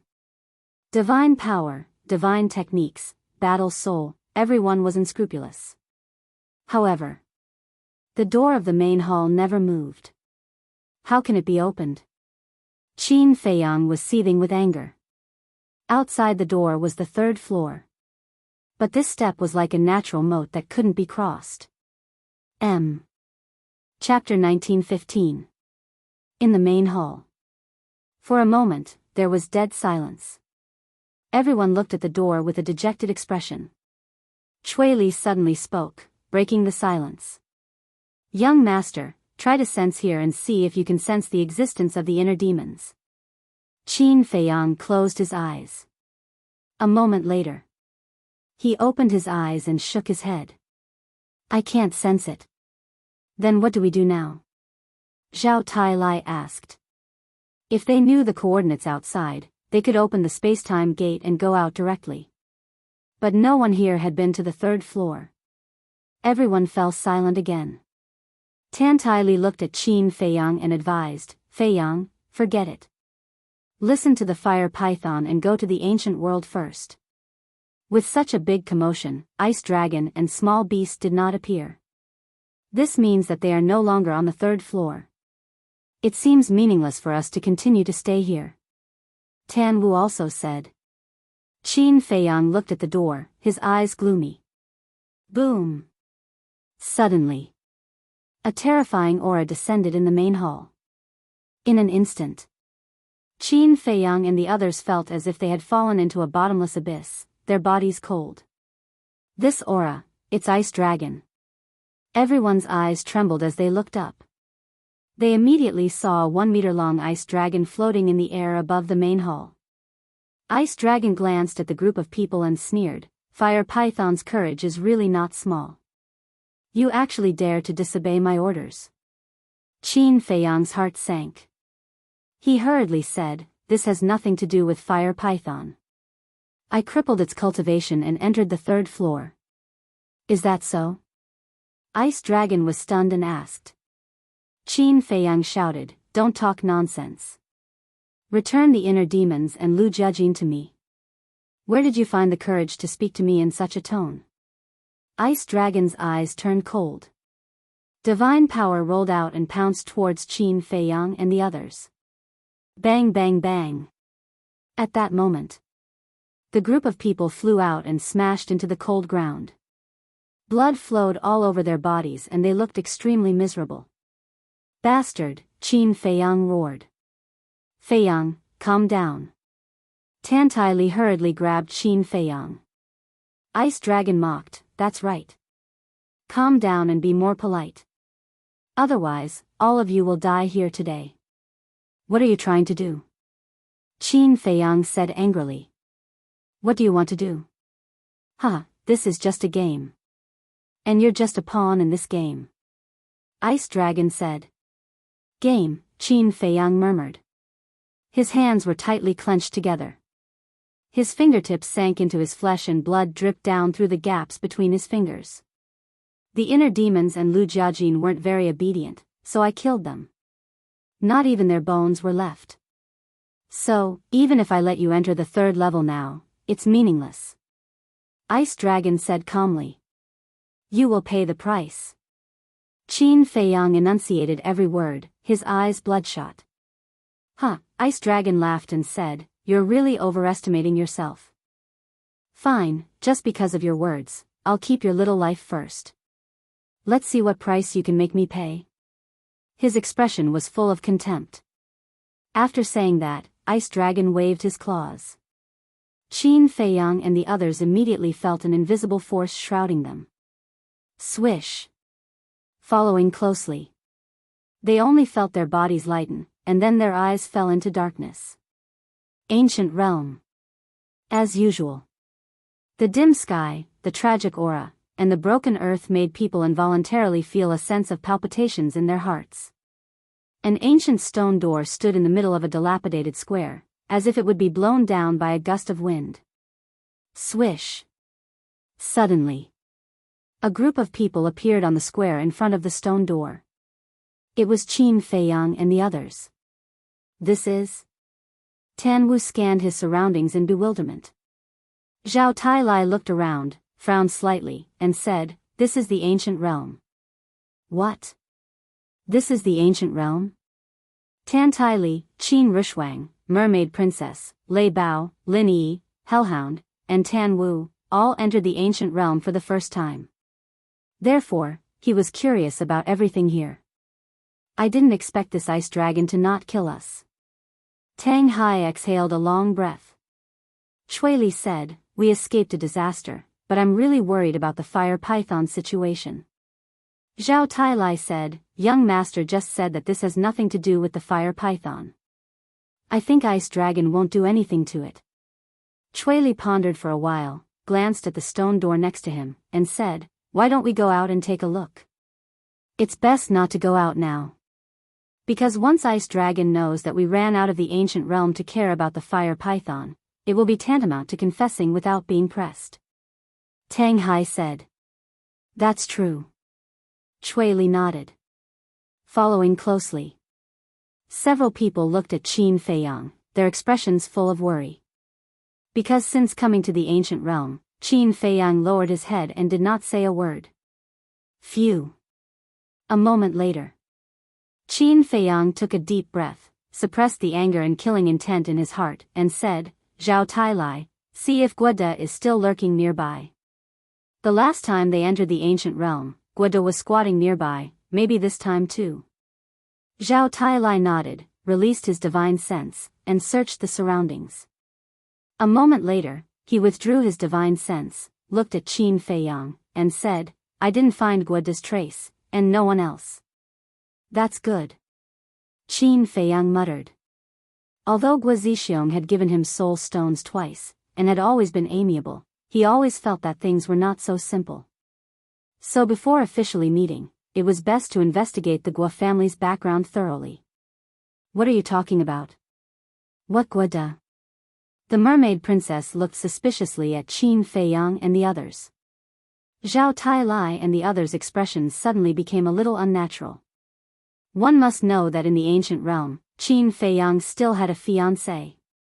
Tan Wu looked at everyone at this time, cupped his hands, and said with a smile, everyone, since we have already come to the ancient realm, then we will bid farewell here. Immediately after. He looked at Qin Feiyang again and comforted, don't be too sad. After all, the road ahead is still very long. We have to go on strong. Thank you. Take care. Qin Feiyang did not stop him. Since Uncle Yuan let Tan Wu and the Hell God Hound enter the ancient realm, he must want to let the two of them play freely. Tan Wu smiled, jumped up, landed on the Hell God Hound's back, and shouted, damn dog, let's go. Fuck. Am I your mount? Get down. The Hell God Hound yelled angrily. While running wildly, it bumped Tan Wu and quickly disappeared from everyone's sight. Lin Yi glanced at everyone, looked at Mermaid Princess, and said, I'm leaving too. You're leaving too? Mermaid Princess was taken aback and hurriedly said, come with us. We can take care of each other. Thank you. Lin Yi smiled, then left without looking back. Mermaid Princess wanted to chase, but Qin Feiyang reached out and stopped her. He shook his head and said, "Don't force it." Mermaid Princess frowned and said, "But, she obviously doesn't want to face us now. If we still force her to stay, it will only put everyone in an awkward situation. Let her be. When she recovers her memory in the future, she will come to us." Qin Feiyang said. Sigh. Mermaid Princess sighed. Young Master. After Emperor Qin entered the third level, he inexplicably appeared in the ancient realm. Do you think there is some connection between this ancient realm and the third level of miracle? Zhao Tailai said. I don't know. Qin Feiyang shook his head, closed his eyes again, and once again sensed the existence of the inner demons. He was unwilling to give up. He really couldn't accept the fact that the inner demons were dead. However, after a long time, he still couldn't sense the existence of the inner demons in the ancient realm. Mermaid Princess grabbed Qin Feiyang's hand and said, "Feiyang, don't be like this. We feel uncomfortable." Yeah. Tan Tai Li and others also nodded. Qin Feiyang looked at them one by one. After a short silence, he lowered his head and said, "I'm sorry to make everyone worry, but it's fine now." That's right. Blood Kirin grinned and said, "But there is one thing that I have been holding back for a long time. Now, I have to say it." What is it? Qin Feiyang was suspicious. You gave away the picture of 10,000 beasts, dragon vein sword, Kirin armor, and wind moon pavilion, which weakened our overall strength by several times. In the future, if we encounter a powerhouse, what should we do? Qin Feiyang's actions made the Blood Kirin very unhappy. Qin Feiyang was stunned. He shook his head and said with a smile, "Don't we still have the Golden Pearl and the Space-Time Gate?" You gave the Golden Pearl to the lady. Although the Space-Time Gate can travel through the void, it doesn't have any destructive power. It doesn't help increase our combat strength at all. The Blood Kirin pouted. The lady it was talking about was not Tan Tai Li, but the Mermaid Princess. Tan Tai Li smiled and said, "It's okay. I brought the God Tower in." The God Tower. The Blood Kirin's eyes lit up. The God Tower was a legendary artifact. With this artifact guarding it, they could boldly explore the ancient realm. Chui Li glanced at the Blood Kirin and said, "No matter how strong the God Tower is, it is just an external object. Don't rely on it too much." I agree. The most important thing is still our own strength. We have rested for so long. It's time to work hard. Young Master, take us to the castle. Zhao Tailai said.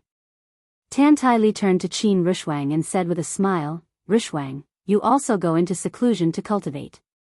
Okay. Qin Rushwang nodded.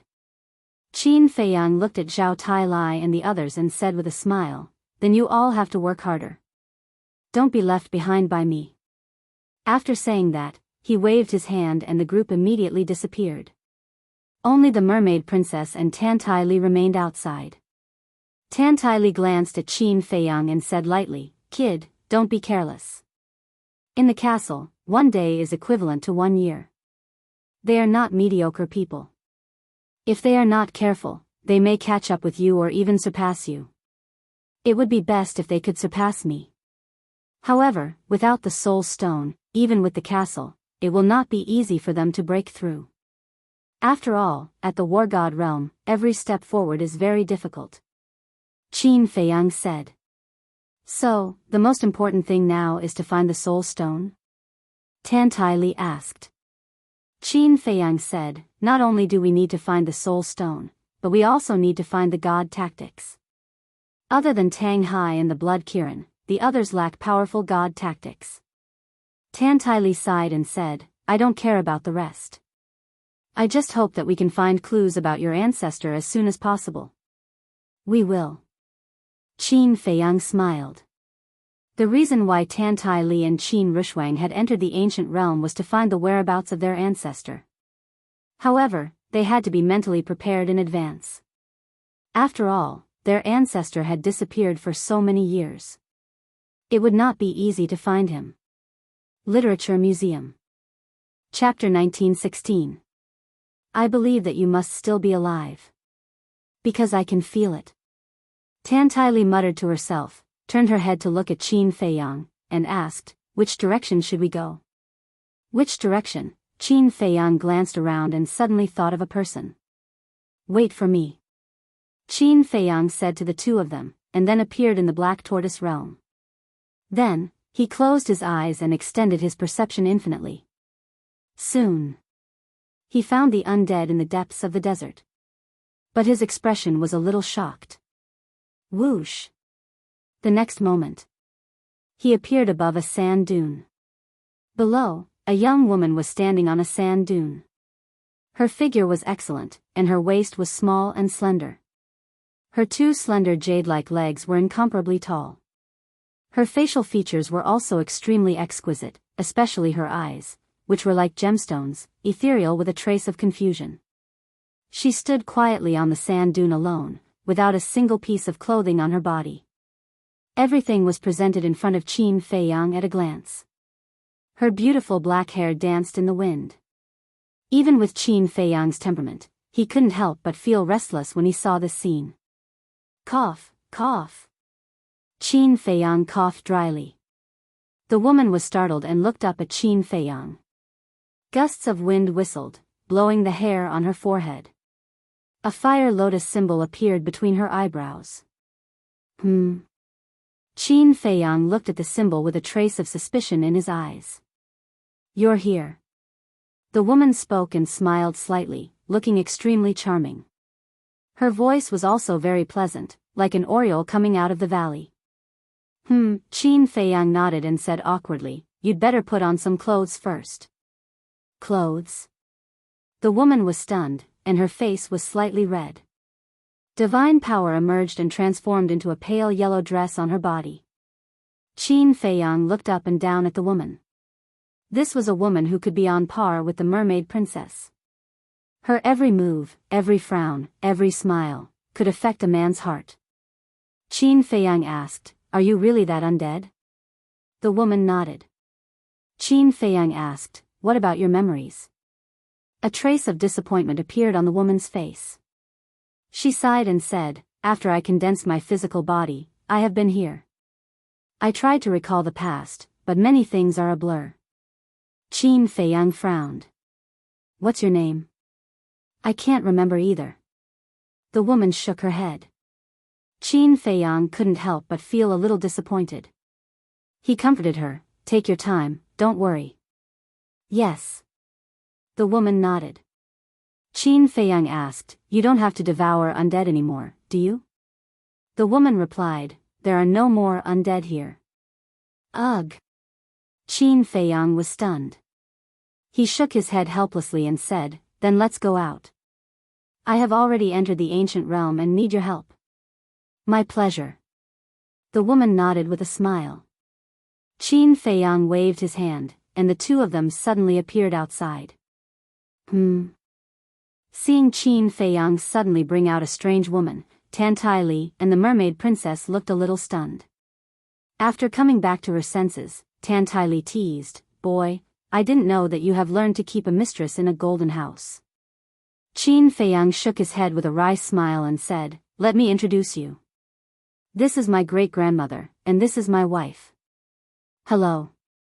The woman bowed politely and smiled. The mermaid princess looked at the woman, then looked at Qin Feiyang and asked, what about her?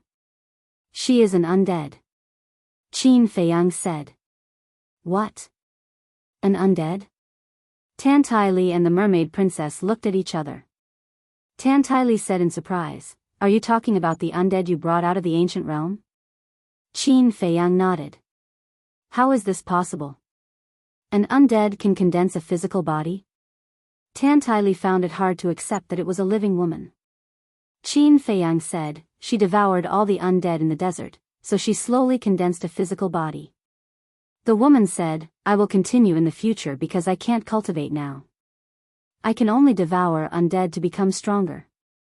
Qin Feiyang said with a smile, this ancient realm doesn't lack undead. The mermaid princess asked, then should we call you? The woman thought for a moment, then touched the fire lotus between her eyebrows and said, you can call me Fire Lotus. Fire Lotus? Qin Feiyang and the others looked at each other. Although my memory is very vague, I can vaguely feel that this Fire Lotus mark is very important to me. It is even possible that this Fire Lotus mark represents my identity. After the woman finished speaking, her divine power surged again and condensed into a mask, covering her face and the Fire Lotus mark. What are you doing? Qin Feiyang was suspicious. The woman said with a smile, before I figure out my identity, it is best not to let others see this mark to avoid being used by others. Qin Feiyang suddenly smiled and said, you've considered everything quite thoroughly. Although I can't remember the past, I still have a sense of crisis. Let's not talk about this first. What do you need me to do? The woman said. Qin Feiyang said, you should know where the Guo clan is, right? The Guo clan, the woman thought for a moment and asked, are you talking about the two people called Guoji and Guoda? Qin Feiyang nodded. Seeing this, the woman's eyes flashed with killing intent. Qin Feiyang said with a smile, it seems that you don't have a good impression of the Guo clan. Of course. Back in the ancient realm, Guoji repeatedly came to find trouble with me. Last time, he even brought Guoda. If you hadn't saved me, my soul would have been scattered. The woman's eyes were filled with bone-chilling coldness. Qin Feiyang asked, then do you know where the Guo clan is? I do. Once, Guoji brought a few burly men over. I killed those burly men and Guoji escaped. After that, I followed him and went to his clan. The woman said. Qin Feiyang said with a smile, it's good that you know. Bring me there. Are you sure? The Guo clan has more than 30 war gods. You know Guo Zixiong's cultivation. He is a great success war god.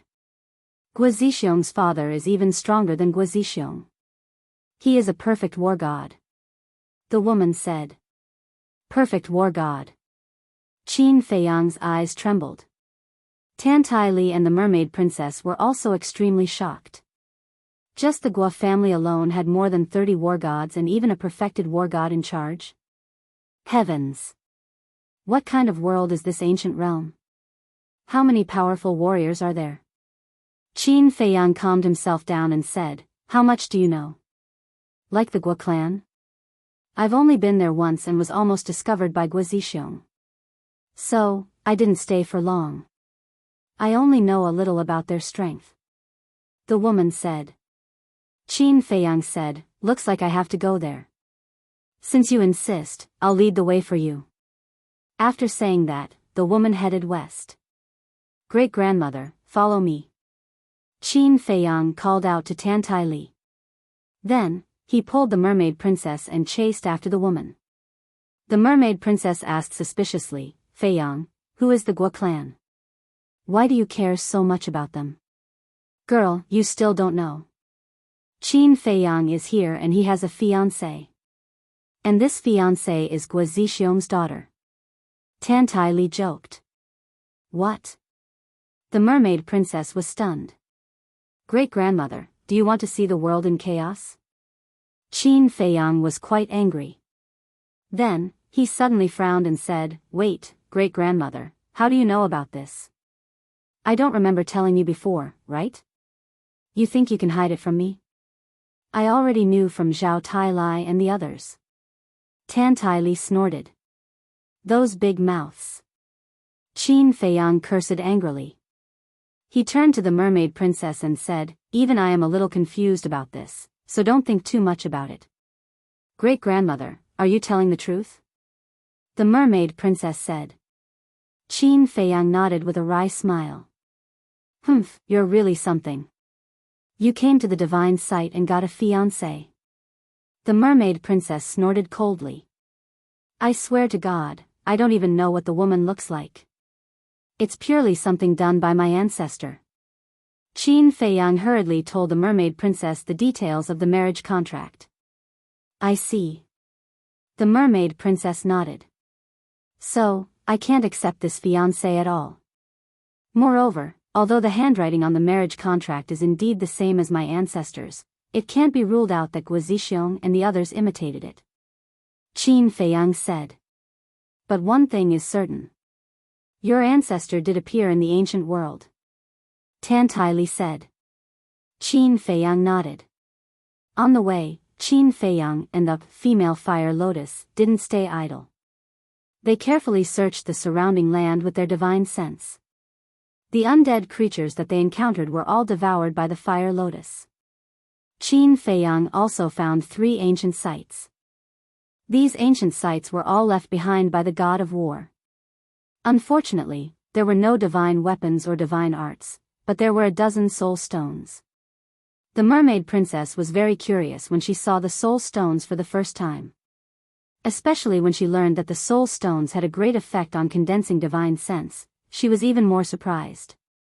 She tried to refine one soul stone and the effect was indeed terrifying. As for the other dozen soul stones, Qin Feiyang sent them to the ancient castle for Qin Rushwang, the white-eyed wolf, Lei Bao, the willow tree, and Yu Huang to refine. After all, it was difficult to be useful in the ancient world if they didn't break through to the god of war. About an hour later. Boom! Crack! Suddenly. There were waves of fighting in the void in front of them. What's going on? Qin Feiyang was surprised. I've been here before. There are no humans in this area. Could it be undead creatures fighting? The female fire lotus mumbled. Her eyes lit up when she mentioned undead creatures. Tan Li glanced at the female fire lotus and said, Feiyang, can you see through her cultivation? Cultivation? Qin Feiyang was stunned. He really didn't pay attention to this person's cultivation. Then, he looked at the female fire lotus and a trace of surprise appeared in his eyes. The female had concealed her aura, but he could still see through her cultivation. She was an early-stage god of war. Her strength wasn't simple. After a few dozen breaths of time, Qin Feiyang's group stopped at the peak of a barren mountain and raised their heads to look ahead. They saw 2 groups of people fighting in the void in front of them. There were more than 20 people on both sides. Every one of them was covered in blood and looked extremely miserable. Their cultivation was at the early stage god of war. Literature Center. Chapter 1917. So many gods of war? The mermaid princess stared with her mouth agape. 1, 2, 3. Tan Li counted silently. In the end, a look of shock appeared on her face. Both sides have 23 people. In other words, there are a total of 46 gods of war here. Tan Li said in a deep voice. 46 gods of war. When Qin Feiyang heard the number, his heart could not calm down. Thinking back to the battle with the demon ancestor in the Sea of Reincarnation, it was already shocking enough. But at that time, including the Blood Kirin, there were only 6 gods of war by his side. And the demon ancestor's side only had 12 gods of war. Even in total, there were only 18 gods of war. But now, the 2 groups fighting here had 23 gods of war on each side. Could it be that there were as many gods of war as dogs in the ancient realm? The mermaid princess said again, and each of them has a divine artifact and divine art. Clang! Clang! Qin Feiyang glanced at them one by one. As expected. The 46 people were either holding divine artifacts or wearing battle armor. Divine arts flew all over the sky. The ancient realm I saw the first 2 times was just the tip of the iceberg. Qin Feiyang could not help but smile bitterly. He could tell at a glance that these divine arts and divine artifacts were not of high grades. Most of them were low-grade divine arts and low-grade divine artifacts. But even so, it was shocking enough. No wonder Dong Xingyang wanted to bring the demon ancestor and the others to the ancient realm. Here, their strength can indeed grow rapidly. Feiyang, we can't relax either. The mermaid princess said. Yes. We have been cultivating in the Great Qin for half a year, and they have been cultivating in the ancient realm for half a year. I think they have all broken through by now. Tan Tai Li said. Don't worry about that. Mu Qianyang's space divine item has been destroyed, which means that he no longer has a time array. Although the demon ancestors' demon pagoda is still there, I don't think they will stay together. As for Dong Jingyang, I can't say for sure.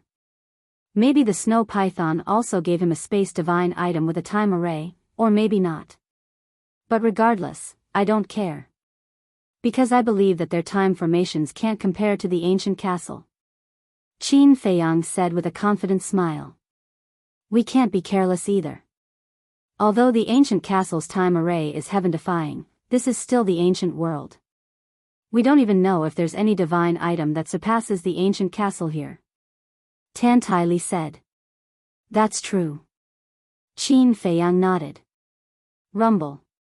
The battle between the two sides was getting more and more intense. It was a battle of life and death. Why are they fighting? There has to be a reason, right? The mermaid princess was suspicious. Gao Tai, you've gone too far. Suddenly, a furious roar came from afar. This voice, Qin Feiyang was taken aback. What's wrong? The mermaid princess and Tan Tai Li looked at him suspiciously. This is Guoda's voice. Follow me. Qin Feiyang's eyes flashed. He activated the concealment technique and took Tan Tai Li, the mermaid princess, and the fire lotus to the sky and flew in the direction of the voice. About 10 breaths passed. Another battlefield came into sight. On the battlefield, the two old men were bathed in blood as they fought.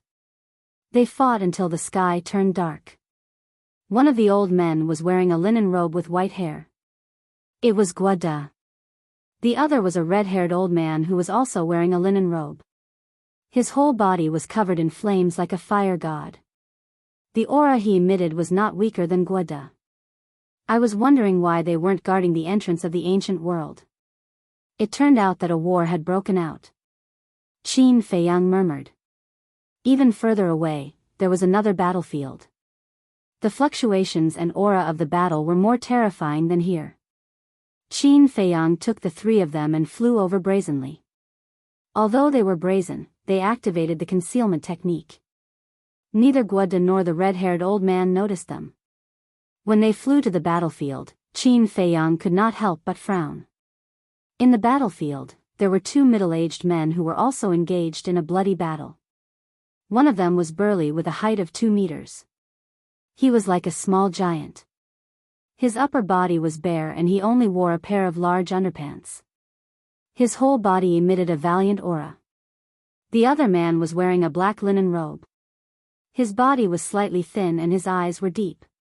His facial features were sharp and there were strands of white hair at his temples. His expression was rather cold. The cultivation of the two men was stronger than Guoda and the red-haired old man. They were war gods in the greater success stage.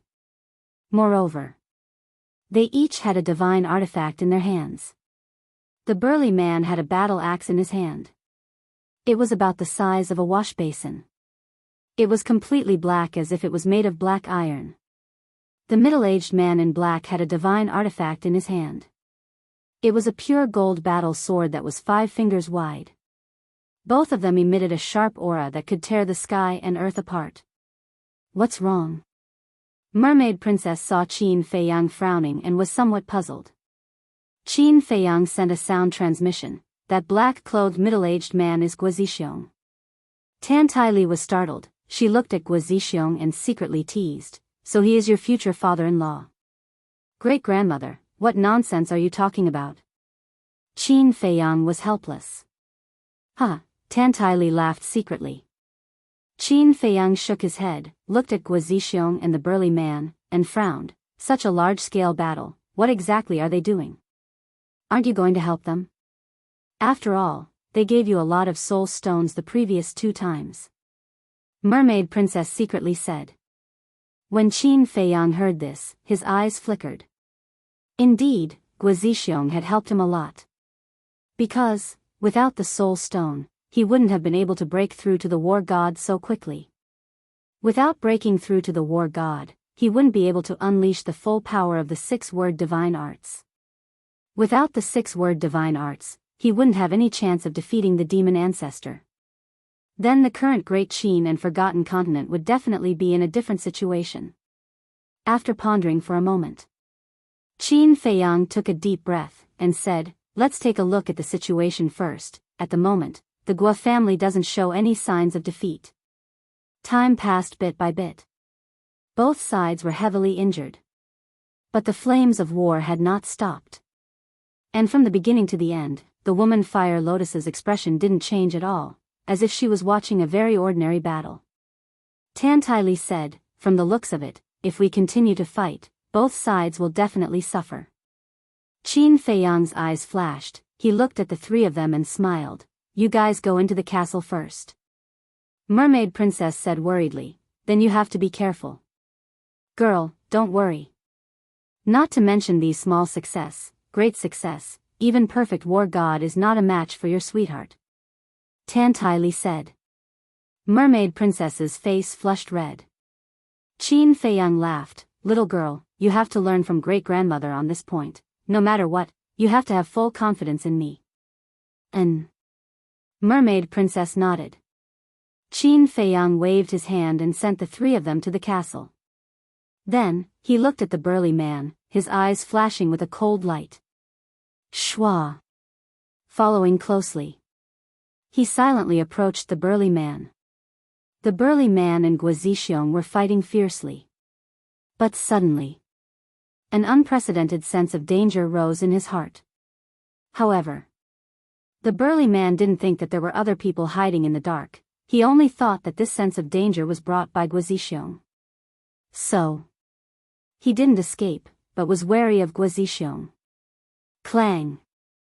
The giant axe and the battle sword crazily collided in the air, bursting out with dazzling flames. Qin Feiyang glanced at the giant axe, and finally shook his head in disappointment. Originally, he wanted to take the opportunity to snatch the giant axe. But according to his observation, it was only a middle-grade divine artifact. It didn't even have a weapon spirit, so it was meaningless to take it. And the battle sword in Guo Zixiong's hand was only a middle-grade divine artifact. It seemed that even in the ancient world, a supreme-grade divine artifact was very rare, let alone a peak-level and legendary divine artifact. The sense of danger didn't disappear for a long time.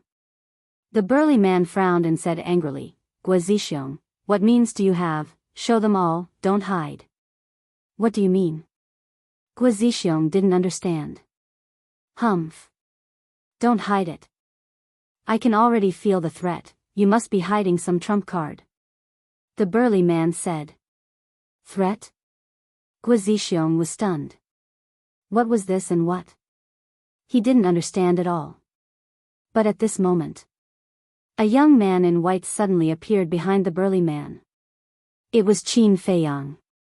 Guo Zixiong was facing the burly man, so he immediately noticed Qin Feiyang, and his body suddenly stiffened.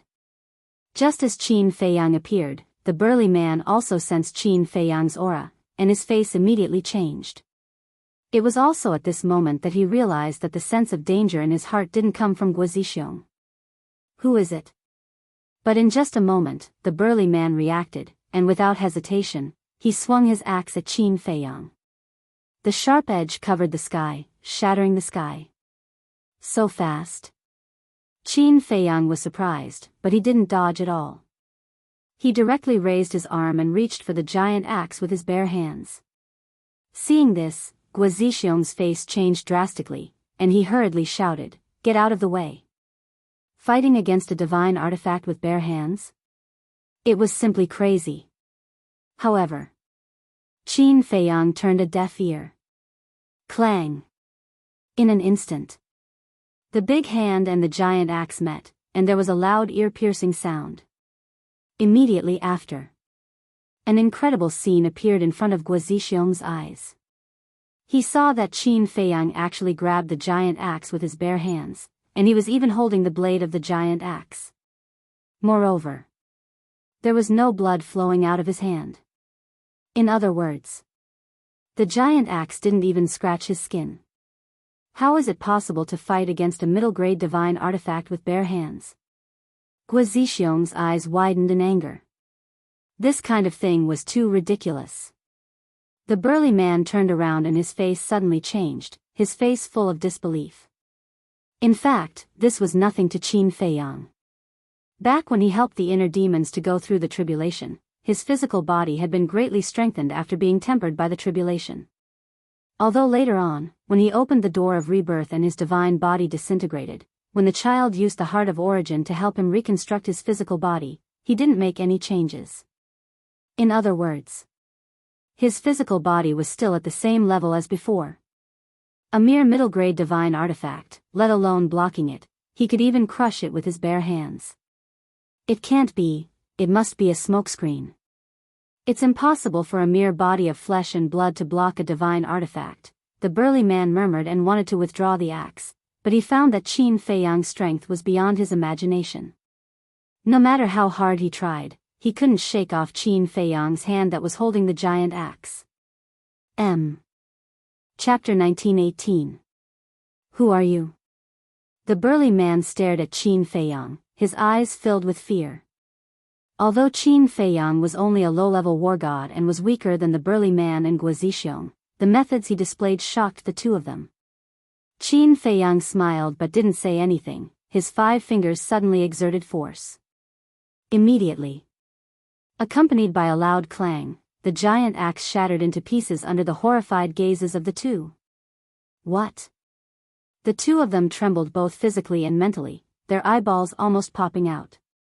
A dignified middle-grade divine artifact was shattered just like that? Heavens! Was this a dream? Qin Feiyang smiled faintly, his expression did not change. Divine power shot out from his palm and slapped towards the burly man's lower abdomen. The burly man regained his senses and wanted to dodge, but it was too late. Accompanied by a painful scream, divine power tore apart the flesh on the burly man's lower abdomen and entered his qi. His qi shattered on the spot. Once his qi shattered, the burly man's aura dissipated like the tide and fell down powerlessly. It's over just like that? Guo Zixiong was stunned in the air, he was so shocked that he couldn't close his mouth. Qin Feiyang smiled and said, "Uncle, long time no see." Guo Zixiong quivered and looked at the burly man below him. Then, he quickly put away his battle sword and ran in front of Qin Feiyang. He said in surprise, "Feiyang, when did you come?" "Not long ago." Qin Feiyang said. "You came at the right time. If it wasn't for your help, even if our Guo family won this battle, we would have suffered heavy losses." Guo Zixiong was overjoyed. Qin Feiyang smiled and said, "Uncle, you're too polite. It was just a small matter." "A small matter?" Guo Zixiong was stunned. He sized up Qin Feiyang and helplessly shook his head, as expected of Brother Baishan's descendant. He remembered that the last time Qin Feiyang came to the ancient realm, he was only a false god. How long had it been? Only half a year. Not only did he step into the war god realm, he even broke through to the small success war god realm. This speed was truly shocking. Qin Feiyang said, "I have to thank Uncle. If it weren't for those soul stones, my cultivation wouldn't have advanced so quickly." Guo Zixiong rolled his eyes at Qin Feiyang and said, "We'll be a family in the future." "Why are you being so polite?" "A family," Qin Feiyang muttered to himself. Pointing at the burly man who had fallen to the ground below, he asked suspiciously, "Uncle, who are they? Why are you fighting?" "It's a long story. I'll tell you when I have time." Guo Zixiong smiled and swooped down. He landed in front of the burly man and sneered, "Surnamed Gao, you didn't expect that my Guo family would have such a terrifying young man." The burly man's eyes darkened. He looked at Qin Feiyang, then at Guo Zixiong and said, "How come I've never heard of such a person in your Guo family?" "He is my future son-in-law." "How is it? Is he worthy of your attention?" Guo Zixiong smiled proudly. "Future son-in-law?" The burly man was stunned. "Forget it. There's no need to talk nonsense with you. Today is the end of your Gao family.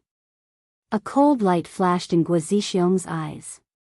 He kicked the burly man's head, which immediately exploded like a watermelon. His divine soul was also destroyed on the spot. How cruel. Qin Feiyang muttered to himself as he watched this scene. He really didn't know whether it was right or wrong to help the Guo family. If the Guo family was in the wrong first, wouldn't he be helping the evildoer? Forget it. Let's not think so much. Our ancestors ruled the world with benevolence and righteousness. If this person can be friends with our ancestors, his nature shouldn't be bad. Qin Feiyang muttered. After Guizhixiong killed the burly man, he took a ring from the man's index finger. Then he flew into the air and landed in front of Qin Feiyang. He said with a smile, "Let's go and help the other clansmen." Qin Feiyang nodded and followed Guizhixiong. He glanced at the ring and asked suspiciously, "Uncle, is that ring a divine artifact?" Guizhixiong was stunned. He looked at the ring in his hand and asked, "You mean this?" Qin Feiyang nodded. Guizhixiong smiled and said, "This is not a divine artifact.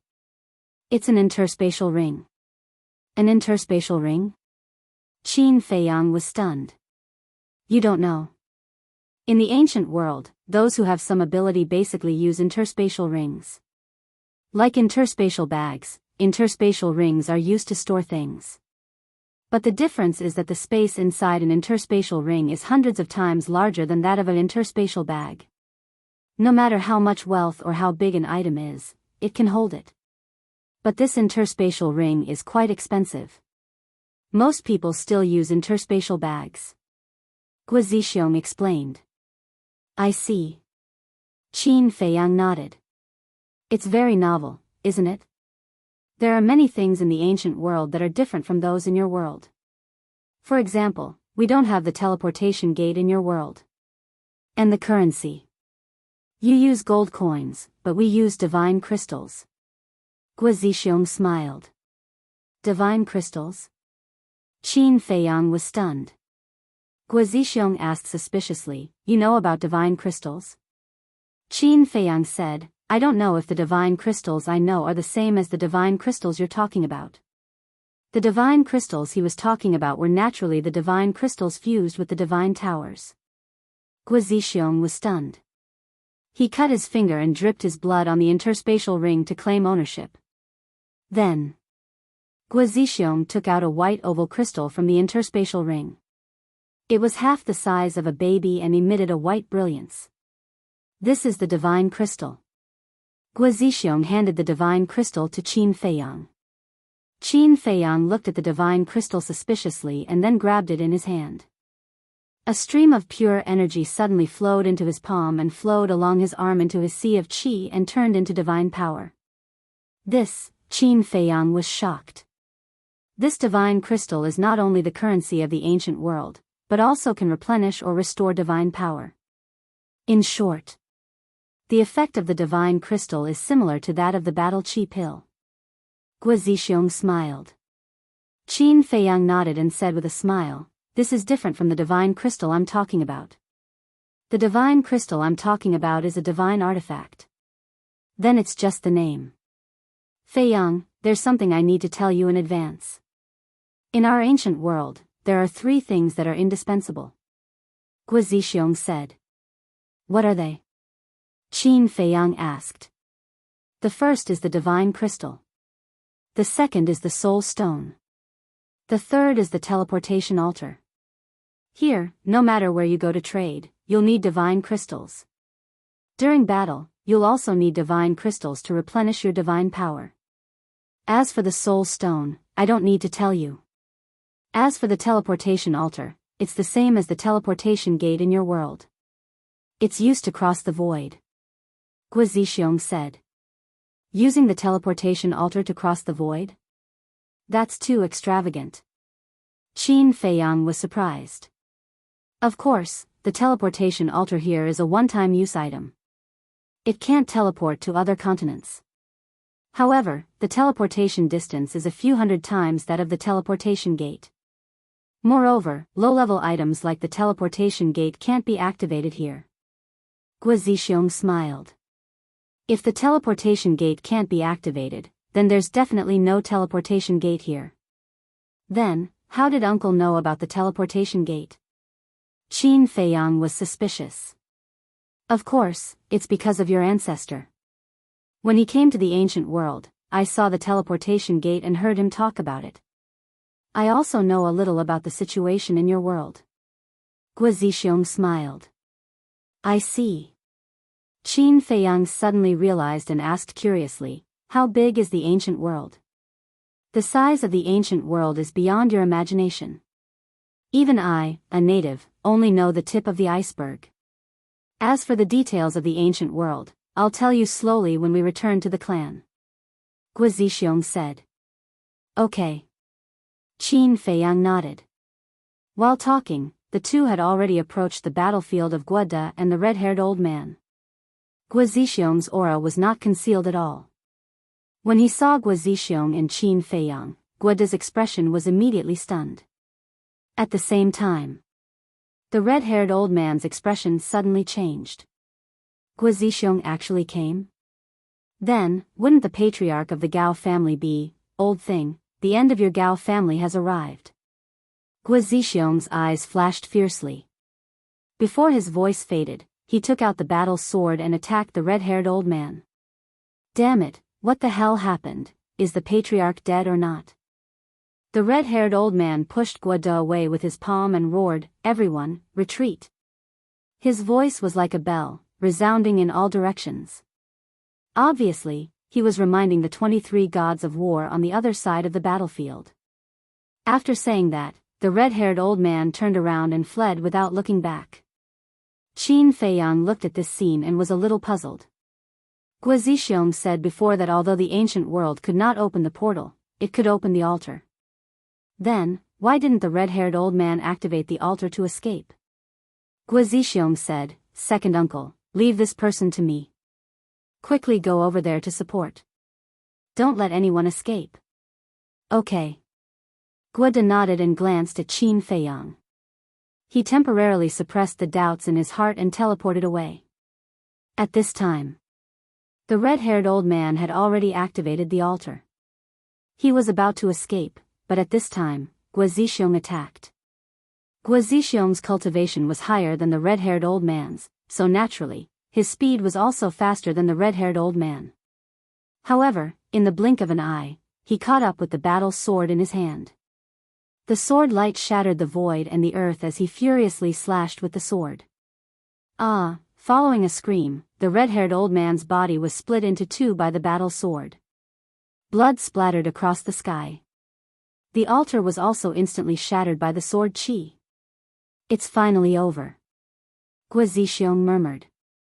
He found a Qinkuan bag from the red-haired old man's corpse, put away his battle sword, and flew towards Qin Feiyang. Qinkuan bag? Qin Feiyang frowned. The black-clothed old man was an initial stage god of war, but he only used a Qinkuan bag?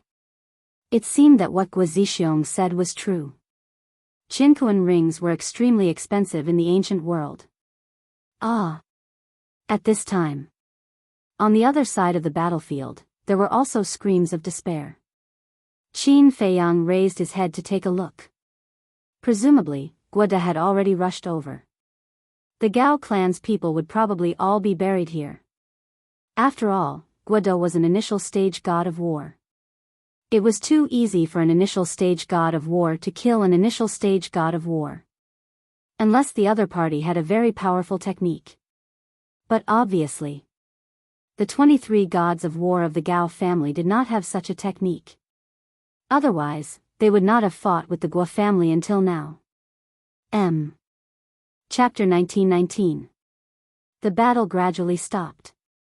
Guoda led the 23 war gods of the Guo clan and flew over in a grandiose manner. Although they were all seriously injured, their faces were filled with smiles of victory. Patriarch. Is this young man the brat called Qin Feiyang that you spoke of?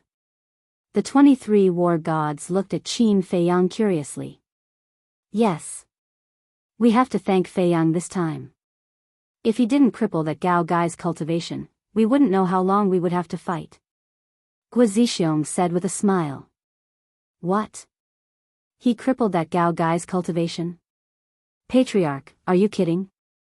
He's only a low-tier war god. How could he have such strength? Everyone was shocked. Guoda's face was also filled with disbelief. Not only that, he also crushed that giant axe with his bare hands. In short, Fei Yang's strength is not something you can compare to, Guo Zixiong said. Seeing that Guo Zixiong didn't seem to be joking, Guoda and the others were shocked. Crushing a mid-tier divine artifact with his bare hands and crippling the cultivation of the patriarch of the Gao family. Fei Yang, let me introduce you. Guoda, my second uncle. You've met him before. These people are the direct descendants of the Guo family. They can be considered your elders. Guo Zixiong looked at Qin Fei Yang and said with a smile. Hello everyone. Qin Fei Yang cupped his hands and smiled. Hello little brother. They say that heroes come from the young. It's true. Our Sweki is also lucky to have found such a good husband. Everyone was talking at the same time, and they all had sincere smiles on their faces. It seems that the Guo family isn't a bunch of villains. Qin Fei Yang muttered to himself. At first, he hesitated because he was worried that the Guo family was a big traitor. He didn't care about the so-called good husband. Not to mention that he already had the mermaid princess. Even if he was single, he couldn't marry a woman he had never met and didn't know at all. Guo Zixiong smiled and said, Fei Yang, let's go. Follow us back to the clan. Qin Fei Yang pondered for a moment, then nodded and said with a smile, all right. He definitely had to pay the Guo clan a visit. Although Guo Zixiong didn't know the whereabouts of his ancestor, perhaps he could find some clues by entering the Guo clan. Then, Qin Fei Yang followed Guo Zixiong and the others and headed west. After galloping for a while, Qin Fei Yang couldn't help but ask suspiciously, Uncle, why don't you activate the altar? Guo Zixiong said, Fei Yang, there's something you don't know. This place is called the Land of the Undead. It's also considered a forbidden area, so it's impossible to activate the altar. Land of the Undead, Qin Fei Yang glanced around. This place was full of lonely souls and wild ghosts. It was not an exaggeration to call it the Land of the Undead. Qin Fei Yang said, then tell me about the situation in the ancient realm. All right. The ancient realm is divided into 5 large plates. They are Dongling, Nanhuang, Shiji, Nanhuang, Nanhuang, and Shenzhou. Dongling, Nanhuang, Nanhuang, Nanhuang, Nanhuang, and Nanhuang are located in the 4 cardinal directions of the ancient realm. Shenzhou is located in the center of the ancient realm. And where we are now is in the border area of the Nanhuang. Guo Zixiong said. You're so strong, and you're still in the border area of the Nanhuang? Qin Fei Yang was stunned. We're strong? Hearing Qin Fei Yang's words, Guo Zixiong, Guoda, and the others couldn't help but smile bitterly. What? Qin Fei Yang looked at them suspiciously. Fei Yang, you don't understand the situation in the ancient realm, so you think we're strong. But in fact, our Guo clan's position in the ancient realm is like a small village in your world. It's insignificant. Guo Zixiong sighed. Qin Fei Yang was extremely shocked. There were so many war gods and even perfected war gods, but they were still so weak. Let me put it this way. In our northern region, even if a clan or force has a divine lord, it's at most a third-rate force. And our Guo clan, as well as the Gao clan from before, is nothing. Guo Zixiong shook his head and laughed self-deprecatingly. Hearing this, Qin Fei Yang couldn't help but feel a storm in his heart. In the great Qin Empire and the Forgotten Continent, there were no divine lords at all. Even the guardians of the 2 continents, Yuan Bo and the Snow Python, were only half-step divine lords. But in this place, a force with a divine lord could only be considered third-rate? What kind of world was this ancient realm? The ancient realm's territory is unimaginably large. Even for me, it would take a few years to cross the northern region. And the number of experts in the ancient realm is incalculable. Similarly, this is a place full of cold-blooded and cruel.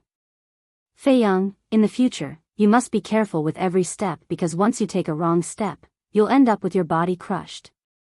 Guo Zixiong warned. Thank you for your reminder, uncle. Qin Feiyang smiled gratefully. Even Guo Zixiong needed a few years to cross the northern region. This continent of the ancient realm was really ridiculously large. Soon, the land and sky in front gradually became clear. And he could already see some weeds and small trees growing tenaciously on this desolate land. Another moment passed. The vegetation on the ground became denser and denser. And he could slowly sense the existence of essence between heaven and earth. Guo Zixiong pointed ahead and said with a smile, after crossing the mountain ridge in front, you'll be out of the land of the dead. Qin Feiyang raised his head and looked over.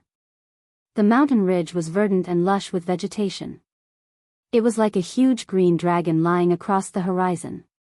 And the sky outside the mountain ridge was also clear. A sun hung high, emitting a soft light that illuminated the land. Qin Feiyang said with a smile, I originally thought that the entire ancient realm was dark. How is that possible?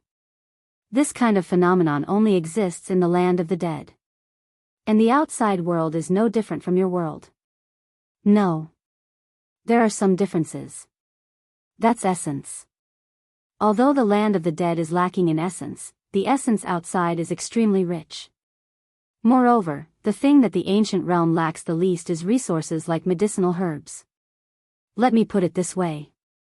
Even people who don't have the slightest talent for cultivation can rely on these essence and resources to accumulate their cultivation. Guo Zixiong said with a smile. Qin Feiyang said, in that case, there isn't even a mortal in this ancient realm? Yes. There isn't a mortal here, all of them are cultivators. Guo Zixiong nodded. Qin Feiyang's eyes were dull. The situation in the ancient world had already far exceeded his imagination. He also began to look forward to it. How many surprises could this mystical continent bring him? While they were talking, the group had already crossed the mountain ridge. The scene in front of him deeply shocked Qin Feiyang. Outside the mountain ridge, there was a vast and boundless land. On the ground, mountain ranges overlapped, and ancient trees towered into the sky. Some giant peaks were as tall as 100,000 feet, towering into the clouds, emitting an incomparably majestic aura. The rivers were like giant pythons, twisting and turning. And in the mountains, there were countless ferocious beasts and birds. They were preying, killing, and roaring. Just within the range of his vision, Qin Feiyang sensed more than 100 war-god-level ferocious auras. There were even more pseudo-god-level ferocious auras. And what shocked Qin Feiyang the most was the essence here. What Guo Zixiong said was true. The essence of this world was completely incomparable to the great Qin and forgotten continent. The difference was estimated to be at least dozens of times. In such an environment, not to mention mortals, even a fool or an idiot could step on the path of cultivation. Very shocking, right? Guo Zixiong said with a smile. Qin Feiyang nodded. This was something that could not be denied. Guo Zixiong said, when your ancestor first came to the ancient realm, he was the same as you. Ancestor? Qin Feiyang pondered for a while, raised his head, looked at Guo Zixiong, and said, Uncle, do you really not know where my ancestor is now? I really don't know. Back then, when he left, he only said, I'll see you again, and left. Guo Zixiong shook his head and smiled bitterly. Qin Feiyang thought for a while and asked, then in this ancient realm, how many people know about my ancestor's existence? This, Guo Zixiong was a little hesitant. What's wrong? Qin Feiyang was suspicious. Let me say something that you don't need to be angry with. Although your ancestor is a famous big shot on your continent. But in the ancient realm, he's nothing at all. So even if someone has seen him, they won't remember him. Guo Zixiong said. Yes. If it wasn't for your ancestor's kindness to us, we wouldn't care about him. Guo De added. Qin Feiyang nodded thoughtfully. Indeed. Back then, his ancestor was just a low-level war god like him. In the ancient realm, a low-level war god was just an insignificant character. Huff. Qin Feiyang took a deep breath, looked up at the vast land in front of him, and said with a smile, "The journey has officially begun. Don't let me down." Guo Zixiong and the others looked at each other. That confident smile, that expectant look, it was exactly the same as Qin Badian back then. "Uncle, let's go." Qin Feiyang took a step forward. "Wait." Guo Zixiong hurriedly pulled him back. "What's wrong?" Qin Feiyang turned his head and looked at him suspiciously. Guo Zixiong hurriedly said, "There are more than a dozen monarch god-level beasts in this mountain range. We can't go in." "Monarch god-level beasts?" Qin Feiyang was stunned. Guo Zixiong said, "Yes, we can't afford to provoke these terrifying existences. Let's just open the altar and go back." As he spoke, he took out a palm-sized altar. As divine power flowed in, the altar expanded and quickly recovered. Qin Feiyang looked at the altar and said, "Is this altar really a one-time use item?" Because the altar that Guo Zixiong took out was exactly the same as the altars in the Great Qin and Forgotten Continent. "It's real." Guo Zixiong nodded and stepped onto the altar. Guo De and the others also jumped up, but Qin Feiyang didn't. He looked away from the altar and scanned the mountains in front of him. Chapter 1920. "Feiyang, what are you doing?" Guo Zixiong looked at Qin Feiyang suspiciously and asked. Qin Feiyang smiled and said, "Uncle, you guys go back first, I'll go take a walk in the mountains." "Are you crazy?" Guo Zixiong was furious. Guo De and the others also tried their best to get along. "This mountain was too dangerous, don't do anything stupid." Chirp. Suddenly, in the distant mountains, there was a deafening cry, followed by a ferocious bird soaring into the sky. It was a black eagle. It spread its wings and a strong wind blew. Its body was dozens of meters long and it emitted a ferocious aura. It was at the level of an initial success war god. However, its expression was extremely flustered, as if it was running for its life. Boom! Crack! Then, accompanied by a series of earth-shaking explosions, another colossus shattered the earth and mountains, rushed into the sky, and bit down on the black eagle. It was the head of a giant python. Its entire body was blood-red, like a mountain. Its fangs were dense, and its huge pupils were also suffused with a cold light. Not good.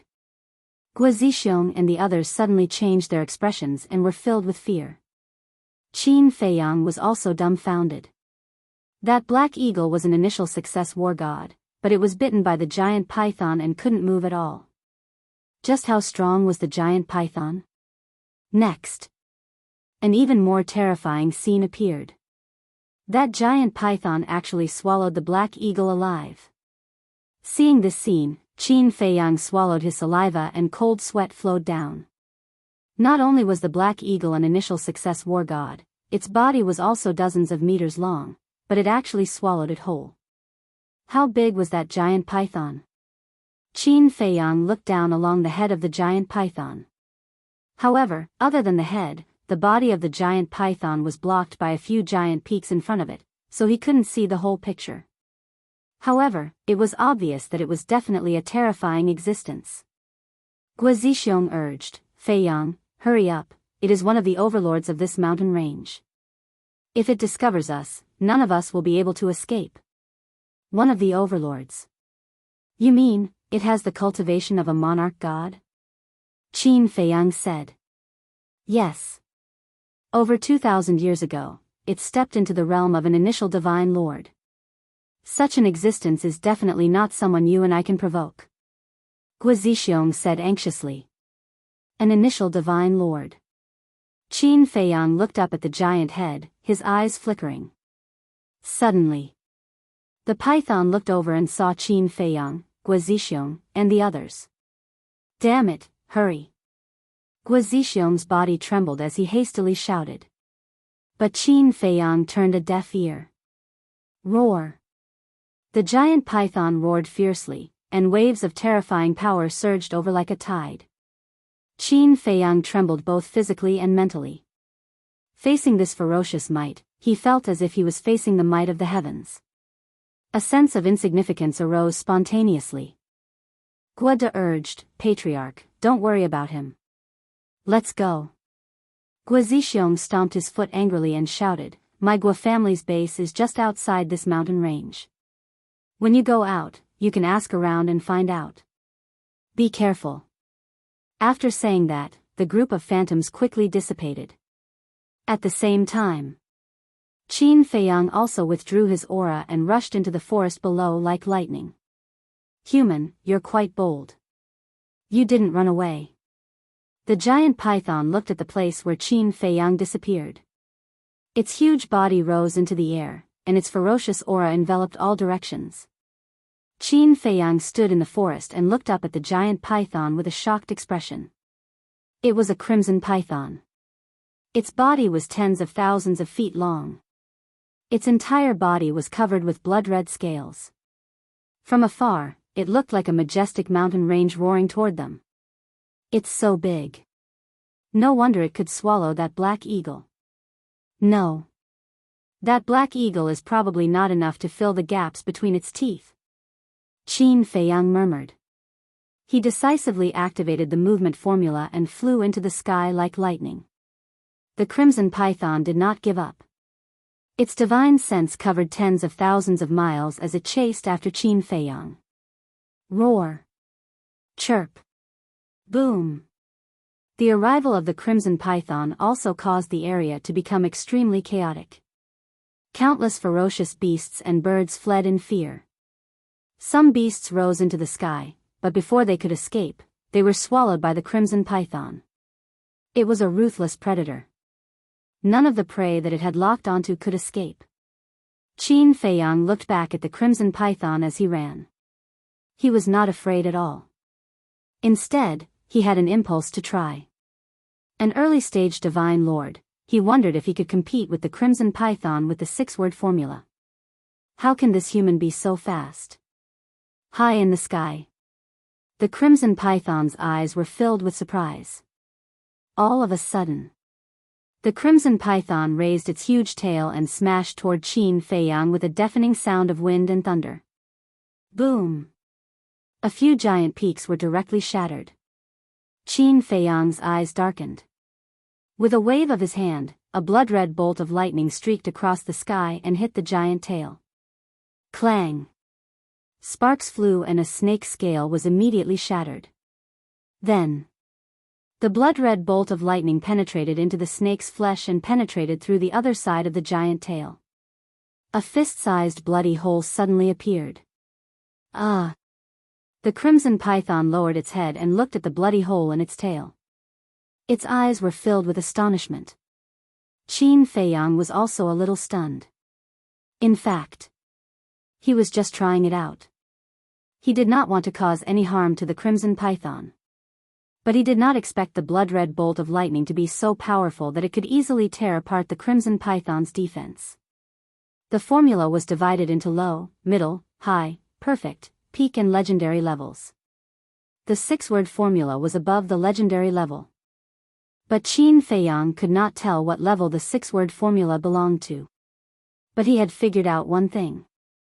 The six-word formula could ignore the barrier of the realm. Normally speaking.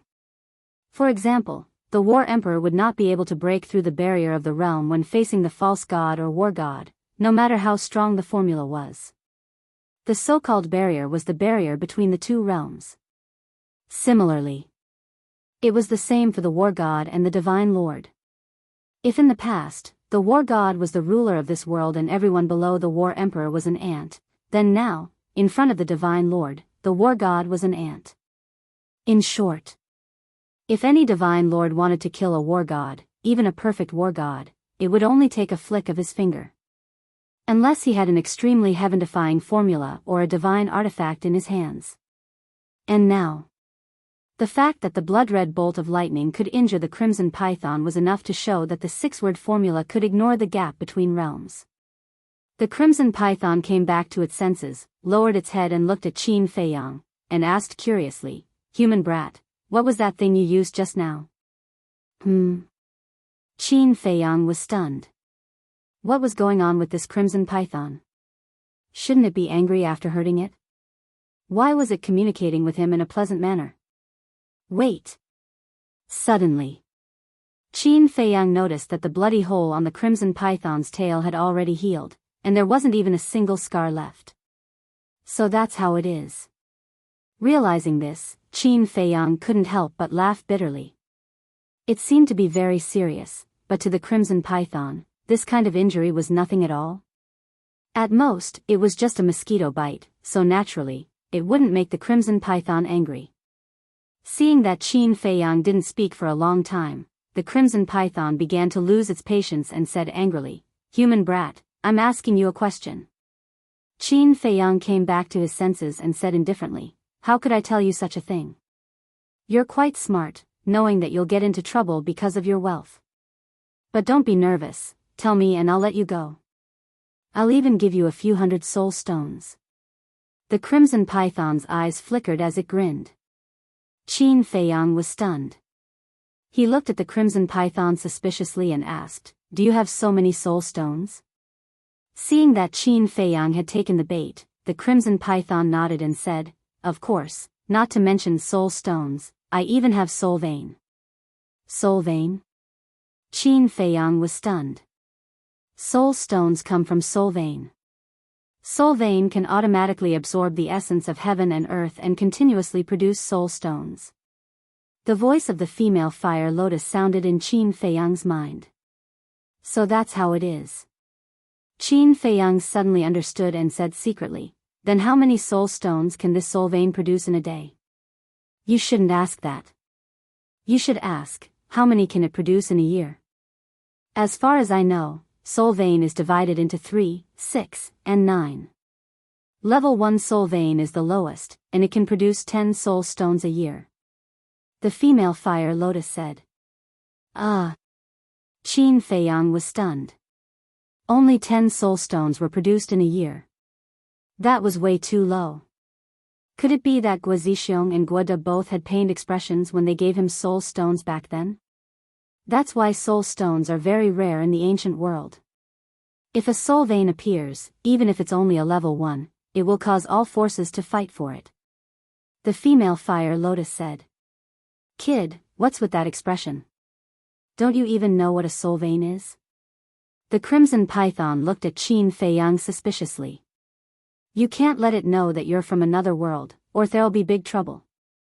And I've been here before. There's no soul vein at all. It's just fooling you." The female fire lotus said. "This cunning beast." Qin Feiyang cursed and looked up at the crimson python, saying, "Who said I don't know about soul vein? Since you said you have a soul vein, then tell me, what's the level of your soul vein? I'm a monarch god. How can my soul vein be low level? Let me tell you, the soul vein I have is a level 5 soul vein." The crimson python said proudly. "Level 5? The corner of Qin Feiyang's mouth twitched. This beast doesn't even know how to brag. Since that's the case, then I'll brag with this guy. Qin Feiyang smiled secretly and took the initiative to fly into the sky. He showed an excited and eager expression and asked, "Lord, is this true? Don't lie to me." "Of course it's true. As long as you tell me, I'll keep my promise and give you soul stones immediately." The crimson python said solemnly. Qin Feiyang's eyes flashed with a trace of light and said, "Fire Lotus, do you think it has soul stones?"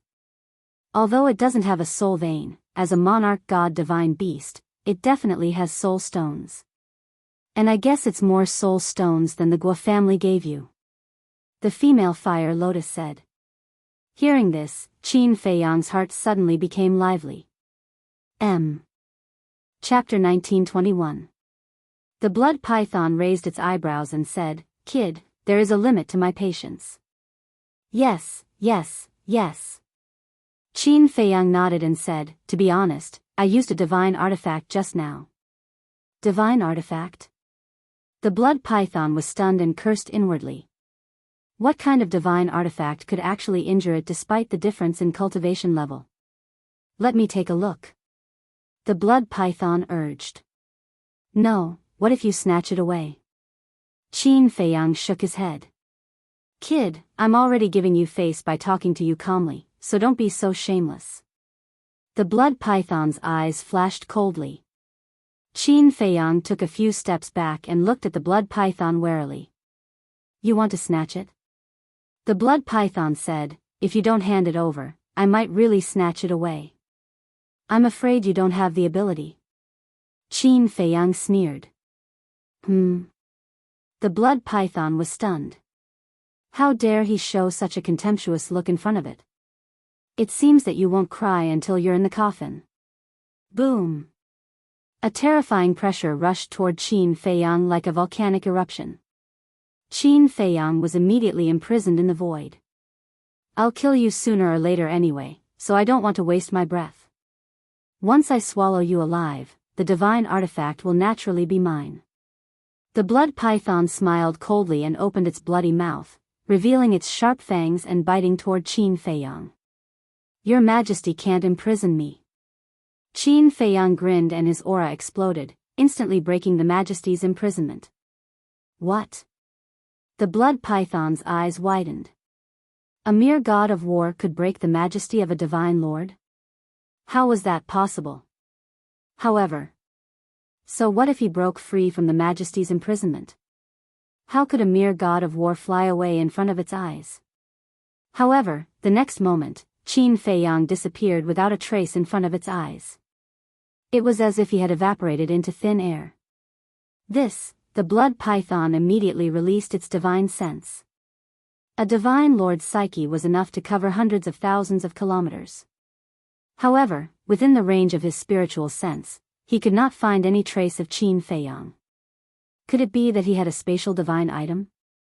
However, in this area, it did not find any traces of spatial divine items. He disappeared just like that. The crimson python scanned the surrounding void with a furious expression.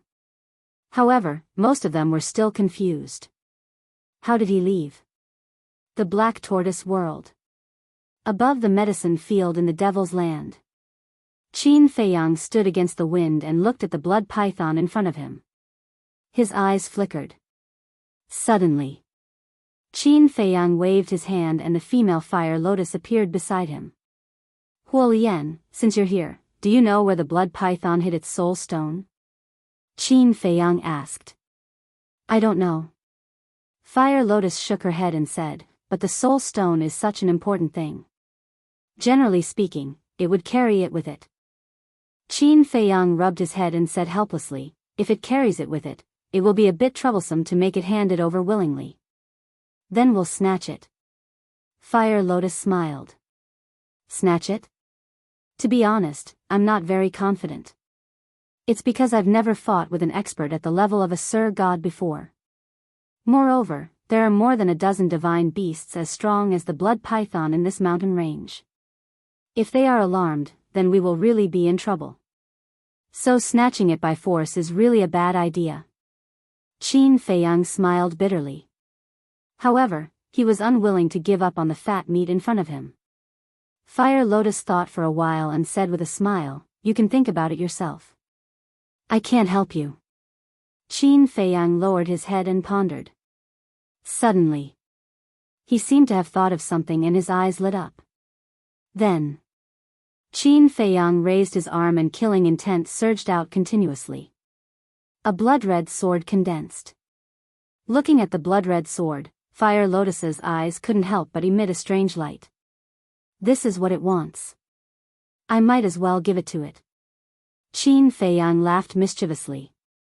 Then, he disappeared without a trace. Outside. The more the blood python thought about it, the angrier it became. Its huge body trembled in the void. Clang. Suddenly, a sword light appeared and tore through the sky. Then, Qin Feiyang charged out with the blood-red sword. The blood python was shocked. Its divine power surged and condensed into a thick shield wall in front of it. The blood-red sword slashed on the shield wall. Boom! Accompanied by an earth-shattering sound, the shield wall shattered on the spot. The The blood python looked at the blood-red sword in Qin Feiyang's hand in shock. As for how Qin Feiyang left and how he suddenly appeared, it completely forgot about it. That's my divine weapon. Qin Feiyang hid the blood-red sword behind his back and looked at the blood python with a vigilant smile. He wanted to pretend that he cared a lot about the blood-red sword so that the blood python would take the bait. And by doing so, he wouldn't give the blood python a chance to observe the blood-red sword carefully. After all, the blood-red sword was condensed with killing intent. Although it was similar to a divine weapon, it was still different from a real divine weapon. If it was placed in front of the blood python and let it observe it carefully, it would definitely find some clues. Divine weapon. At this moment, the blood python was completely shocked and its breathing became rapid. To think that it, a divine lord, could easily destroy the shield wall condensed with divine power. The level of the blood-red sword must be high. Most importantly, the blood-red sword could ignore the existence of a higher realm. If it could get this divine weapon, it could totally be the king here. Kid, give that sword to me. The blood python's divine power surged and locked onto Qin Feiyang. Give it to you? Do you think it's possible? Qin Feiyang snorted coldly. The blood python's eyes flashed with killing intent. If you don't give it to me, I'm afraid you won't be able to leave this place. Then, how did I leave just now? Qin Feiyang smiled mockingly. The blood python's eyes darkened slightly. Qin Feiyang pondered for a while and smiled. How about this, let's make a deal. What deal? The blood python was suspicious. Qin Feiyang said, give me 10,000 soul stones and I'll give this divine weapon to you. What? 10,000 soul stones? The blood python glared and roared, why don't you rob me? Qin Feiyang said, I want to, but I don't have the ability. It seems that you still have some self-awareness. The blood python snorted and pondered for a while.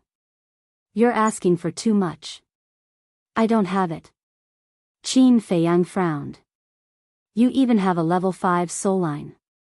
Can't you take out 10,000 soul stones? The blood python looked embarrassed.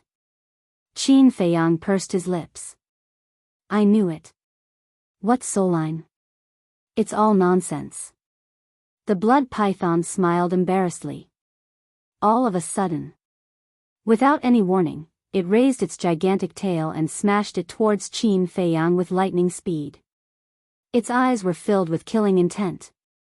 Swoosh! Although the blood python's attack was sudden, Qin Feiyang did not let down his guard. Before the gigantic tail landed, he entered the black tortoise world once more. Damn it! What a troublesome brat! The blood python was furious after failing to catch Su Ping. Swoosh! Qin Feiyang appeared in the void opposite with a frosty expression. This is the second time you've attacked. Don't test my patience. The blood python raised its brows. It seemed that it would not work to snatch it. Suppressing the anger in its heart, the blood python exhaled and said, 10,000 soul stones are too much. I only have 3,000 soul stones with me right now. Indeed, it's more than Guo Zixiong and the others. Qin Feiyang was secretly delighted and shook his head. There's no room for negotiation. It has to be 10,000 soul stones. The anger in the blood python's heart almost exploded once more. I'll endure it. The blood python took a deep breath and said, how about I owe it to you first? I don't owe it to you. Qin Feiyang shook his head. Don't be ungrateful. The blood python was furious. This is a fair trade. How is that ungrateful?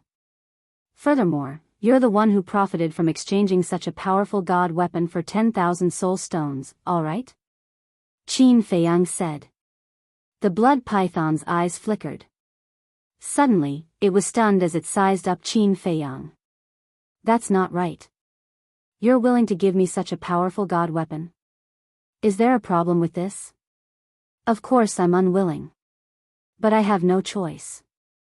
I can only break through faster if I obtain a large number of soul stones. Qin Feiyang sighed. Kid, you're quite smart. No matter how powerful an external object is, it's still an external object. It can't be compared to your own strength. The blood python said.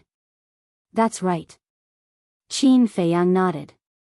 The blood python gritted its teeth and said, all right, you wait here. I'll go gather some soul stones. Qin Feiyang's eyes flickered as he frowned. You're not going to play any tricks, are you? I should be the one saying that. You'd better not play any tricks. Otherwise, I won't let you go even if I have to go to heaven or hell. The blood python snorted as its body shrunk rapidly and disappeared into the depths of the mountain. Tricking me? Who's tricking who? A sinister smile crept onto Qin Feiyang's face. If the crimson python could really find 10,000 soul stones, then the white-eyed wolf, Yu Huang, Lu Mu, Qin Rushwang, and Lei Bao would all be able to reach the divine battle realm in a short period of time. Let's not talk about the others. Let's talk about the white-eyed wolf first. Once it became a war god, its innate divine ability would be very useful in the future. With a happy mood, Qin Feiyang took a step forward and landed in the forest below. He sat on a green rock and waited patiently. There were countless beasts wandering around. Most of them were war god level divine beasts. There were even a dozen perfect war god level divine beasts. But feeling the terrifying murderous aura from the blood-red longsword, none of the beasts dared to get close. About half an hour later, a murderous aura that could make people despair approached from afar. After a few breaths, the blood python appeared in the sky above. Qin Feiyang quickly got up and flew into the sky. He stood in front of the blood python and said cautiously, I'll say it again. Don't play any tricks. He couldn't appear too relaxed. Otherwise, it might arouse the blood python's suspicion. Humph. The blood python snorted and took out a chinquan bag from its chi-si. Qin Feiyang looked at the chinquan pouch, and a glint flashed across his eyes. He asked with a doubtful attitude, you really have 10,000 soul stones inside? Don't you know how to check with your divine sense? The blood python said angrily. Qin Feiyang released his divine sense into the chinquan bag. He immediately became excited. There was nothing else in the chinquan bag, only soul stones. After careful counting, there were exactly 10,000 of them, not one more, not one less. The blood python said, we'll exchange the money and the goods. Don't play any tricks. Okay. Qin Feiyang nodded. The blood-red longsword flew towards the blood python. At the same time, the chinquan bag also flew towards Qin Feiyang.